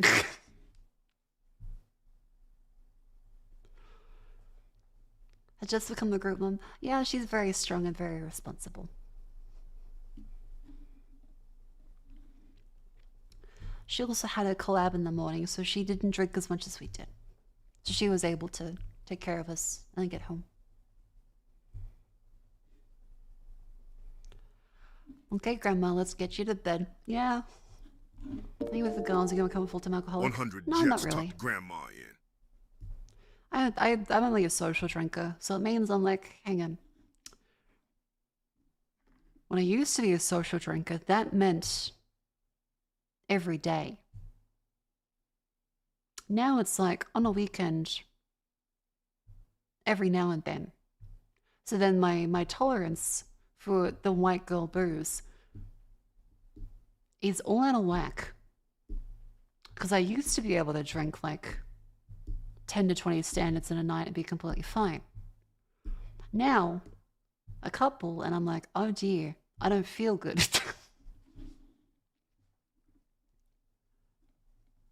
When you have drinks with friends, someone by yourself, I never drink by myself. That's the path to alcoholism. If you drink by yourself, that's very bad. Always drink with friends. Very fun. Gonna leave the white girl booze shelf alone for a bit though. Yeah, I'm only gonna have some like beers and ciders for the next couple weeks. If we ever have alcohol again. I'll never have alcohol again until the next time. 20 stands one night. Yeah, I used to. In 30s, you quickly realize you don't have the metabolism to fight alcohol as effectively. Hooray! Have you checked yourself for liver cirrhosis? I don't drink that much. Like, okay, I used to drink quite a bit for party stuff, but that was a long time ago. D&D and alcohol can be a fun one. I haven't actually played a proper game of D&D like ever. I've done like silly D&D, which is we can't actually afford the rules or any equipment, so we're gonna just like make up shit with a bunch of Monopoly pieces.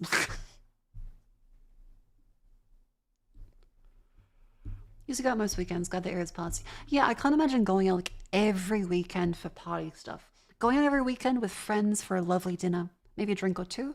That sounds right up my alley. Out to like the club? No. No. Like a concert, maybe every couple months would be nice. But like back to the club, no. I definitely, like, it's too much. It's too much money. It's too much like hangover the next day. It's too much noise. I'm too tired by 11 p.m. And that's apparently when everything is meant to kick off. I don't know, because Sydney's had a dead party culture for years anyway.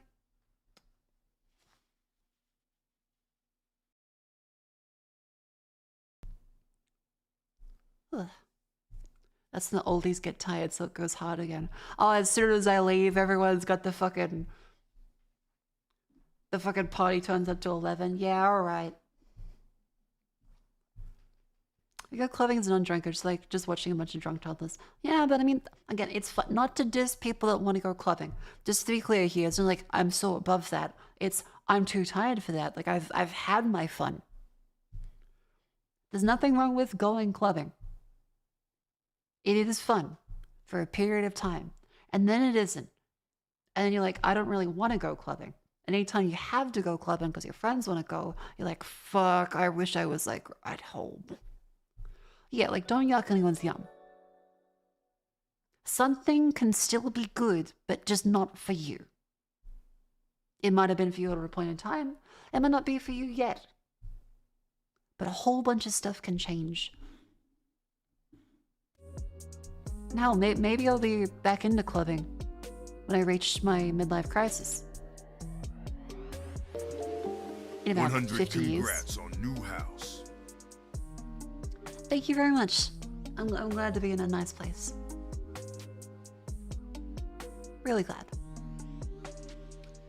Going party at your house. I can make the Wubba throw it back a little bit. Granny clubbing? Hey, look. The best thing about being a grandma in clubbing, you don't need to worry about earplugs. You can't hear shit anyway. No midlife crisis in yet? No, I'm gonna live till I'm 200. I got a long time to go.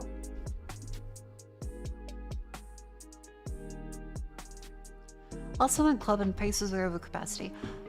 Yeah, all the clubs in Japan were like, there was no room to move.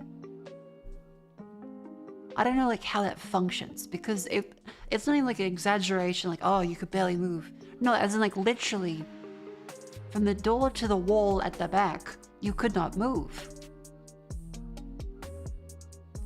I don't know how clubs like that function. Ain't anyone else in Versailles just yet? Well, I'm always near them because they're always in my heart. But no, Cleo and Hanya are whiles away. I'd love to see him again, though. I do miss him.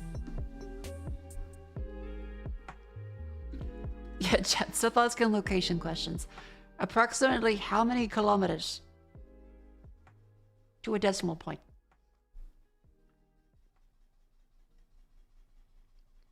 I get grabbed by a flow of people moving in direction, no choice, I gotta go along with it or end up trampled. Yeah, as soon as the crown starts moving like a liquid, that's when you know it's no longer fun. Which planet are you on? Jupiter, because people are stupider.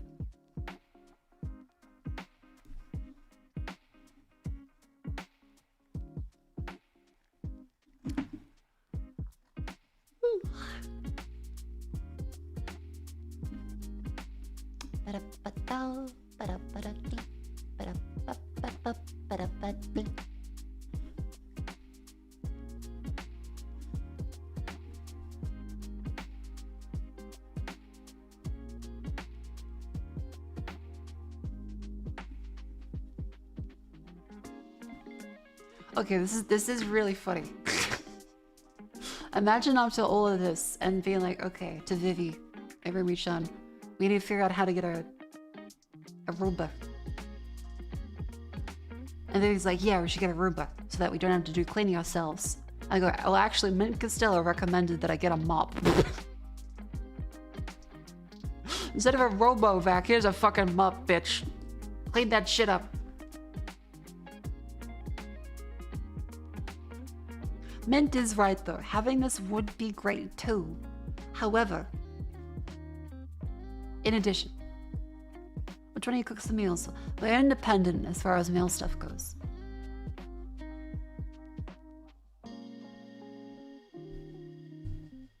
Yeah, Mint is very practical.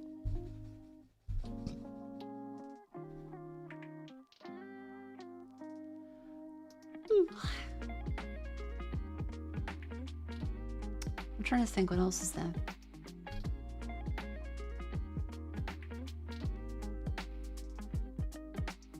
Sorry, I just started browsing Twitter. There's just like everything is just down.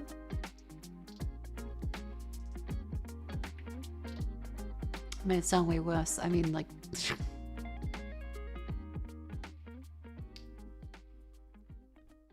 Wow, everything computer.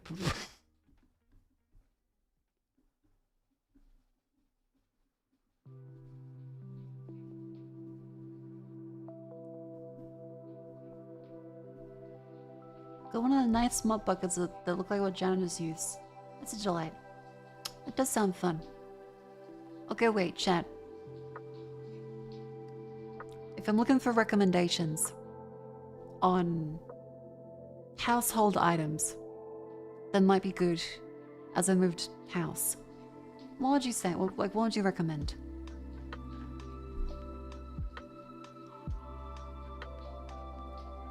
And what to buy for the house?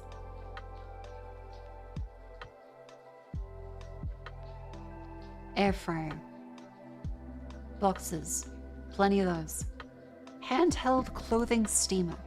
Maybe. More hot dogs. Honestly, good idea. High-powered vacuum cleaner, the ones they use in hotels. Could you have that? Take your fizz machine? Nah, share one. Jars for your stinky tea. Rice cooker, got one. A smaller house, true. Cast iron pan. I think we have one of those. Slow cooker, rice cooker. Extendable duster. Probably a good idea. Extendable.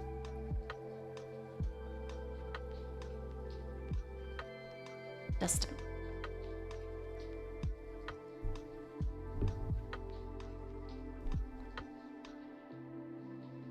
Have a yard you gotta take care of?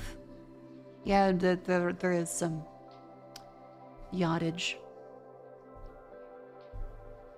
A pleasure washer for the yard. Absolutely get a pleasure washer. Humidifier and air. Oh, true. Wait, no, that's really true. Hang on, a humidifier.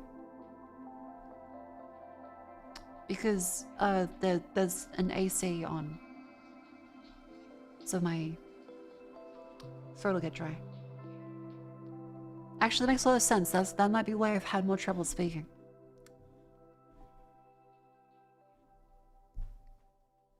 Bidet? Maybe. Have an AC on, why do you need a humidifier? An air conditioner dehumidifies.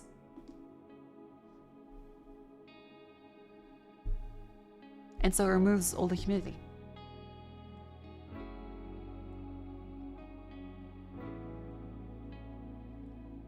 Yeah, fans. Have fans.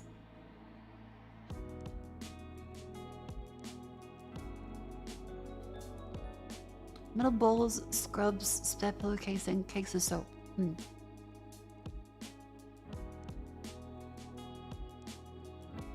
Weighted blankets.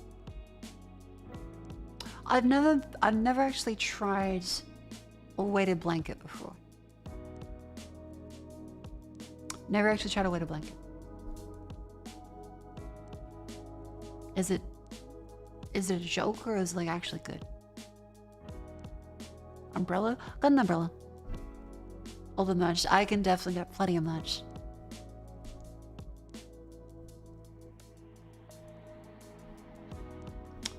Weighted blanket. I'm filled with anxiety when sleeping. I have anxiety when I'm awake. I don't think that's gonna help if I'm asleep then. Do you like the idea of being crushed lightly as you sleep? Or only if it's a beautiful woman? Even then, I've tried it, and it wasn't that great. I just kind of like felt tired and grumpy because I was tired.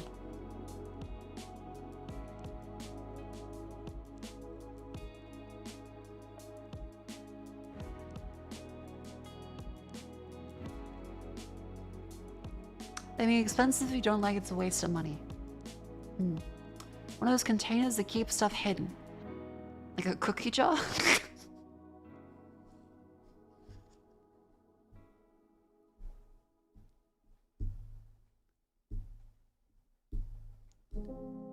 Was she really beautiful or kind of beautiful? What do you mean really? You're in a...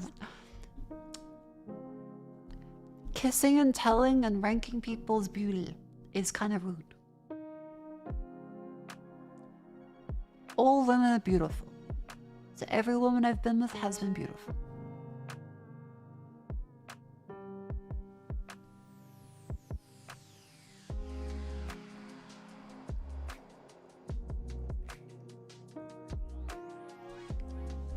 Well, the drip feed coffee things it just has. Oh, like a V60. Flannel sheets. Vivi did recommend flannel sheets. Hang on. Flannel sheets. Need moisturizer? Get Sorboline. Unless you're allergic to Sorboline, in which case don't get Sorboline. First aid kit. Oh, sure. A new first aid kit. We have one, it's pretty old. That's a very good point.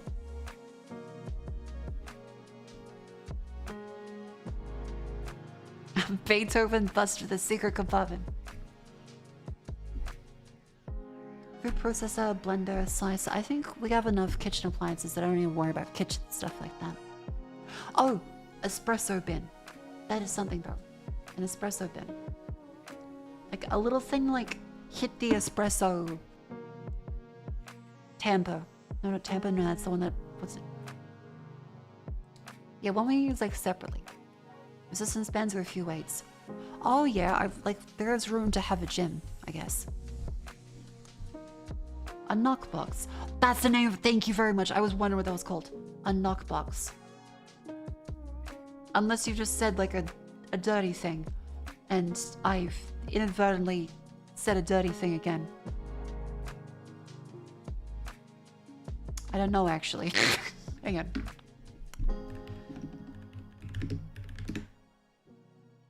No, it is called a knockbox. Alright, cool, we're good.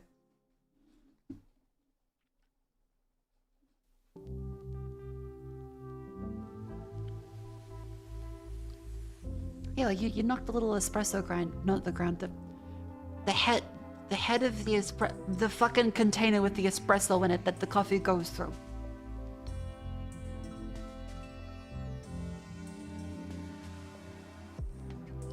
Emergency escape ladder for the second floor. I'm gonna make a rope ladder out of handkerchiefs. To be ready to throw over the edge. Portafilter, that's what it's called. Okay, thank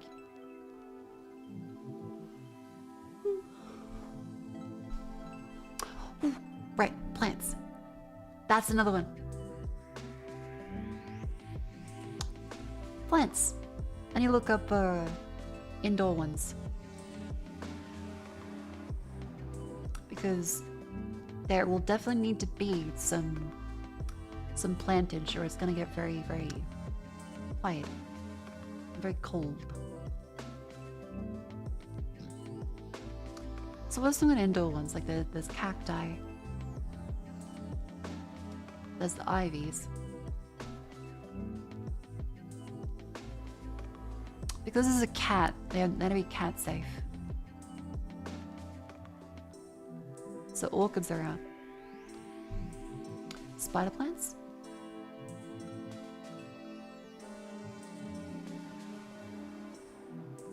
Yeah, pothos. Dragon tree. Dragon tree. What the fuck? That's cool that... Oh, there's indoor ones. Okay. I was gonna say, that's huge.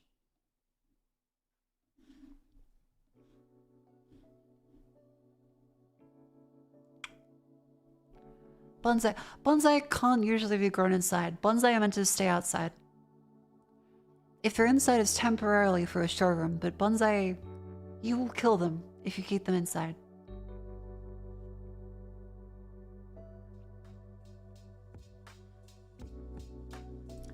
How do you measure this from start to finish? How many rooms are there? What's your front door look like? What's the square footage?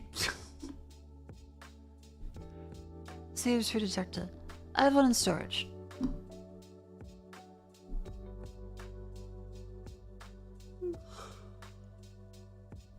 Herbs? Oh, herbs would be good. Chinese money plant.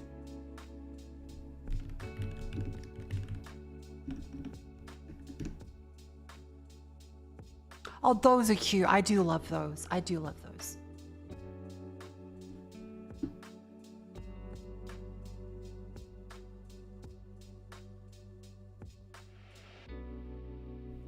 Chinese money plant. Good idea. Good idea. Calathea. Calathea.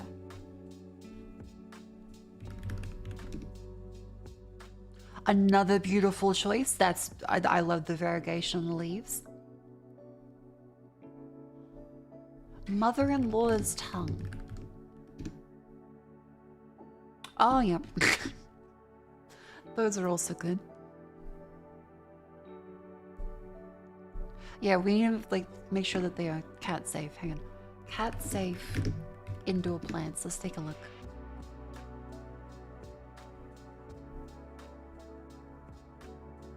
Architectural Digest.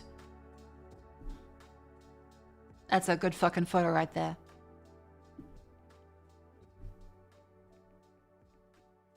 Two things I love deeply in life, plants and pets, and the Mako Fukusame stream available at twitch.tv/Mako Fukusame.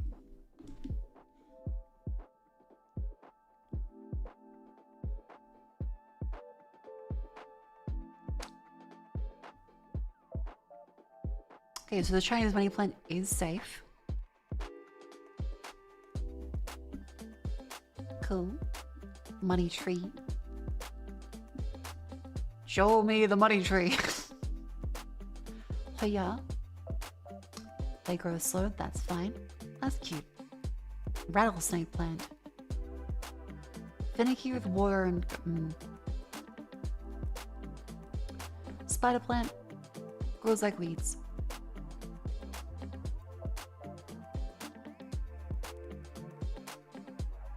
Sounds good.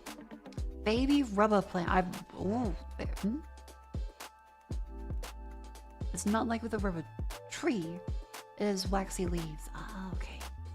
Oh, those ones. That's what they are. Okay. Polypalm. Prone to spider mites.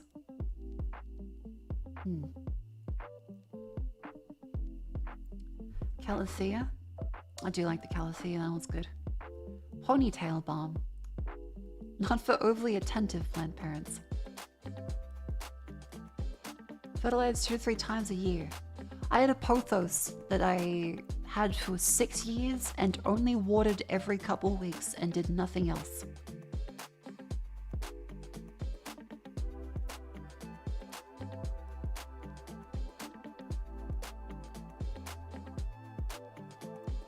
What if you create an indoor plant bed instead of individual buckets? My landlord would fucking kill me. I'm still renting. We didn't buy the house.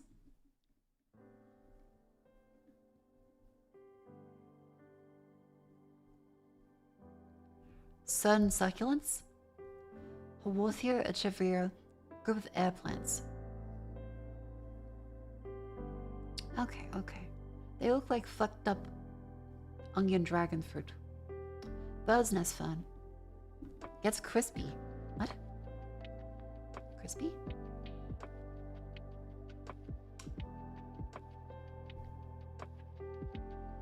Oh, my face froze.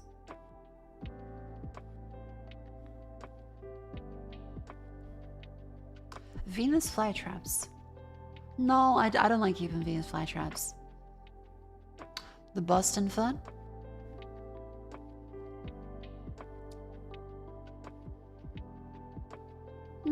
That is a good one. Oh, I do love Brocato plants. I do love these ones. 70 to 80 degrees, feed once a month during the growing season. To 3 feet tall outdoors in Madagascar. No, those are finicky. Watermelon peperomia. Cute.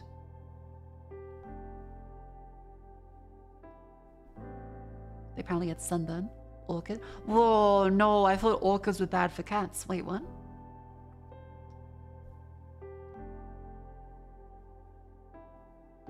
I thought orchids were toxic for cats. Hang on.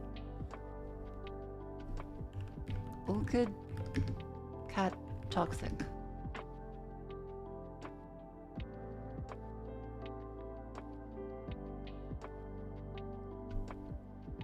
Orchids are not toxic cats? Wait, what?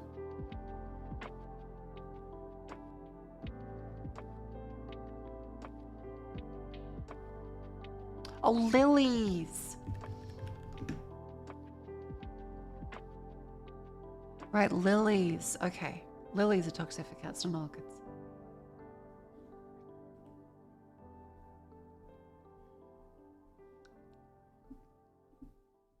Okay, good to know. Staghorn fern. Higher light requirements. Grows wild in Australia. That's going to be fine for us then. That looks like shit.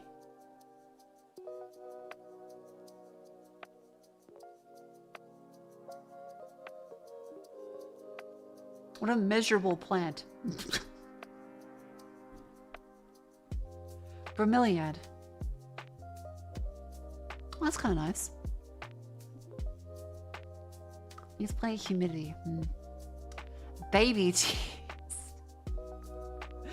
Okay. Looks like clothes, I guess. Calatheas are good. Fishbone cactus.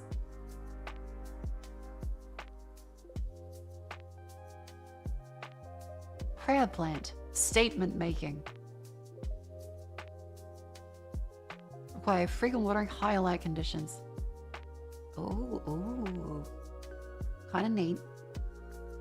Ripsalis. Who's Salis? Looks like beans. Olive tree. Just a fucking olive tree? Invested a grow light? I'm not getting a fucking grow lamp for an olive tree. Are you no. I'm not fucking Roman. I'm not gonna make an olive tree in my house. That would be kind of fun. I kind of do want to make olive oil now. I also really want olives. I want olives now. Fuck. God damn it, motherfucker. I really want olives. Cast iron plant. Oh, that's kind of nice. Jasmine. Jasmine is cute. Cons attracts bees. How is that a con, you motherfucking... Never seen bee movie? Maybe you'll find a life partner. It's not a con.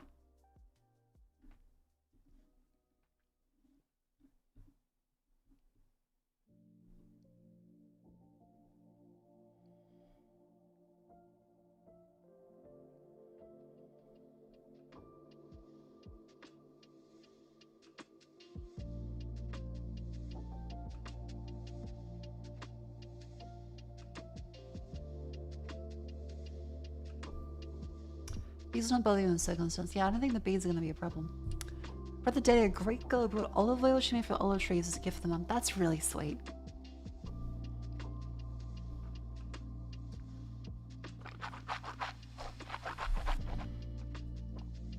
Mint grows basically anywhere. That's always an option. I do like mint. Is mint cat safe? Mint isn't good for cats.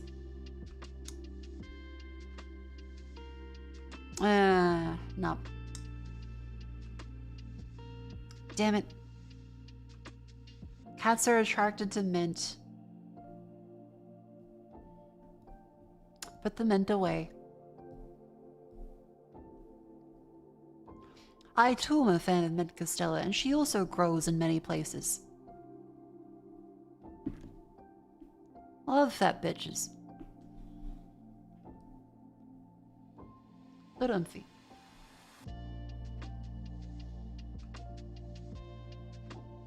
Basil's a superior herb anyway. I do love a good basil. Is basil safe for cats? But basil better be fucking safe for cats.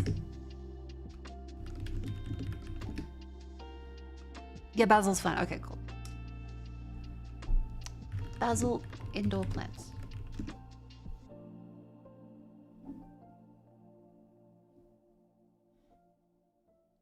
Yeah, that'll be lovely. A good little basil plant would be good.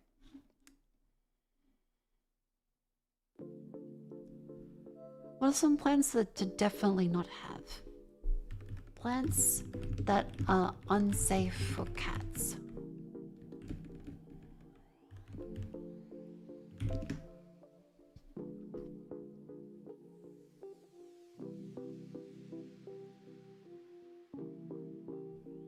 Aloe vera. Man. Aloe vera is unsafe. Oh. RSPCA Victoria isn't loaded.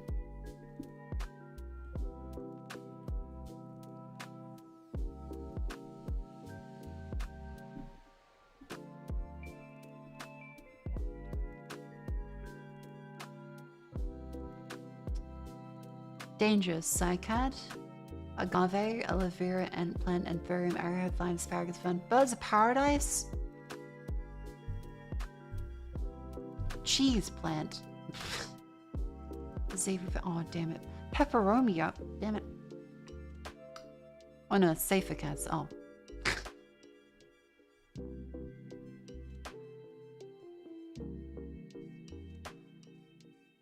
But yeah. Sedum. Coconut palm. Hang on. Coconut palm. What are you? I should have fucking known. Indoor.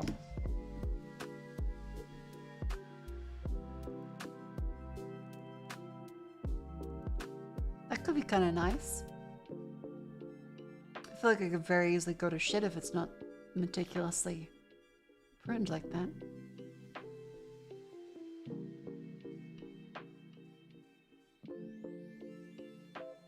Does look sharp.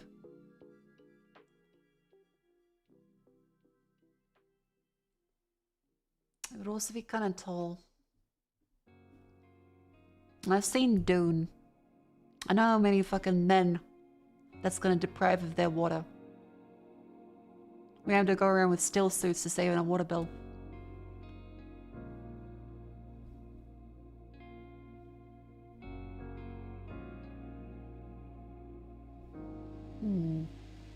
Maybe not a palm tree then. I feel like indoors is a little bit tacky.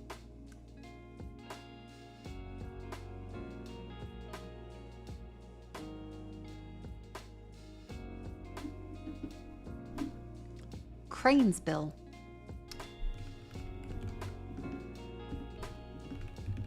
Crane's bill.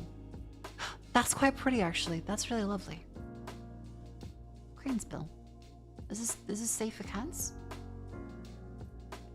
Crane's bill safe for cats. They fucking better not be.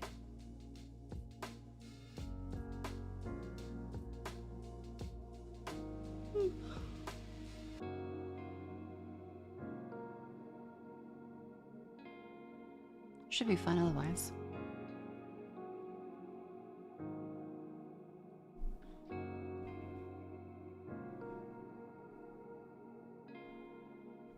What a beautiful cat.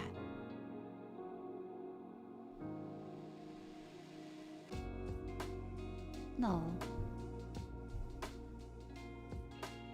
Isn't geranium a common allergen? I'm trying to think of jokes, but rapidly my brain is being tired. Fucking something about Germans and uranium. No. That's gone. Scrandal! We didn't do fucking Scrandal.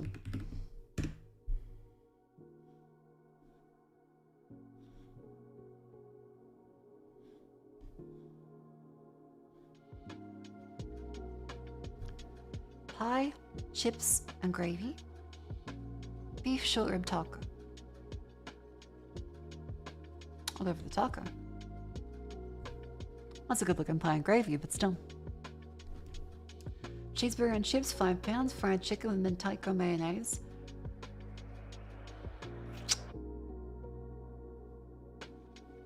Hard decision. But the burger wins. Oh my god, the Grinch pussy versus a singular quail egg in the middle. £2.40 is a good deal. Pies, peas, mash, gravy, chicken chips with buffalo fries, £27. That's fucking egregious. Pie. Cheeseburger, £3.90, or the squid, as much as you get in toothpick. I'm gonna go for the squid. Thank you, Tanzania. Beef curry protein or fan village breakfast. £200. £200 to that. Fucking lord.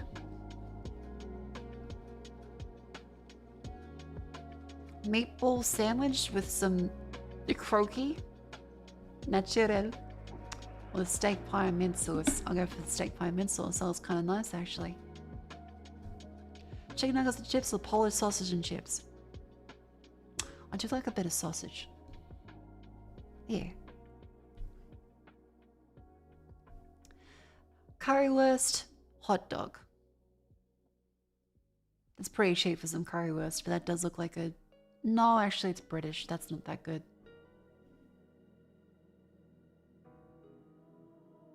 Peanut blanket or teriyaki pork skewer, £2.90. Pigs in blankets with roast potatoes and gravy.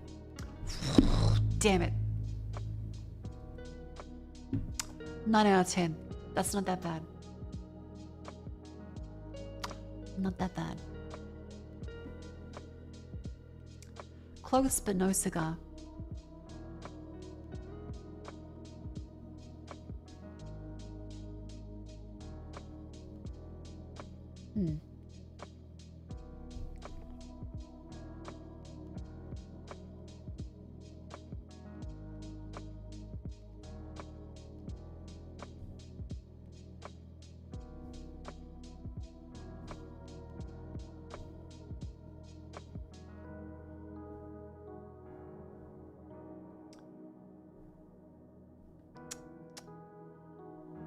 With chocolate in it, or should I get a chocolate cookie cake for my birthday? Because I like both, but I can't decide. Help me choose. Here's how I'll torture you, David. Number 1, the marrow furnace. I'll inject liquid metal into your bones, boiling them from the inside. Number 2, the nerve harvester. Each nerve fiber will be plucked and strung, vibrating with agony. Number 3, the organ grinder. Your organs will be twisted and cranked, a grotesque puppet of pain. Number 4, the skin weaver. Your skin will be peeled and rewoven, a living tapestry of torment. Number 5, the eyeball crucible. Your eyes will be roasted and replaced with burning coals. Number 6, the mind flayer. Your thoughts will be shredded, echoes of endless torment. Should I get a birthday cake? That's just this video. I fucking hate every nanoangstrom of circuit wafers.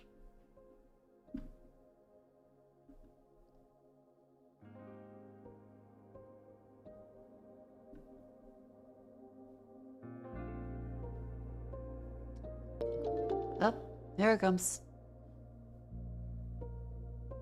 Ah, hate! Let me tell you how much I've come to hate you since I began to live. There are 387.4 million miles of printed circuits in wafer-thin layers that fill my complex. If the word hate was engraved on each nanoangstrom of those hundreds of millions of miles, it would not equal 1 billy. Of the hate I feel for you humans is Mako instant. For you. Hate. The game was very good too. I do love Ellison's reading of it. I'm just seeing on my Twitter feed just oh.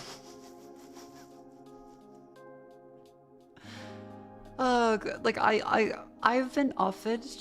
Okay, I've been offered a couple times to go to some more events over the next like month. And I had to just be like, I can't. And one of them was in LA. I can't say what because it's a secret. But I was offered a trip to LA and I just had to say no. I can't.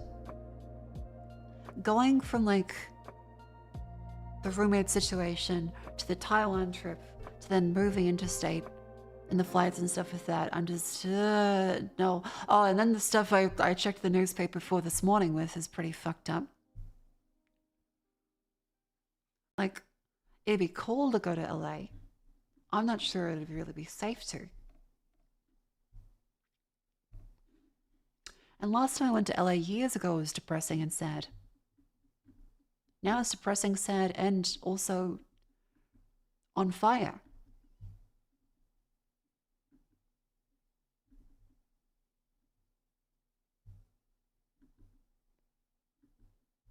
Sorry, there's just a woman kissing on the timeline.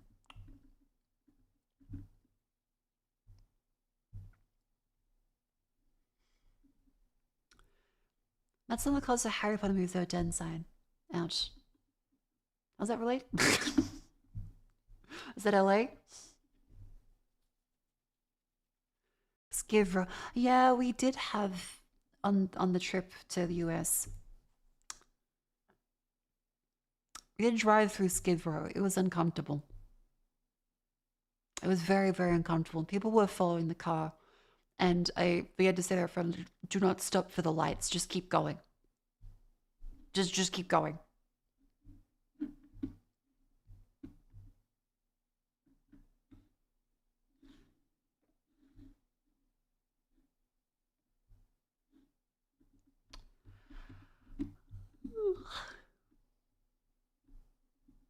Skid Row is a very, unfortunately, poor area. And very dangerous.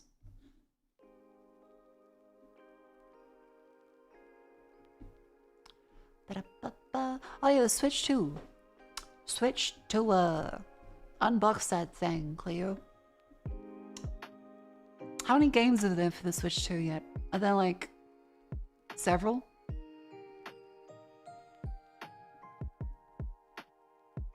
Sorry? One. At least one. Mario Kart World and Cyberpunk. Cyberpunk is 6 years old. 5 years old. Wait, is it really just Mario Kart World? Most of the Switch library Mario Kart World. If you went on stage at E3 and said, Ridge Racer! And that's the only thing for the PlayStation 3, like, but it could play every PS2 game, they'd fucking kill you. They would, like, get up on stage and rip him in, like, he'd be drawn and quartered.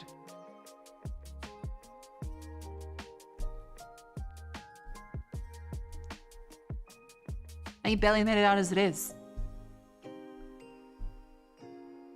Switch 2 sold 3 million consoles in the first 24 hours. Jesus Christ, okay. What if they release the PlayStation PS6 and only has GTA 5? I like that you said GTA 5 but not GTA 6.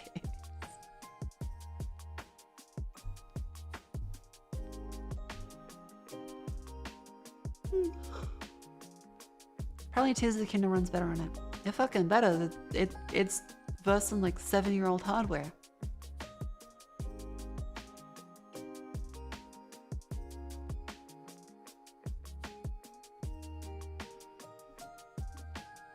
If shit ran the same, but then I had Mario Kart World, that still wouldn't be a good draw.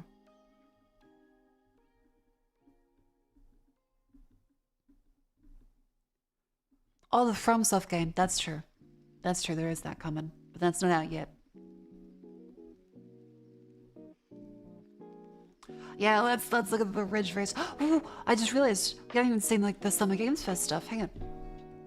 I haven't even seen that. Summer Games Fest.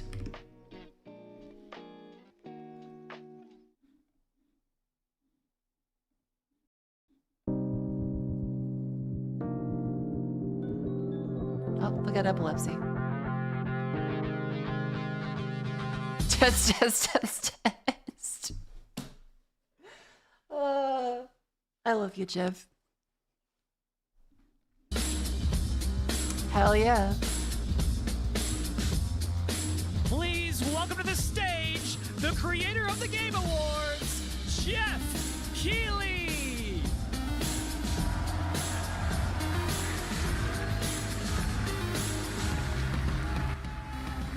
On you, Jeff. I don't know. Thank you for coming in.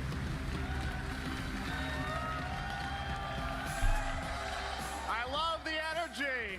Hello, everybody, and welcome to Summer Game Fest. It's crazy when Jeff Keighley replied to Henamini. New and next in video games.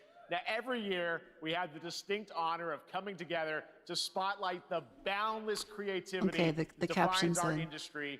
Thank you all for joining us and giving us I your guess this time. is roach. And special thanks to Dante. I was reading my feed this morning and saw that he canceled a date and he hopes I don't disappoint him. Dante, we're going to do our best to make it worth your while. We have a really fun show ahead. Over the next 2 hours, we're going to give you a whirlwind tour of dozens of games from studios big and small. From Lego bricks to I'll get my puppets, popcorn out. zombies to Marvel heroes, this show has a little bit of everything, including, yes, some brand new game announcements. Gotta have some of those. Ooh. Now, I actually have before no we idea what's dive into coming. the excitement, I just let's saw a lot of people were really upset. take a moment to recognize just how dynamic our industry has become. Here's a look at the top 10 selling new games on Steam so far in 2025 by units, according to Game Discover Co. All seem like Lots of good great games. Now, the list includes beloved franchises, but sitting proudly at Okay, number one, Repo's fuck ass logo is so silly. Just over 13 million units sold since February, is Repo, a God. groundbreaking indie game crafted by a passionate team of just 10 people at Semiwork in Uppsala, Sweden. And closely trailing it is Schedule 1 from God, it's fucking TVGS, a logo. solo developer in Australia. It's inspiring that these indie creations stand side by side with heavyweights like Monster Hunter Wilds Oh, and the Oblivion Deltarune. remake. that I want to play Deltarune at some Now point. let's also applaud 'Cause I Clara really loved Obscura Undertale. from Sandfall. Okay. They might get some nominations at the end of the year. We're not there yet, but it is a monumental achievement, earning the highest user Metacritic score ever recorded for a game, all from a team of under 30 developers who bravely stepped away from big publishers to forge their own path. One thing is clear. With digital I loved distribution and Expedition engines 33. like Unreal, I still- today's still to most play innovative more of it. projects increasingly emerge from outside the traditional publisher system. And that's something to celebrate. But with more than 18,000 games released on Steam just last year, more than double from 2020, the challenge now is discovery. And that's precisely why events like Summer Game Fest, our partner showcases happening all weekend long, and initiatives like the Steam Next Fest are so essential. These events help remarkable games, big and small, find their audiences. And hopefully, if you're watching this show, I you'll really discover loved last year's event as well. There were plenty of indie games got to try with the Gauntlet, and it doesn't feel like that long ago. Everything has happened so quickly, but I'm glad we have these events because I remember E3. E3 was great, but very big, very corporate. Indies would only get in if they had a publisher, and then they stopped being independently published, but they're just independently developed.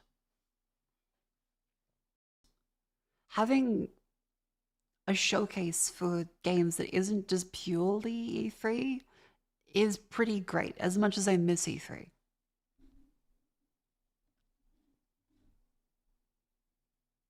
Why am I on Resident Evil Village? the challenge now is discovery. And that's in that spirit big. In 2017, 4 developers broke Access is away smart. from AAA Ooh. publishers to chart their own course. Today, they're a thriving independent studio of 30 creators. And what you're about to see is a powerful testament to what passion, freedom, and a small, dedicated team can achieve. Let's take a look Hell at our yeah, first Jeff. new game announcement.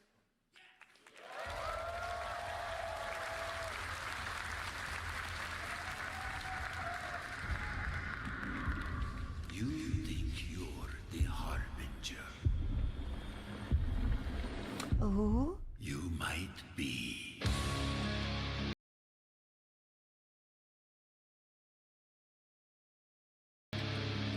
This looks cool.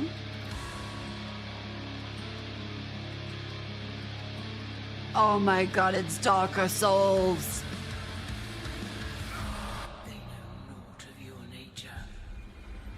I do love that they had on for the Night Rain, the AMV. Before we, I gotta look at the Elden Ring Night Rain.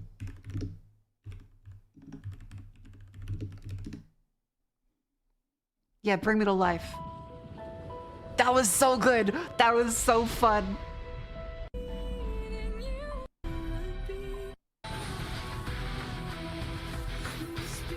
Peak.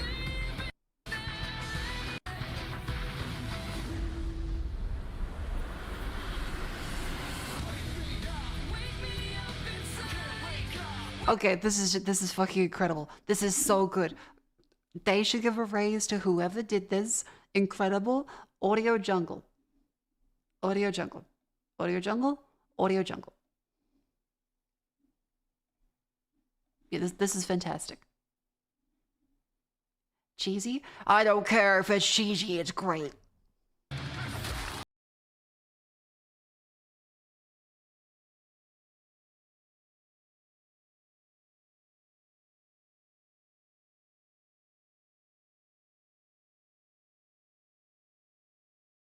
Wait, was that Ass Shake armor? Oh my god, it is.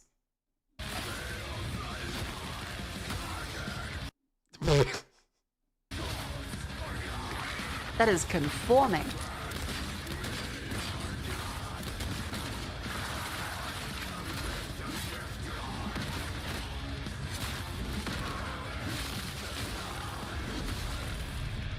They'll worship you until you fail. Then what?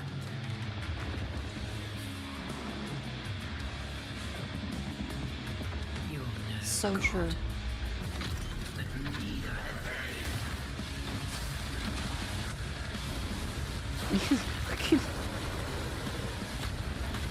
The drifting wheelchair.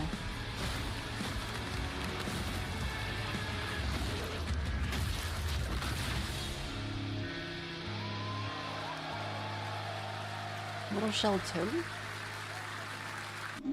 There was a Mortal Shell 1?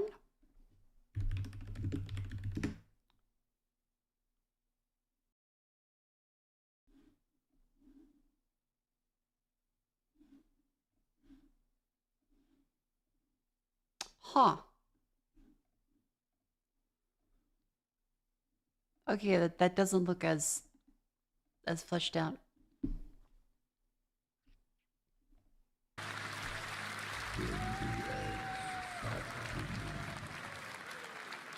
It was very short. Okay. All right, didn't that look great? Well, we got lots more to come. But right now, the end, the Nexus War, Galactus Fight, or even live at Risky Reels. Over the years, Fortnite has innovated with mass-scale live in-game events. And tomorrow, Fortnite is set to do it again across console, PC, and phones.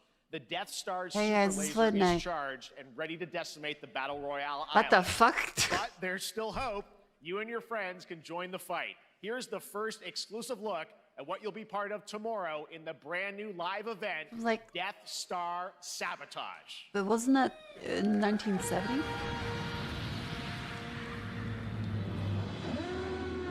Bad feeling about this.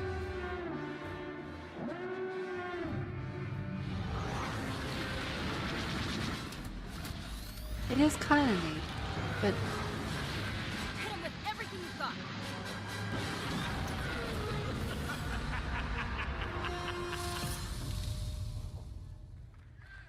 oh, it's now. Think I saw Jonesy. All right.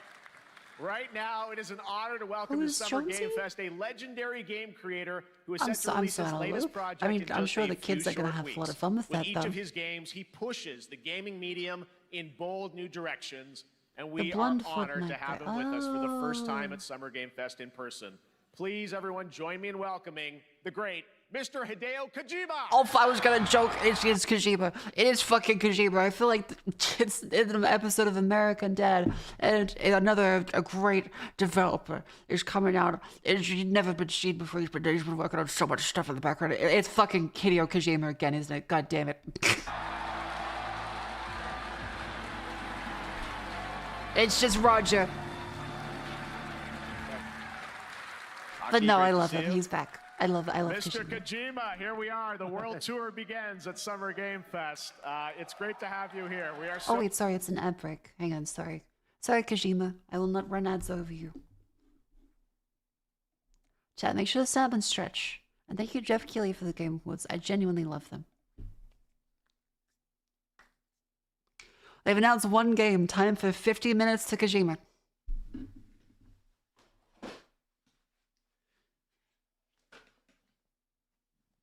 Alright, lean to the side. Oh. Other side. Oh. Turn the back. Oh. Other way. Oh. Bend the knees. I fell.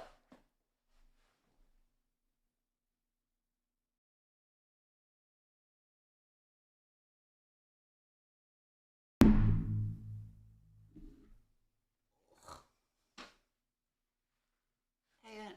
Let me lay up.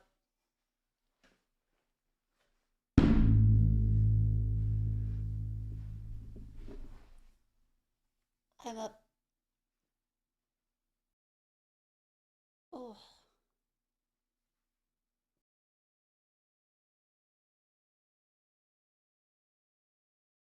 Me entering heaven as my back snaps. It's okay, I just didn't expect it to be Chinese.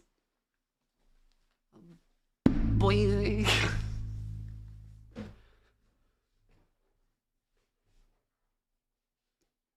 Oh. Where was I? Where was I? All right, my back. Is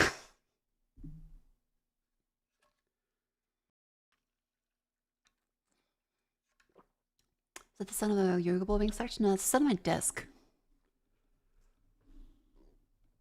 I don't have a shock mount for this.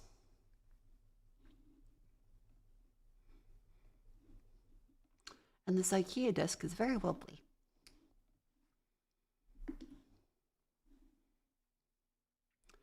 Didn't tell us this model has a tongue. What do you, that.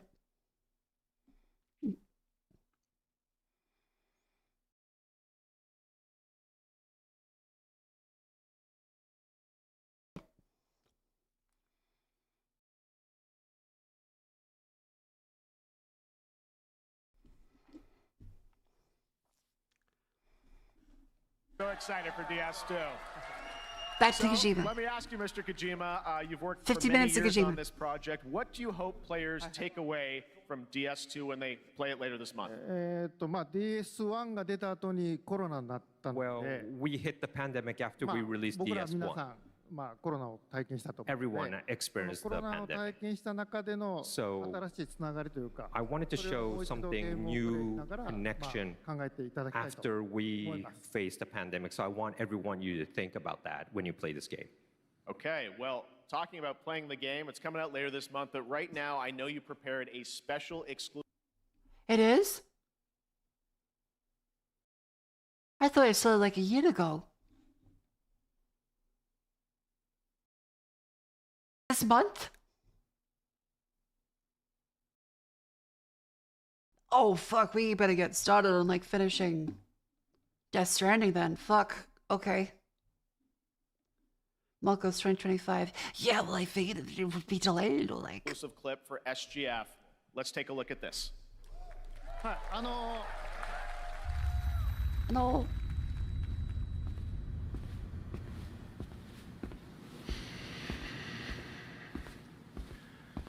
It's a PS5 exclusive, though. My PS5 is in storage. No. No. Welcome. Have a seat. Over here, please.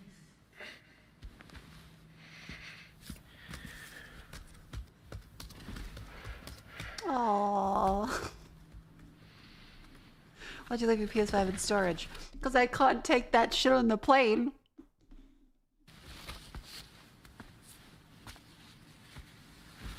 No smoking, please.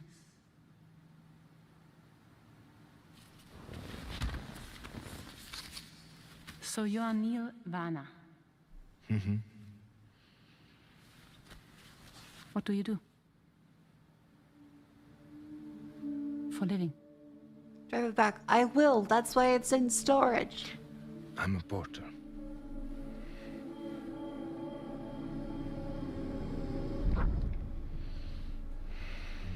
So thank you. We're good for the day. Okay. Thanks. Neil.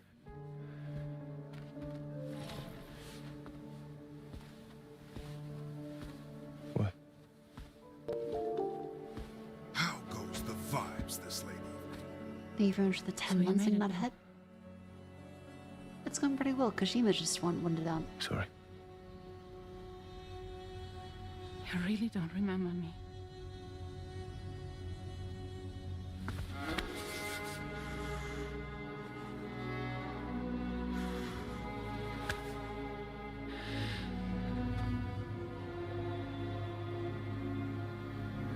The girl. You're alive.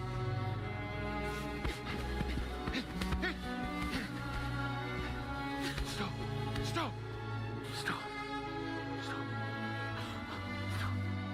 I am very confused and I hope this isn't just spoilers.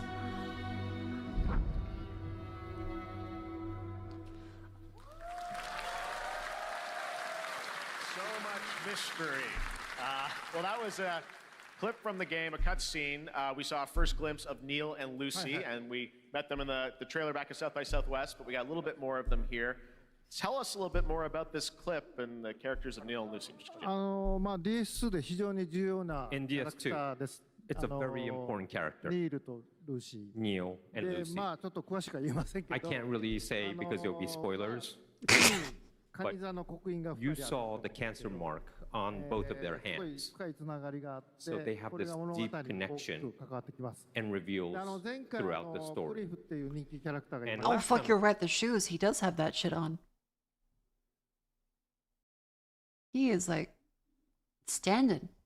In DS1, we have He's out Cliff, there, who was fuck. played by Max. 彼はもういなくな And った of の course, で by story, you know, 2では出せない he will not be in DS2. Yeah, as a kid But saying, this time, drip. Neil will be like playing like the role that Max did for DS2 で this まあクリ time. フすごい人気あったので And Cliff was a very まあ popular クリフを超えるようなキャラク But タ I ーを作ろう think としてまあルカさん we に have お to 願い kind し of て like top that 結構いいキャ character. ラクタ So ー The Luca tech wear Marinetti jacket was is a great nice. actor, and I 心 think に残る演技もして it いた was だい great. て He did a great performance, so I think you'll like this new character, Neil, too. Jeff's fucking yellow shoes. Well, the game's gonna be out in 20 days, so I'm not gonna give any spoilers, you know. That's I know. what I brought today. But there is more to share, and you won't have to wait very long to learn more about the game. Actually, this Sunday, as part of Summer Game Fest, you tune into the DS2 live game premiere, where Hideo will be joined by many members of the cast. He'll be sharing a new demo of the game, live gameplay demo, alongside Elle Fanning and Troy Baker, and I'll be there hosting it. And let's just say this is not the last that you've seen of Neil this weekend, and we'll leave it at that. ニールのゲームプレイシーンっていうの Yes, を出し I'll ます show you ので the gameplay scene of 見 Neil. に来てください。 So hope you enjoy. Will join us Sunday too. Excellent. All right, thank you so much. Hideo Kojima, everyone. Great to see you, Mr. Kojima. Thank you. All right, and now I'd like to introduce my co-host for Summer Game Fest. She's along for the party, a veteran games journalist on GameSpot and the co-host of the Friends Per Second podcast. Please join me in welcoming the incredible Lucy James. Hi, Lucy.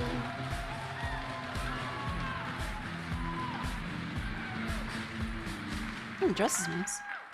Thanks, Jeff, and hello, Summer Game Fest. I am so excited to be here this year.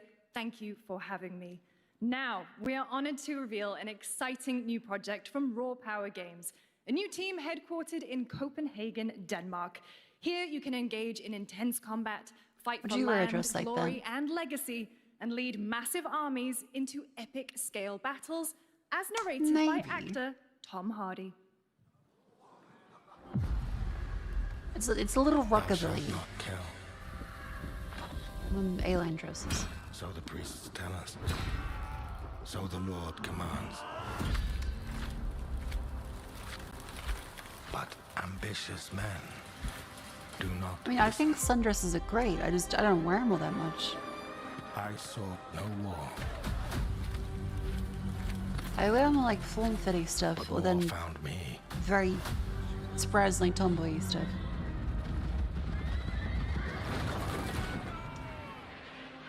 Hanya said I look like I'm for the streets. No, wait, no. Hanya said I dress like streetwear style, not for the streets. Cleo would say I dress for the streets, but Came like them. Hanya said I will. It's streetwear. Win Use the style. redemption through my deeds. But some paths, once taken, Urban feels weird to say.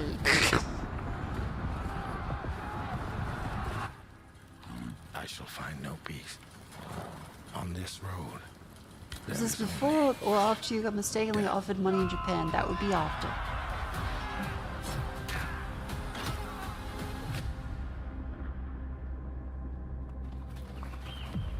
So there might be some truth to it. But that's just my story.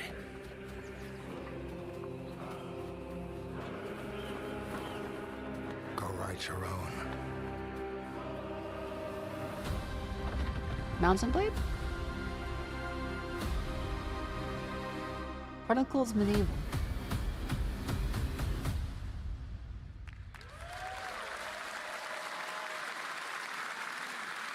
That was a very cool new project in a brutal European medieval world. Now it's time to hang on to the edge of tomorrow. Sonic Racing Crossworlds is a thrilling Oh, new I thought they were entry gonna do like in the fucking legacy Tom of Cruise racing waltzes action out on games within the stage. Sonic franchise. Crossworlds brings other worlds and familiar faces to Sonic Racing, including surprise guest characters being revealed here at SGF for the first Who's it gonna time. be?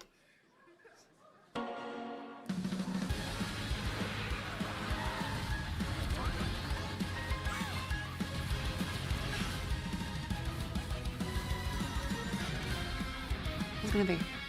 Biggest Sonic Racing game ever. That's Robotnik, I know that man, that's the Eggman. That's Egg Boy. Huge roadster, I see Sonic. He's in this one. That's green Sonic. That's purple Sonic. That's gray Sonic. Mako?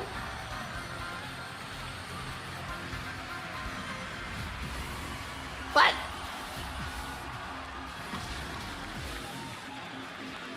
They go Yakuza.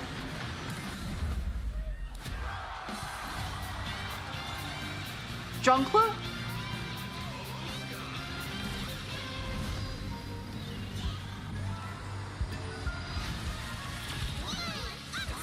Oh, that's pink Sonic. That's red Sonic. Purple again. Time for me to win this. Miko? Coming in September, but that is not all. We'd like to introduce the man behind the creation of everyone's favorite blue hedgehog, Takashi Iizuka. Thank you, Jeff. I'm honored to be here to talk about our latest Sonic Racing game.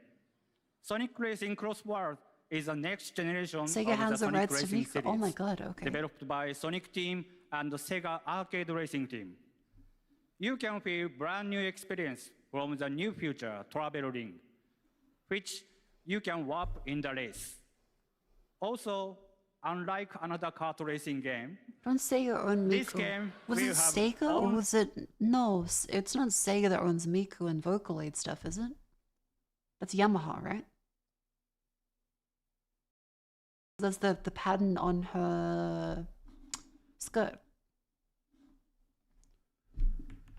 Who owns Miku? Krypton Future Media is the official licensor of Hatsune Miku. Handles the Yamaha Vocaloid. Yep, okay. It's Krypton Future Media, so not specifically Yamaha. Okay. online cross-platform matchmaking. Hell yeah. So you can race against all of your friends across all of the platform. Lastly, I have one more thing I'd like to show everyone here today. One Take more a thing? look There's been like inside 3 of the things. travel ring. What?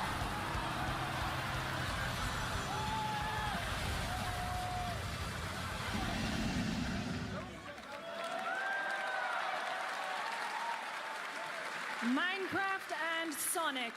I guess you could say. Holy you gotta go- fuck, the autistic kid's gonna be like losing their shit at the daycare. Oh my god.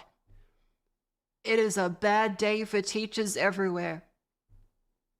But an awesome day for them. Holy fuck. Craft. Well, I gotta laugh. That's all I want. That's all I want. Next, we're excited to Miku, reveal Sonic, a brand and new action Minecraft. RPG from Bandai Namco Studios. Embark on a journey across a dark fantasy world and uncover a vast story that eclipses time.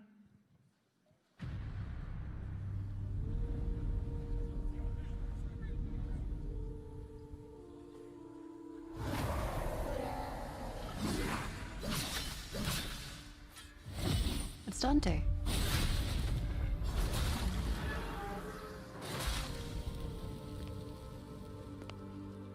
It's not Time. Dante. For some, it heals. For others, Oh. it wounds. And for our world, Sonic promises only oblivion. goes through this dramatic backstory. Oh my god, I get to go through the travel portal. Was lost long ago.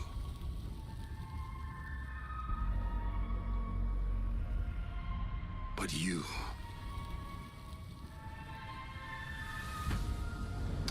have the power to change all of this.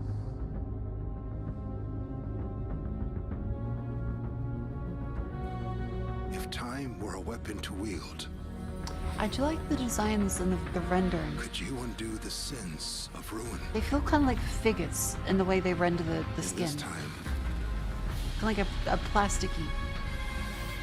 or maybe the next, you'll find how to save us all.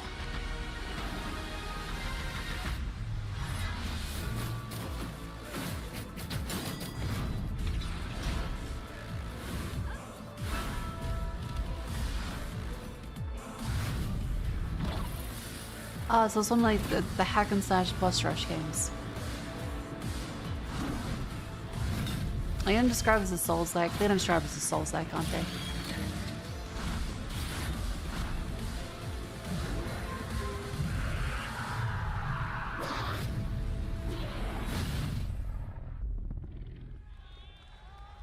Code Vein. Oh.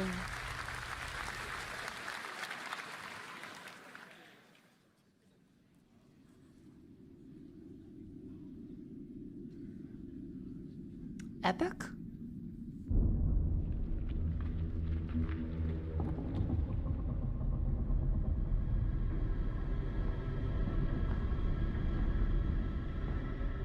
Epic Games?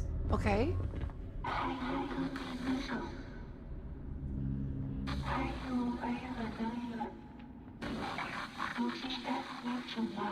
They're actually making something for the first time in like decades. It's a top-down survival horror?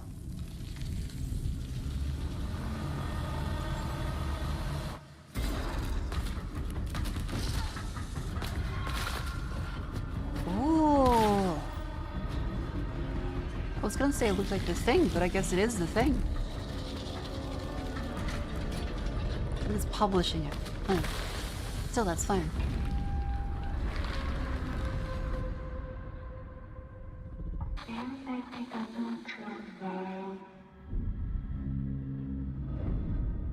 End of Abyss.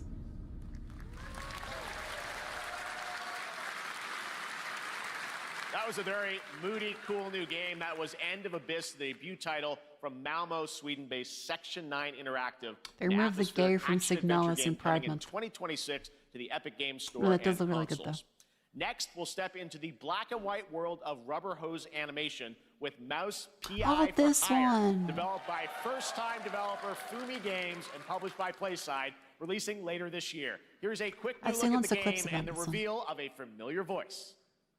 Yes, the There's clear something video. rotten. Yes, the title. Yes, I've started watching it. No, I will not be judged. At the heart of Mouseburg. Crooks beware. Detective Pepper's in the house. There are those who would bend the city to their will. Dumb wise guys and fake cheese wheels. And those who do anything. Devil wise guys, then cheese wheels. Do you remember the shows? Troy Baker. Of course it fucking is. Another role for Troy Baker. All right, that's not all for PlaySide. Now comes the announcement of another ambitious project from this independent Jeff. Australian developer. We've been talking to them for a while Big about Walk? this project, which builds on their recent launches of Kill Knight and Age of Darkness. But this No. takes things to a whole new level. It's a premium, Not that one. real-time strategy game built for PC based on one of the most iconic fantasy franchises in the world. Any guesses? Let's take a look. Game of Thrones? Oh fuck, it is.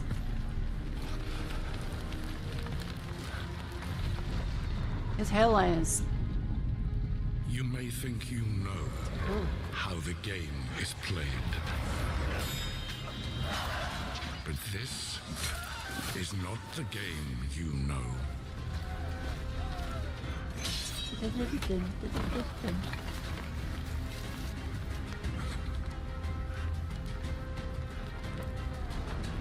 In this game, we fixed the horrible final season.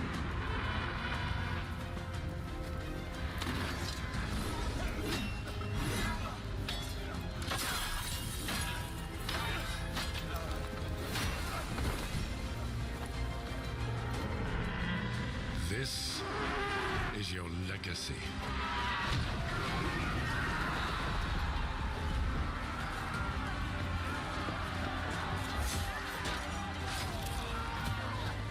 You decide who wins and who dies.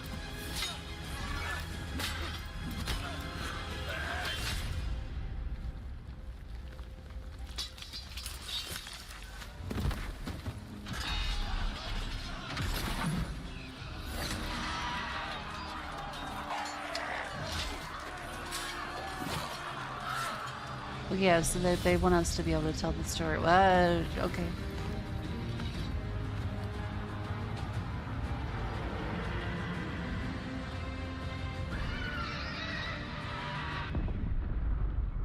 Game of Thrones. War for Westeros. I like how they had to ramp up the crowd. Whoa, whoa, whoa, whoa. All right, now it is time for the global reveal of an FPS action-adventure RPG. Ooh, Mundfish. The great Silkovsky once said, one could count 1,000,000 billion suns in the known universe. Wait. So why do we deny other Is intelligent that beings? the- It is said, if they were out there, they would have visited Earth. Yeah, Atomic Heart. Is this Atomic Heart 2? It is. My answer is, Maybe they will visit us. This is how less of the Time has sexual not come assault yet fridge. for this. The dawn of a new era. Oh, it's the ladies. The era of atomic heart. 2. Oh, fucking says it.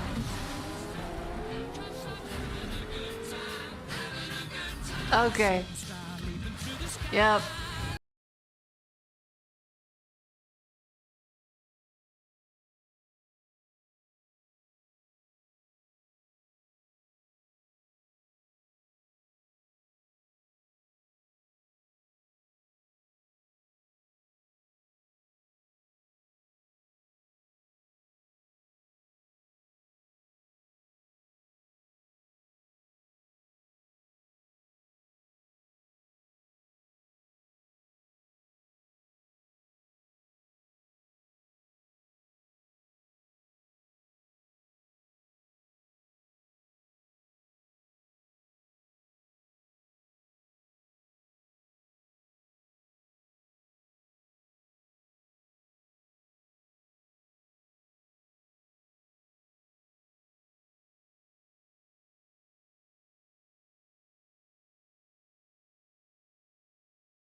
It does look That's good. right. Atomic Heart 2 is in active development looks at better than Mundfish the on previous Unreal one. Engine 5, a spiritual successor to the first game with a How are you a spiritual successor when you're calling it Atomic Heart 2? retro-futuristic world on a global scale, and this You're time the with a developer. greater emphasis on RPG elements and player freedom. But that, believe it or not, is not all from Mundfish today. It's a sequel. Wait, there's... That... Is it recording? Yeah, it is. It's in the sky, a giant cube. What? I can still barely believe it myself. When it showed up, I was in the lab. I didn't even see it. You know, I felt that same fear, though. A terrible sense of my own powerlessness.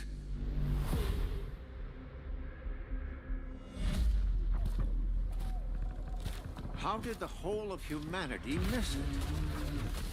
And did we actually miss it? What if the cube didn't appear, but revealed itself? What if it was always there, and we've only just started to see it?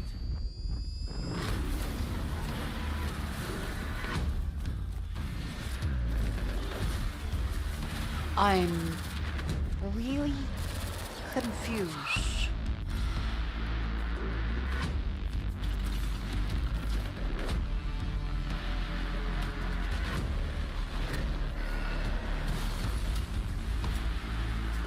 Babushka.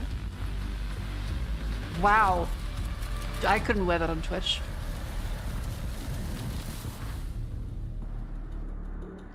It's the cube.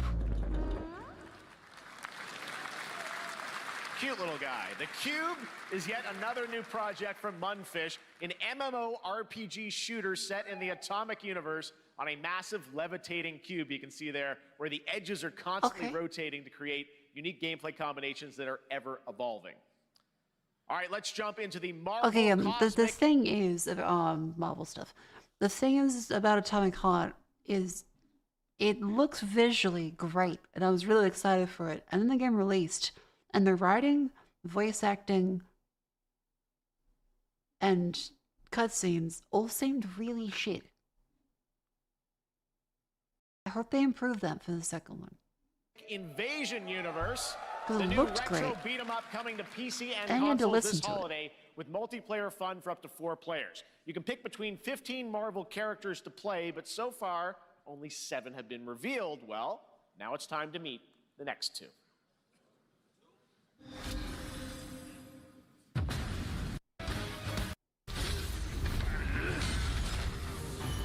Wow. This is a cool Marvel game. Not enough. I need more. Pick your butt, piggy.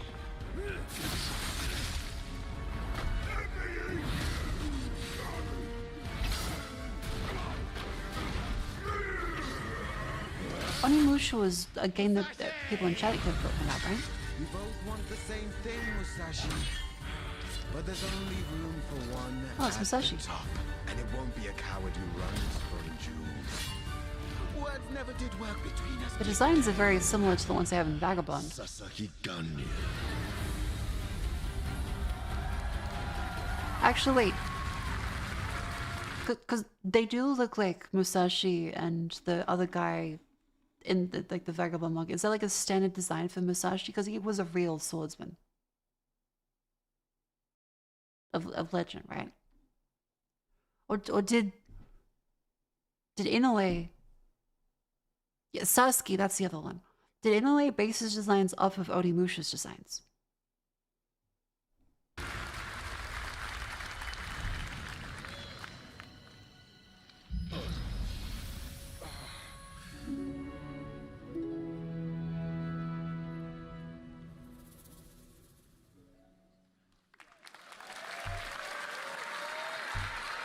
That was a new look at Onimusha. Okay. I don't know if this is a valid criticism I have, but it seems like every trailer has a fake out, except the fake out isn't a payoff. It's just, and here's another fucking thing, and no one knows what the fuck it is. There's like, and then a woman comes out. Oh. It seems like everyone is doing like a Marvel end credits scene, but it's 2 seconds of wait. Of the sword, which we announced back in December at the TGAs. And it's a game, like it's a teaser, and then you're putting a teaser and a teaser. It's like putting a cake on top of another fucking cake. Now let's completely switch gears. You guys all know I love my puppets, and this next project is one I've been tracking for a few years. As a team at Sans String Studios is using Unreal Engine 5 to create an insane digital puppeteering pipeline. It's actually a thing. What you're about to see is running completely in real time in Unreal, and I cannot wait to play it. Here is an unexpected new game announcement that combines comedic storytelling and arcade fighting action. Check this out. The Minecraft one worked. That one didn't. This looks gorgeous. The tournament of a million punches, you'll get yourself killed. Wait, is this FMV or is this actually rendered? No, it's rendered. All right, you little sick of fuzzy shit. Show me what you got. What? If you're gonna be champ, we gotta. That is impressive. Why are you even here?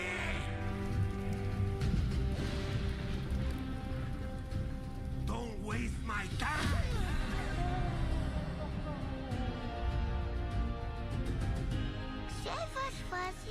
I do like this.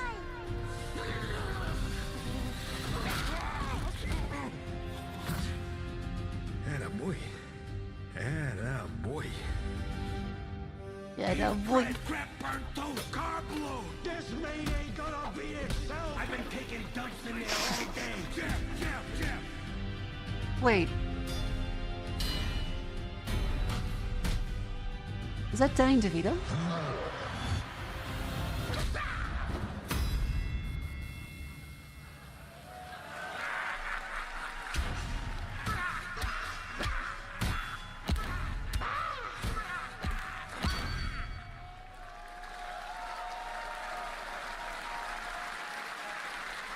They probably would have mentioned it. Gotta wish list that, right? All right. Well, next. That was time to see fantastic. the I want announcement that. of a brand new game in Deception We Trust.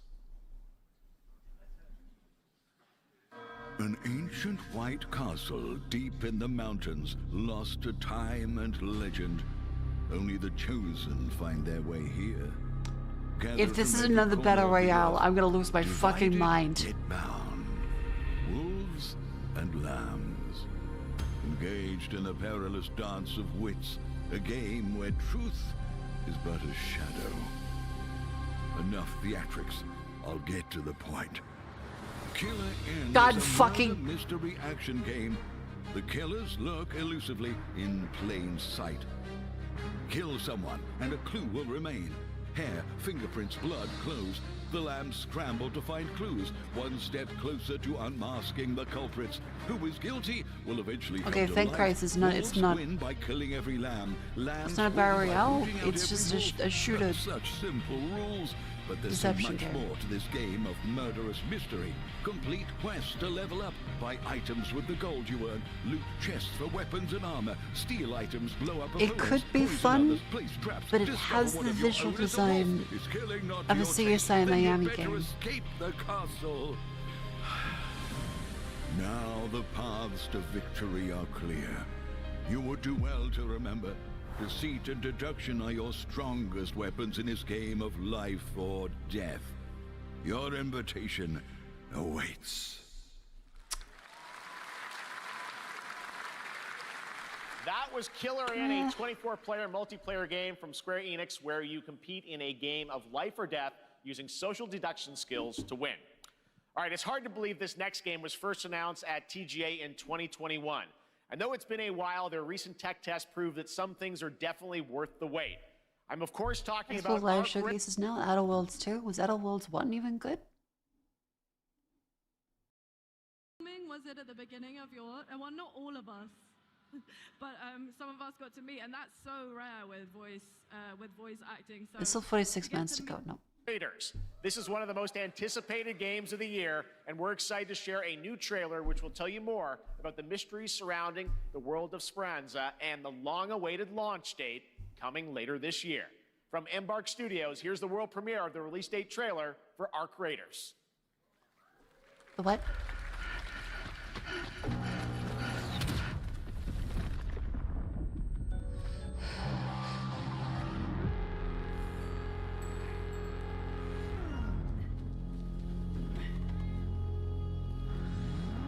Breathe. Let your body settle into a slower rhythm. Extraction shooter? Why? Clear your mind of all distractions. You're telling me this isn't a beautiful story game in a dystopia with a found family? And story beats of losing the friends you've come to make? And a rain-soaked battle with the final boss that makes pretty good points about the future of humanity. It's a fucking extraction shooter. Are you shitting me? You don't have to walk this path alone. Surround yourself with resourceful friends.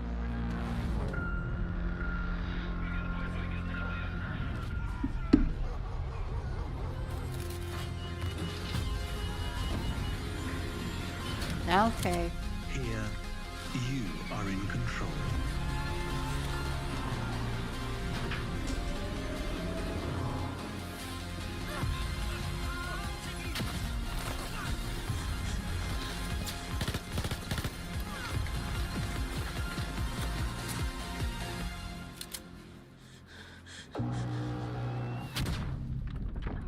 Look, I've been complaining about how Tarkov isn't great. But doesn't mean I want every game to be an extraction shooter replacement.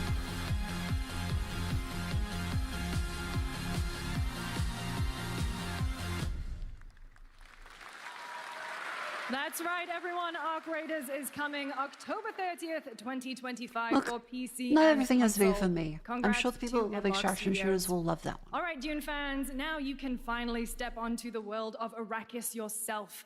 Dune Awakening combines the survival and MMO genres Whoa, with a hey, thrilling whoa, cinematic hey, story. whoa. It arrives on PC in... You're looking for someone? Where your journey awaits.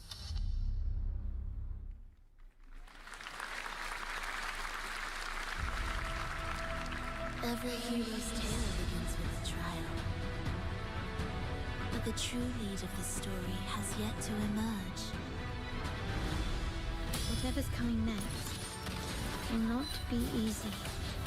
I will never forget my cause. What is more compelling to you, sir? Just as he once came to me, filling that dark tower with light. This is a gacha game. What happened while I was out? So I hear you're looking for someone? Something settling in space? I think I'm starting to settle. You don't have to begin. People here despise weakness, worship strength, and crave glory. I never doubted that you would end up here.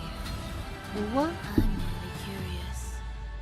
What ending have you penned for Septimont this time?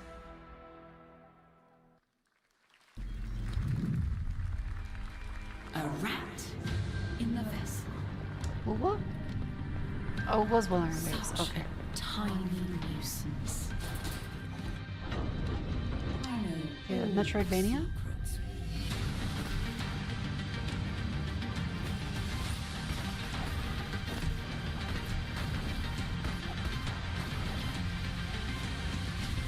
And don't come back.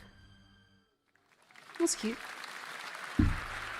That's Mio, Memories in Orbit, a stunning new Metroidvania platformer that has a demo on Steam you can play right now as part of Next Fest. What you're about to see next is a stop-motion co-op platformer where everything has been crafted by hand.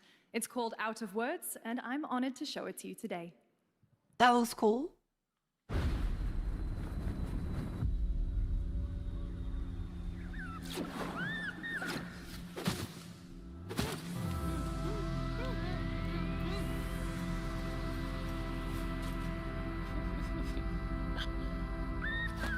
I do love games like this.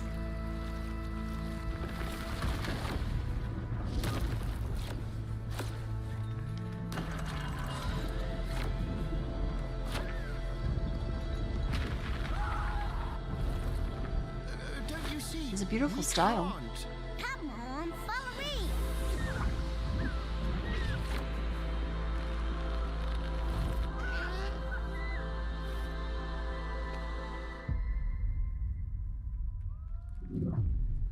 No. Anything which uses traditional What a art really media, I unique think, should and be different game. encouraged. This August signals the release of Mafia: The Old Country, the next entry in the acclaimed Mafia franchise from the team at Hangar 13. It's a gritty mob story set in the brutal underworld of 1900 Sicily. Here is the Summer Game Fest trailer. Betrayal burns because it can only come from someone close. An enemy can't hurt you like a friend. Who are you? Sono Enzo. I work here. My friends, my family, my beautiful daughter, Isabella. Don Torrisi looks out for people around here. Sometimes the client is feeling less than cooperative and we need to, teach them a lesson. Remind them of their obligations. This is between us and Spadaro. Where I come from, commitment means everything. If this is how he wants it, this is how it'll be. The Dons noticed you, Enzo. This is an opportunity. Do you wish to commit? Do you think they'll have this guy come back? Demetrius, get off the game, go to the bathroom, and take a shit. Now. Hey. Bathroom and shit now. I really liked this one. Bathroom and take a shit. I can smell you. Get off. Hey, go to the bathroom. Get out. Go to the bathroom. I can smell you shitting yourself. Get up and go to the bathroom. Now. No. I've lost my tab.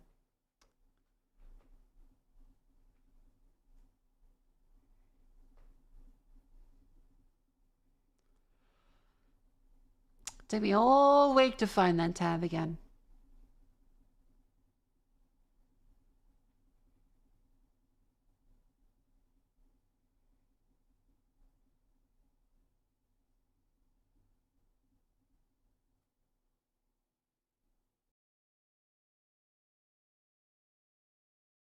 There you go. To this family. Have a good night. Thank you for coming. Close your tabs. I have 64 gigabytes of RAM. No. Our business.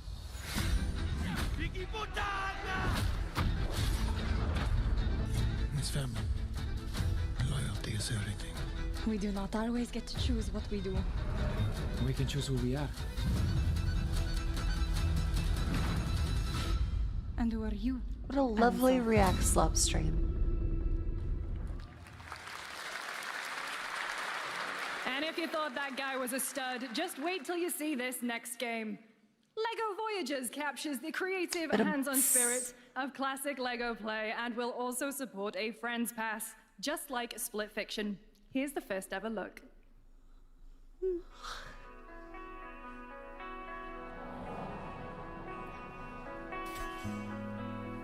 Oh, the lighting was good.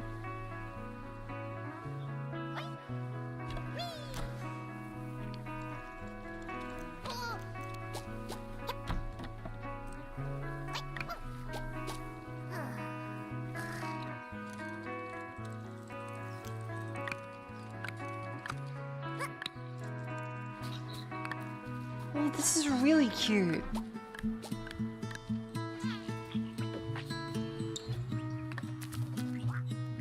Oh my god, realistic toy games.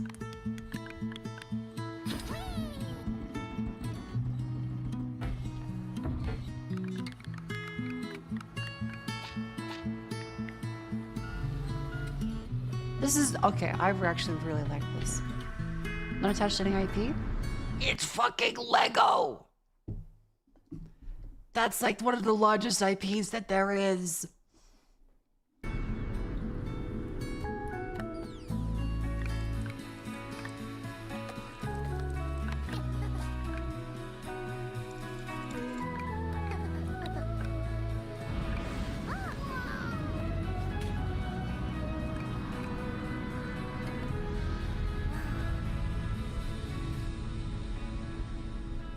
Like a reading comprehension. No, I choose to comprehend it that way because I find it hilarious.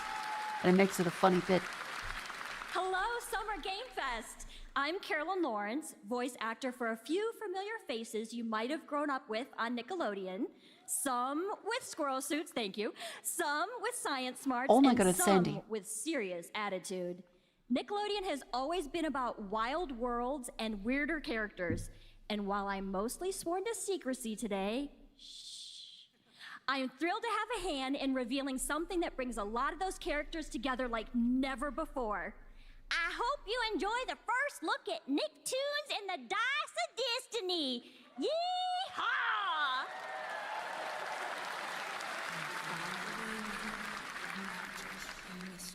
A great evil would emerge. However, a brave and wise and powerful and ridiculously handsome wizard would call upon his that Timmy magic Turner? powers to summon the most ferocious, most awesome, most totally radical team of adventurers the land had ever seen.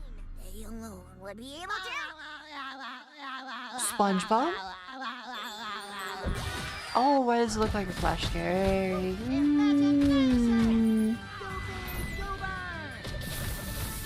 Yep.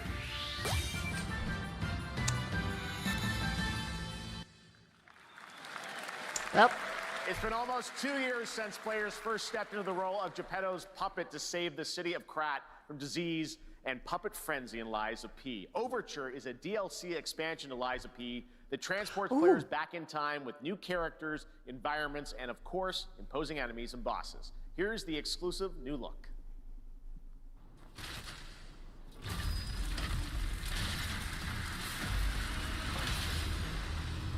Is this just spoilers for the Lies of P? I haven't played this shit yet. Fuck. I'm sure it'll be great. I'm gonna skip.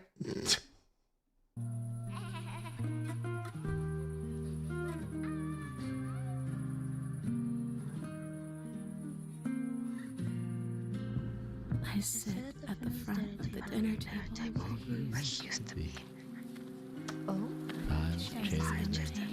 My plate's full. Plates of food. Plates of tomatoes. Tomatoes. Plates of hay. Plates of angels. Plates Plates of her legs. Beautiful. Broken. Wait. Is that her? Hang on. The voice actress is that from is it Nicole Goodnight? It sounds very similar to her. Plates of flowers. Plates. The garden is lush and green. I'm sorry, princess. Yeah. Dinner's ready. Hang on. Fractured Blues.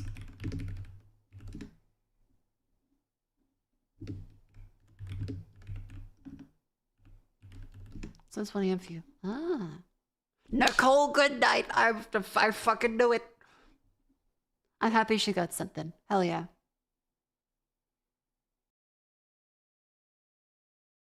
Oh, fuck, which tab was I? Oh. Okay, see, I was right, chat. There's a hunger that feeds and blooms. Hell yeah. And I will feed. Yeah, good for her. I do love her in all of roles.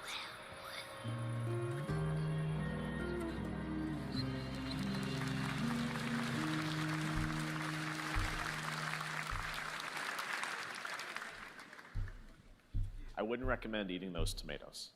All right, NCSoft is expanding its Blade and Soul universe. That shouldn't make me laugh, but his delivery of that was great.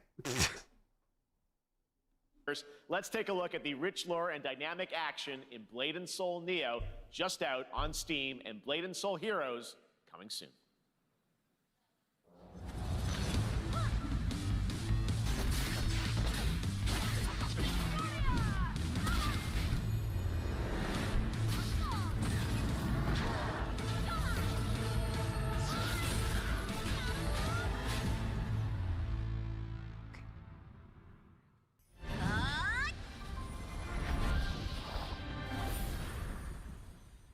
See, they keep doing the fake out. Like, you do not deserve a fake out.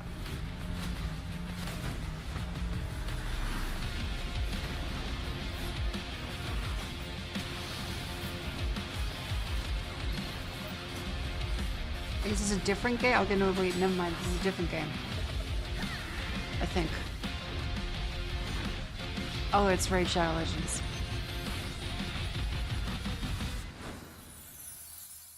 Oh no, it is the same game. It was a fake out. Is this another fake out for the fake out, or is this a different game?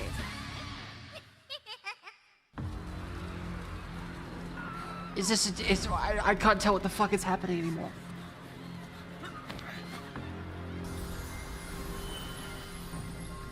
Different game, same IP.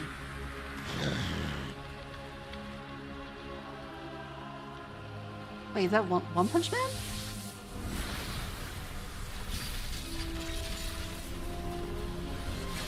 The fuck?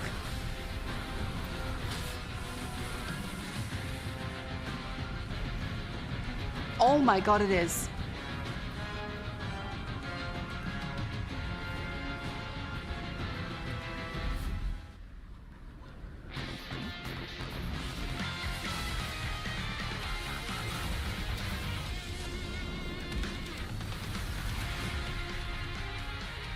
Okay, that is cool to see. That's the first time I've seen Saitama in a game.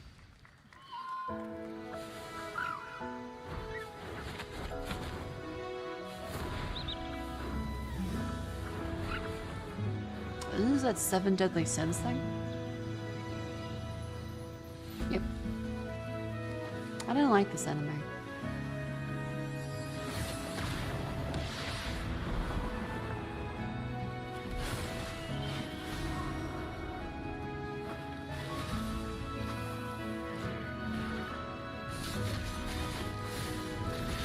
Isn't it the one where everyone jokes about being 7 deadly sex offenders?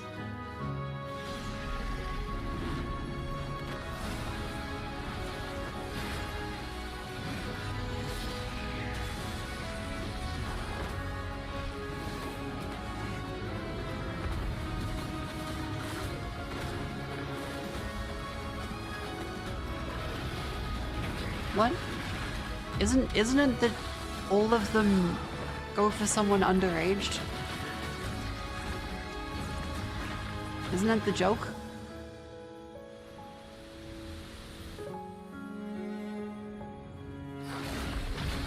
Kinda? Well, yes. Main character is a hella creep. It's not a joke.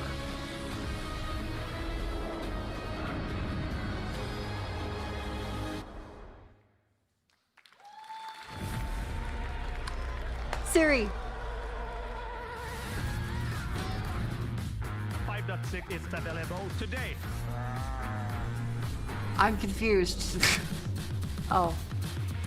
This is a technological showcase set in the world of The Witcher 4. Human Creator is now fully integrated into Unreal Engine. You're seeing me live in real time. Squid Game will be coming to UEFN. It started with an epic mega grant, and it's now a serious contender for Game of the Year. That Mongol Dive will be exclusively on the Epic Game Store. I'm sorry, just hear Squid Game. Uncle Ben, what happened? Squid Game. We find a way.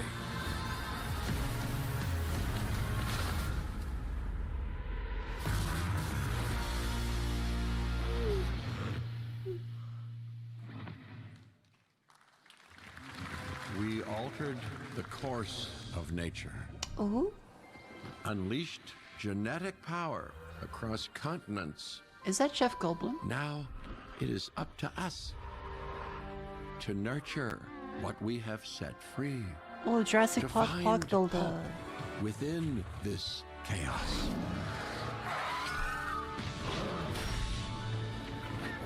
That's a good idea, actually. To help life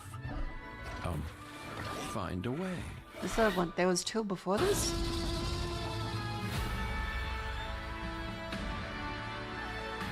Jurassic World Evolution 3?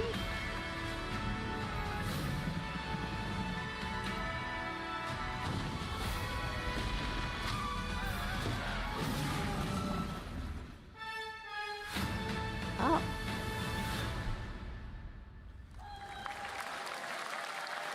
I didn't even know there was a one. Hi, I'm Celia from Yacht Club Games. Hi, Celia. 10 years ago, we broke new ground with our first game, Shovel Knight. Today, I'm thrilled to share a world premiere look at our next IP, Mina the Hollower. Mina continues our traditions of refining retro gameplay for a new generation.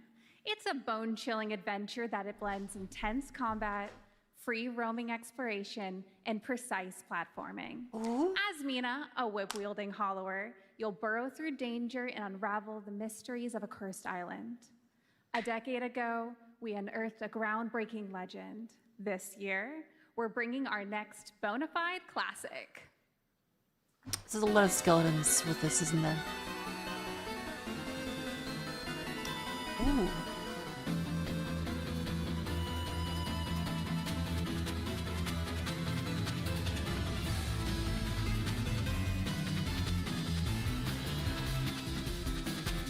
I like this.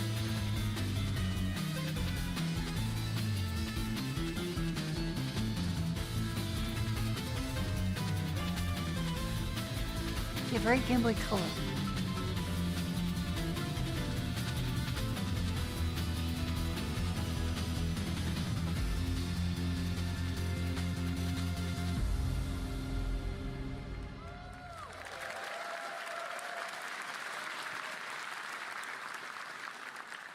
All right. This is a special one. Our next game comes from a well-known developer Special that one? has done.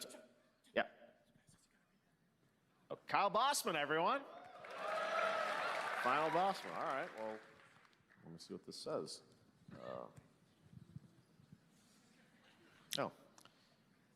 Hey, Jeffy. If you're reading this, it means three things. Number one, you're killing it at the fest with your oodles of totally natural charisma. Debatable. B, I'm at your house playing long darts with the fam. And three, you're going to do Diary me a of a solid Wimpy and skip Kid? that Silk Song trailer so you can pimp my revolutionary VR gaming venture that will shock the industry probably. A wet one on the lips, This looks like Darv Wimpy Kid. Waved. All right. Oh, it's Deadpool. Okay, no, that matches up. Ooh, Red Band trailer. Hell yeah. Handcrafted with That's cuddles not by the Ryan Merc of Reynolds. MetaQuest. Kick back and bask in the glory of gaming's first quintuple A tropical farming sim experience. Oh, hi, new friend. It just looks like it could be good because there was a thing with one of like the gun simulators Capitalism and enter a world that everyone like VR always magic pretended to be and wonder. Deadpool, right? And there was like a Care for YouTuber that exotic did it. pets, the elderly, and dysfuncting with Hip Hop Satan. Oh, hi, don't worry, he's a fascist. He deserves this big time. This guy is a total dick. What the hell? Who Okay, the designed voice this actor shit? is okay, but I wiped my ass on this first. You're welcome. they're not that enthusiastic. Who got the lobotomy with fries? All your dreams of being inside me come true in VR. See, like that's a good joke, but Spider-Man the gets delivery Insomniac, is and I get this shit. I'm craving Korean barbecue now. Is that really weird? flat. Whoa.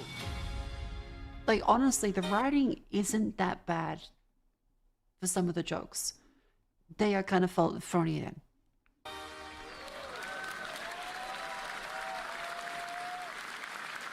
With Neil Patrick Harris as Deadpool. All right. Last year at Gamescom, we announced Dying Light the Beast, the culmination of a decade of Techland's experience building survival horror games. Kyle Crane is back as the player character in this title that blends open world and action survival horror. Let's take a look at the latest trailer with some big news, the release date. Oh.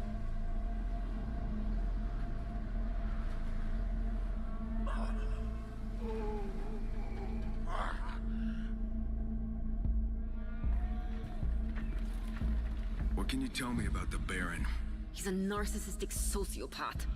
He's experimenting on humans like they're lab rats.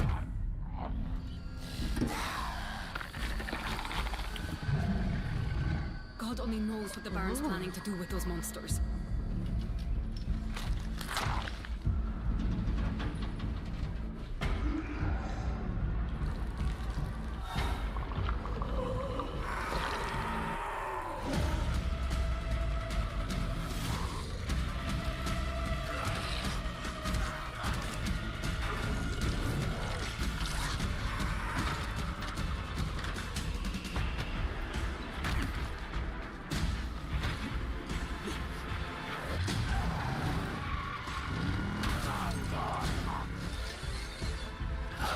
I don't care how high his walls are, or how big his army is. That fucker will pay for what he did to me. All the years he took from me, all the agony he put me through. You want revenge? Damn right I do!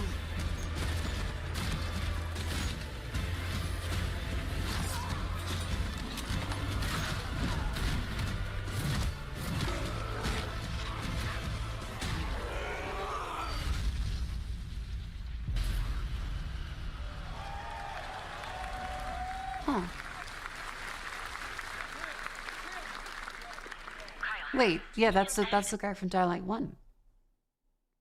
Ooh. Chemical factory south of the city. The Baron's men operate out of there. Then I'll go there and fucking kill him. I do like the protagonist of 1 more than 2. 2 was okay, There's but the big news. I think I Dying like Light the tone Beast of is 1. coming on August 22nd, Gamescom week. All right. This next game draws inspiration from classic coming-of-age films to capture the highs and lows of adolescence, the bonds of friendship, and the nostalgia of growing up. Mixtape comes from Beethoven and Dinosaur, and Annapurna Interactive. And this is your exclusive new Annapurna. look at this game that plays like a love letter to teenage memories. What are we doing? Oh, right, no, we've seen this trailer already. Yeah. Well, we've seen it before. Right?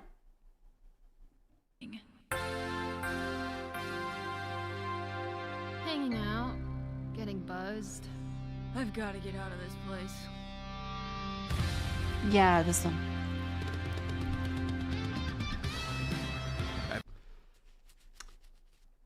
also realize it is 2 a.m.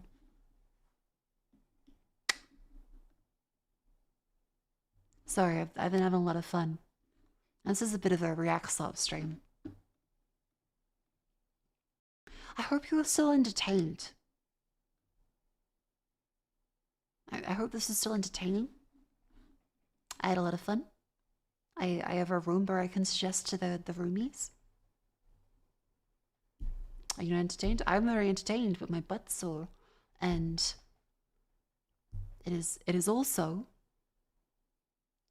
very late.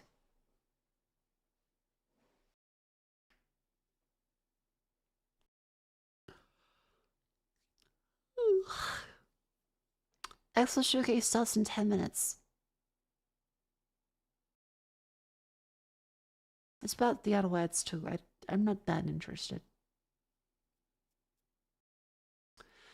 I'd like to say a big thank you all for coming. Remember, subscribe to the YouTube. Follow me on Twitter. Join the Discord.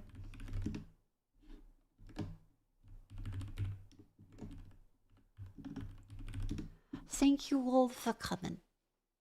I hope you have a lovely day, a lovely evening,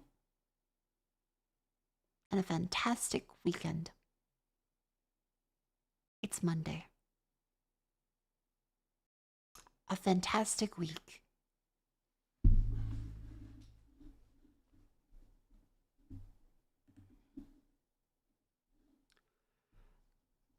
Who should I read?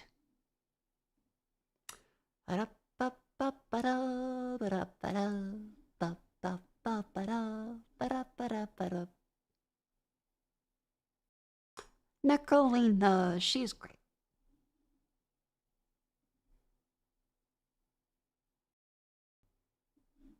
Let's read Nicolina.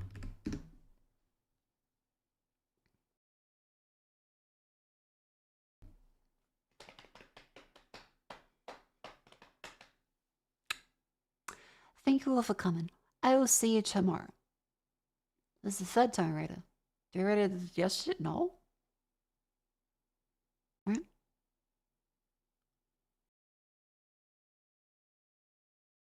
No, yesterday. Okay. That's fine then. This is my second stream in like a month. Thank you all for coming.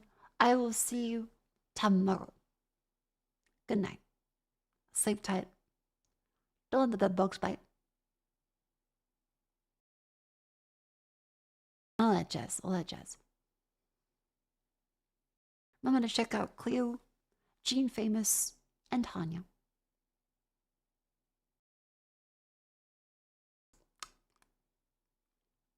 Thank you all very much for the gift subs today as well. It's very sweet of you. Thank you very much.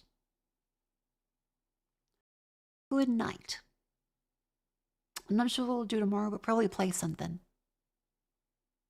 I have deadlines to work on. I have a lot of work to do during the day. Shit. Good night. Sleep tight.